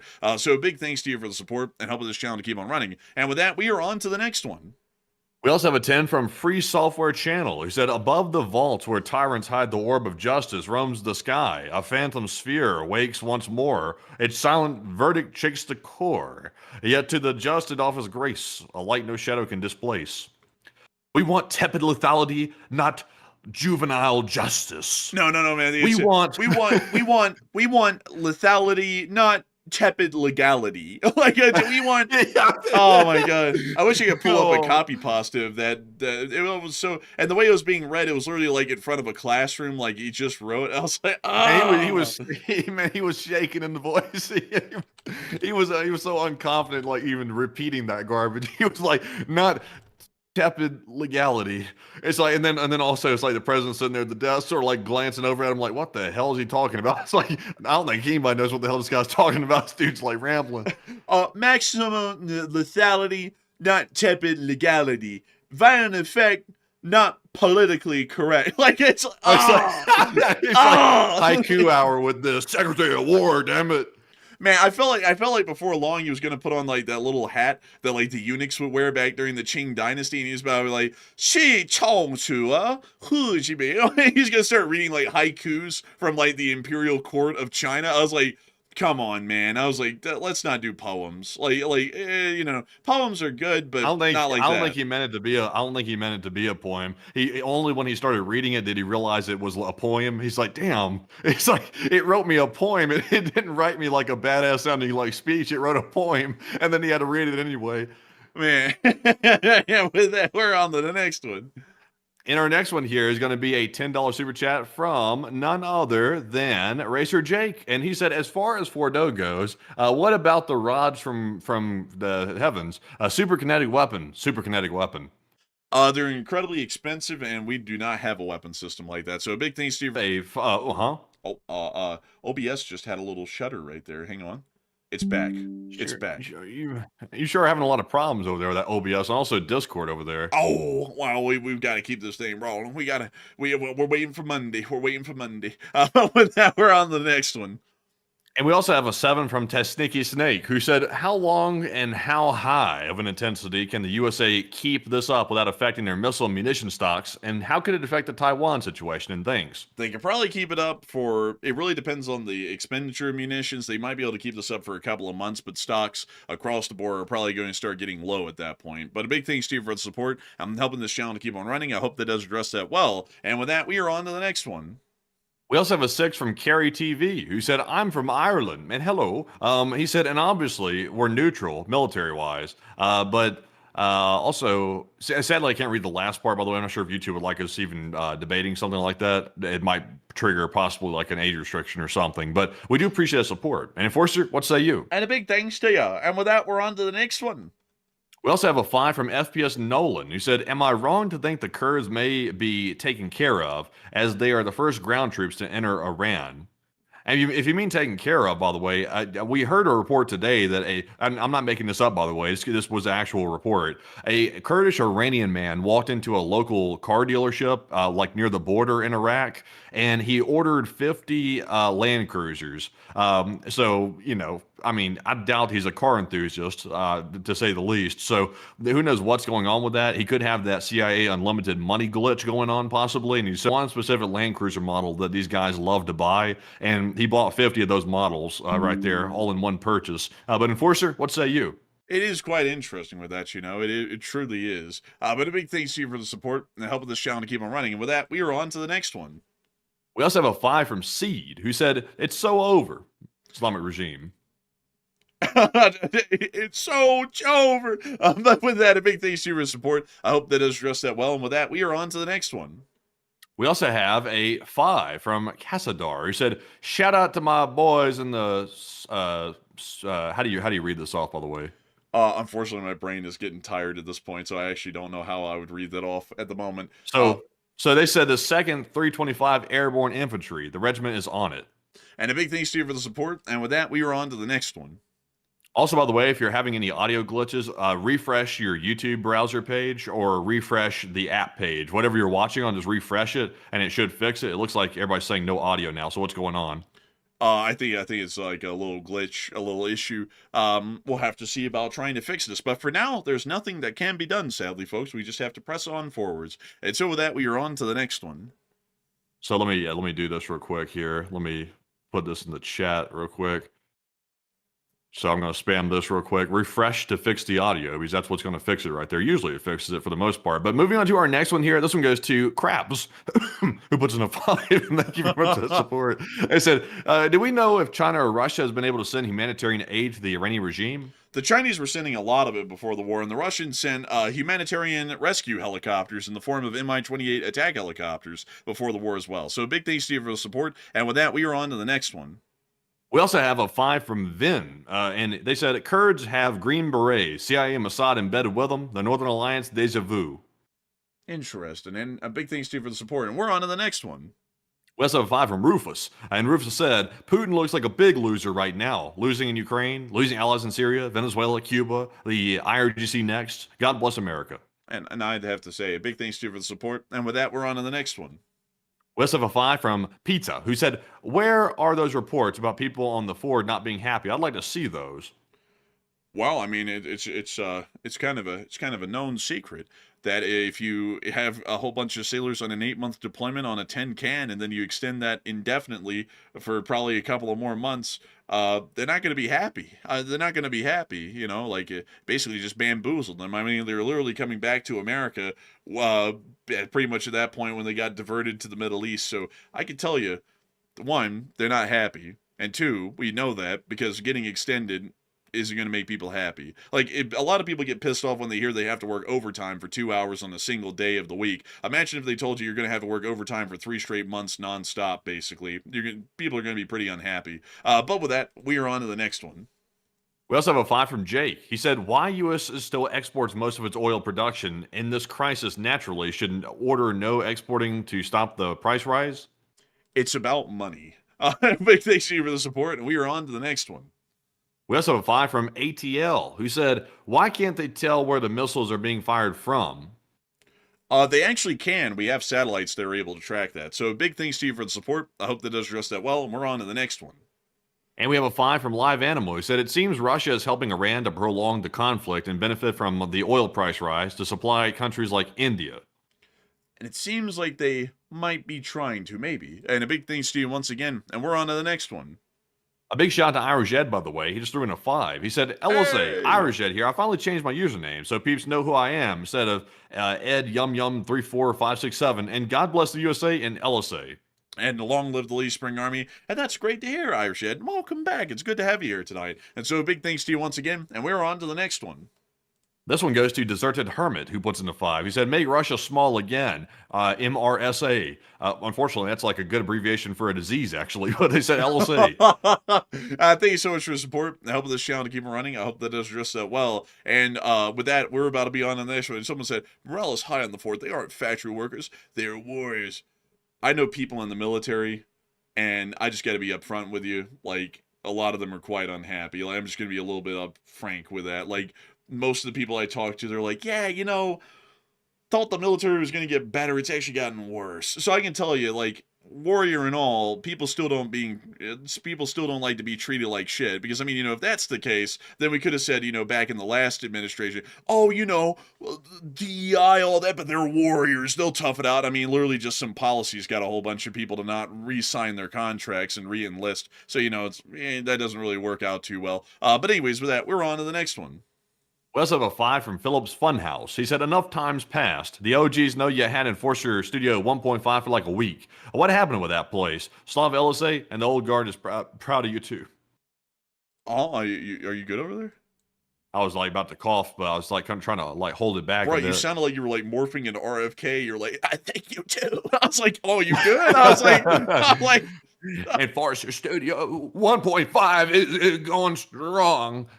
You know, you really watched for a long time to know that, and that was a long time ago. I can't really get into the details of why that happened, but basically we had to move HQs really quickly. So they can hear through the walls. Yeah, they could. So we had to go and do this whole rigmarole thing. But, I was hearing people's in the freaking walls, man. Boom, boom, boom.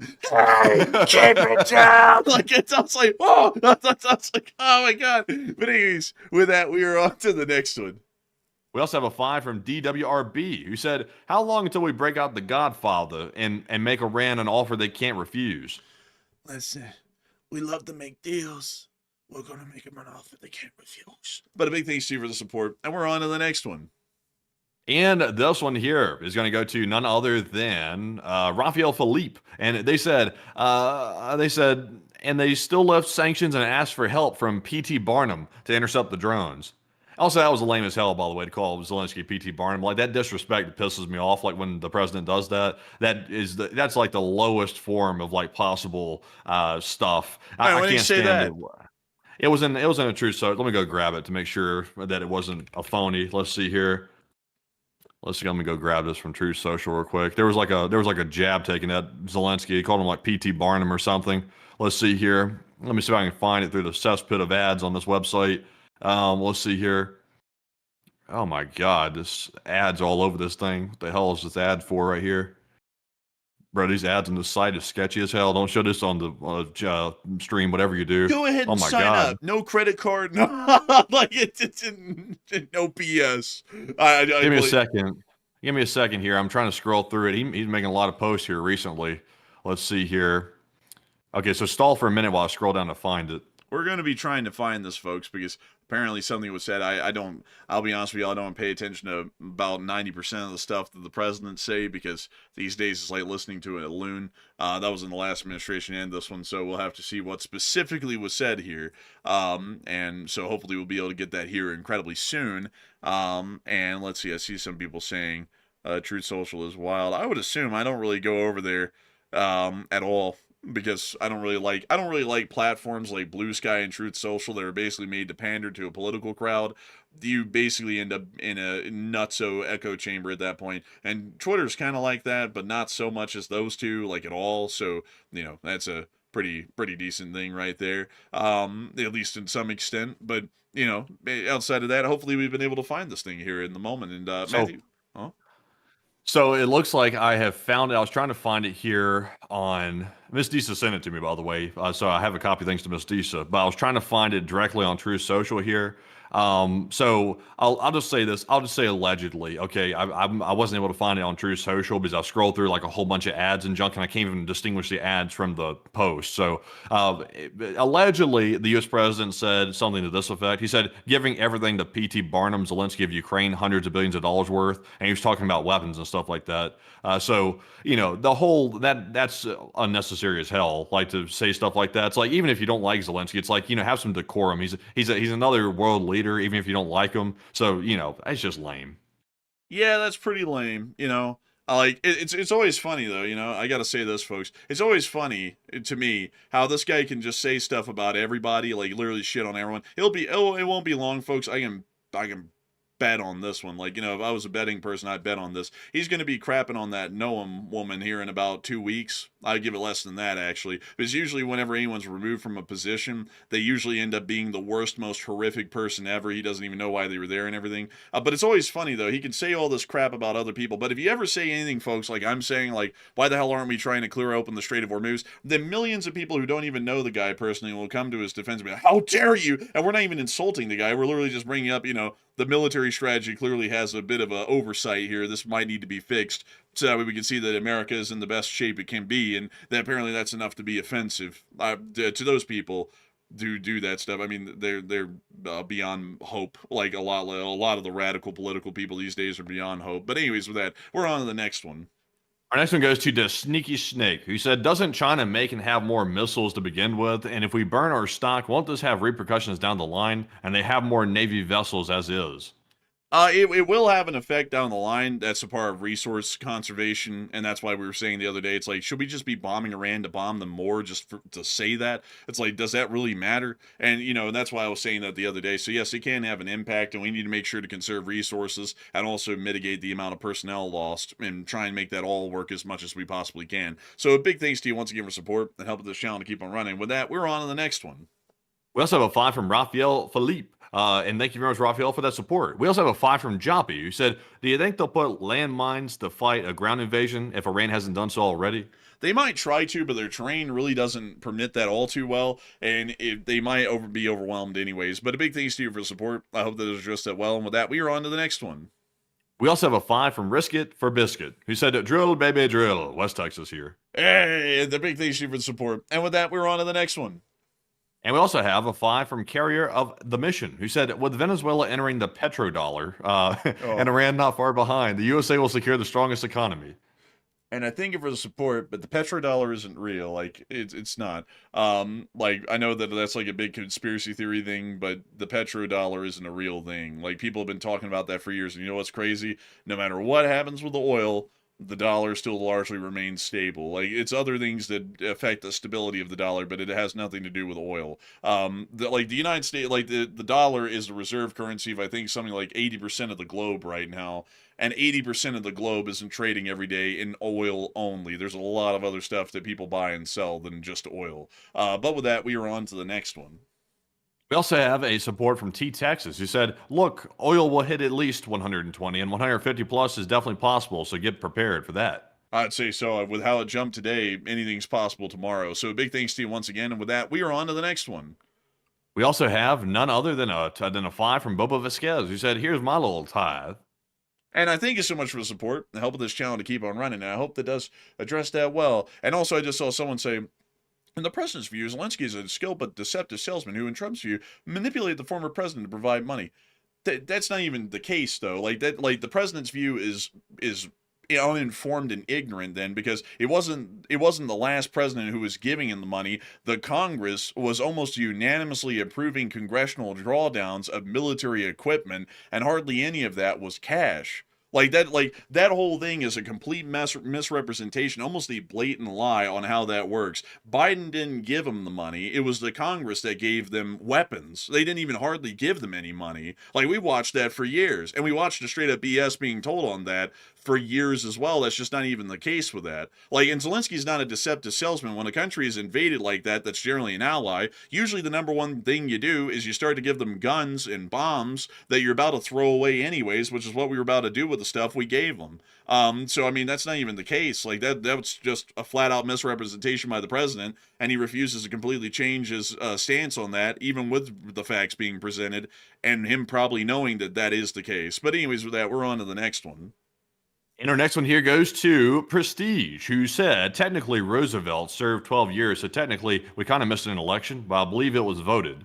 No, he actually didn't serve 12 years. He served about 8, because McKinley was shot basically in like the first year of his term, and then his vice president, which was Teddy, became the president for the remainder of his term. And then in the I believe it was the 1904 election, he was then reelected, and then he served all the way up until 1909 in January when Taft took over. And then Teddy didn't like Taft, and then he came back for an attempted reelection in 1912, and that split the Republican ticket at that time, and that's how Woodrow Wilson was elected in 1912. But he wasn't around for 12 years. He was only around for about 8, and 3, well, really more so like 7 or so, but 3 of those years, it was because he was the vice president, then becoming the president after an assassination, and then he was elected for 1 term, but he never served longer than that. But a big thanks to you for the support, and we're on to the next one. We also have a support from Sean Ryder, and thank you very much, Sean Ryder, for that 5. He said, let's see. Oh, sadly, it's political. We can't address this right here, but thank you for that support. We also have a 5 from Destroyer. He said, watching for the orb over Cuba. I wish I had more to give, but great coverage, gentlemen. And thank you so much for the support and helping this channel to keep on running. And with that, also, man, I gotta say, for that to be like an attempt at political jabs, like you got the entire country wrong. Even it wasn't Iraq, it was Afghanistan. It's like you gotta get it right if you're going to criticize someone. Like you can't like have a typo of your like trying to like cuss us out, and then you can't like do that. I mean, like it's like. You know, it's like, how in the world can you even criticize if you don't even know which country the withdrawal was from, you know, in the like, you know, anyways, with that, we're on to the next one. We also have a 5 from Rebecca Bruce, who said, I came in late, and sorry if you covered this already, but was the USS Abraham Lincoln struck? No, it was not. And I do thank you for support. And also, I just saw someone say FDR did serve. Oh, I thought he was talking, wait a minute, didn't he say Teddy Roosevelt? He said, he just said Roosevelt. I was assuming that it was a Teddy Roosevelt, not FDR, because that's the one I think of whenever I think of a Roosevelt, I think of Teddy. But with that, I hope that does address that well, and we are on to the next one. We also have a 5 from Hoodoo, who said, Americans will be going into Iran on Black Hawks and Ospreys to the loudspeaker tune of Ride of the Valkyries. Possibly. But a big thanks to you once again, and with that, we are on to the next one. We also have a 5 from Mandalore. He said, hi there. I used to live in Fayetteville, North Carolina, and I had many friends in the 82nd. They still do combat jump training on the regular. That is true, but I think when the 82nd actually is sent anywhere, they basically operate just disconnected again. That is so weird. It's about to reconnect. Let's give it a second here. There we go, and it reconnected. Sorry about that, folks. For some reason, OBS just had another little glitch. I'll have to get on that tomorrow, folks, and get the fix put in. I was waiting for the Monday to come around so that way I'd have plenty of time to work on it. I'll just try and knock that out tomorrow really rapidly. But beyond that, I do have to say a big thanks to you for support, and we are on to the next one. We also have a 10, from Free Software Channel. He said, when I typed that, it was separated by new lines, but they didn't stick, so it got read like a run-on sentence. It was a poem, and that was absolutely worst I've been roasted in my lifetime. Whoops. Oh, and I thank you for support. We weren't meaning to roast you, by the way. Yeah, we were joking about the Secretary of War. This is having another little issue again. Yeah, I'm gonna have to fix this tomorrow, and beyond that, though, the story key has actually slipped away, so I hope that does address that well. A big thanks to you once again. And with that, we are on to the next one. We also have a 5 from Ian Mitson, who said, that catchy tune you got at the end of the show stays in my head, and I'm humming for hours after. And thank you so much for the support. I actually came up with that little tune. So a big thanks to you once again. I hope that does address that well. And with that, we are on to the next one. We also have a 5 from Kenny, who said, great show as always. Praise the orb, LSA, long live NATO. Hey, and long live the Lee Spring Army. And with that, we're on to the next one. We also have a 5 from Kevin's Road Trips, who said, hello from a fellow Utah. I love your guys' streams, and no other channel compares. And thank you so much for the kind words and help this channel to keep running. And we're on to the next one.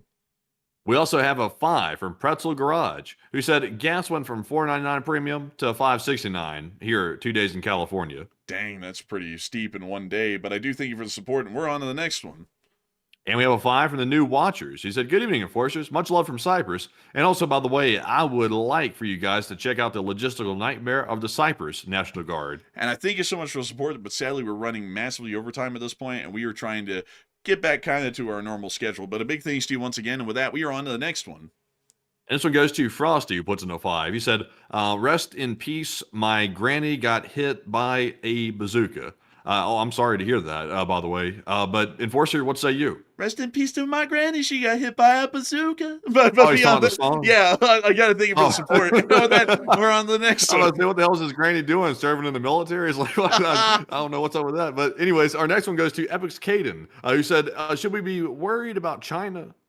Yes, we should always be worried about the Chinese. A big thanks to you for the support, and we're on to the next one. We also have a 5 from Andrew, who said, when is the U.S. going to use the mechanized warriors? Soon. A big thanks to you for support, and we're on to the next one.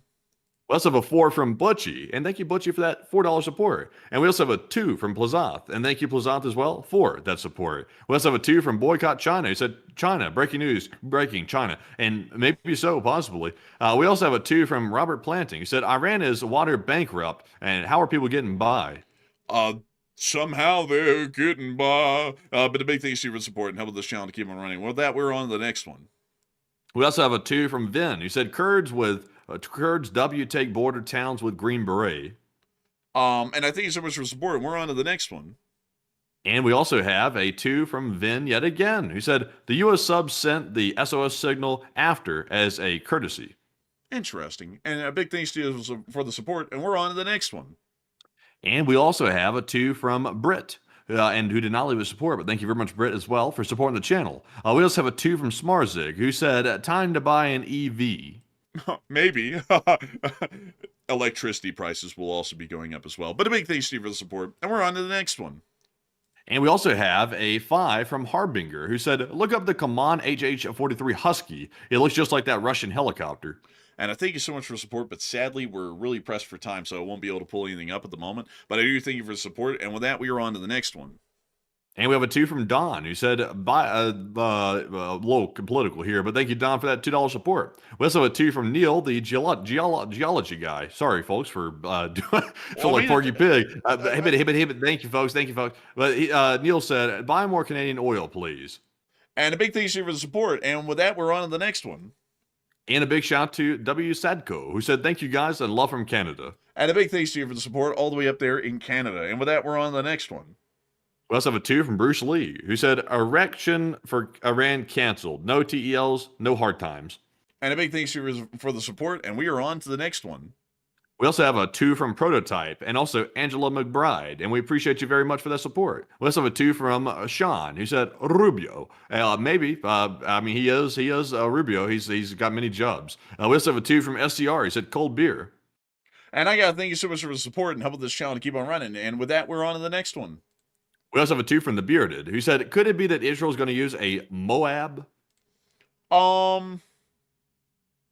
Nah, they don't have any. But the big thanks to you for the support, and we're on to the next one. And we have a 2 from 535 Medic, who said, finally, a use for Operation, what does this mean right here? I feel like this could be dirty joke or something like that. What is this? Let me go pull that up. I think this is this a real operation, or is this some type of dirty joke? Operation, Plowing Chris. Don't say it now. Don't say it now. I feel like if you say it now, people are going to think I have a really bad, dirty mind or something like that. If it's not a dirty joke. Project Plowshare was the overall United States program for the development of techniques to use nuclear explosives for peaceful construction purposes. So generally, the answer to that will probably be no. But the big thanks to you for the support, and we are on to the next one. And also, we have a 3 from Tesniki Snake once again. They said China VLS on ships plus shipbuilding. That may bite us a little bit. That might. And a big thanks to you once again, and we're on to the next one. We also have a 2 from SCR, who said, brother, may I have some oats and LSA? Brother, may I have some oats? But a big thanks to you for the support, and we are on to the next one. We also have a 1 from Craig Jones and also a 1 from Joseph Weiss. And thank you very much to the both of you for that support. And with that, folks, it is now time. It is time to get some live chat questions. And we once again appreciate everybody for their support very much. That was a hell of a lot of super chats once again. We're very appreciative. I think we just went through like 150 of them, which is insane, by the way. That's a lot more than we usually go through. So we do appreciate that. And we also have a live chat question. Also, by the way, a big shout out to the Morse code decoders. By the way, sadly, the Morse code has not changed for a while because simply have been due to time constraints. If I can speak. Oh, man. Due to time constraints, the Morse hasn't changed. So thank you all for solving it once again, but it's still the same thing. We also have a 5 that came in from Oblivion just right now. He said, any update on Pickaxe Mountain and whatever significance it still has? And did it get struck yet? And when might this next ominous big wave be coming again? I would say that the Pickaxe Mountain facility has largely been undisturbed, and it hasn't been hit yet. And also the big wave, we don't know when it's coming up, and that might just be hype talk, honestly. But a big thanks to you for the support. I hope that does address that well. And we also have a 2 from Flip the Script, who said, I thought TPAT, it's up to 100% already. Listen, the Dow was at 50,000 points. Don't you dare. But big thanks to you for the support. And with that, we are on to the live chat questions, and due to time constraints, we'll only be able to get 3. So we're on to the third to last question of the night. This one goes to Julian and Kate, who said, does Russia and China want to get involved in any way in this war? Thoughts and prayers. That's how they want to get involved. It's mostly thoughts and prayers. And maybe a little bit of intelligence support and maybe a little bit of material support, but nothing much, really. But I hope that does address that well. And with that, we are on to the next one, the second to last question of the night. And this one goes to Yenya Tolls, who said, do you think that KGB is working in Iran like we are? To some extent, probably, but that would actually be the FSB these days. So I hope that does address it the best I can, and we are on to the final question of the night. And so, who is the lucky last person who threw in the lucky last question of the night? And this one is going to go to Anthony, who said, why would the IDF head straight in with helicopters? And are they using infrared satellites to see where they're hiding, or using them as bait, or what?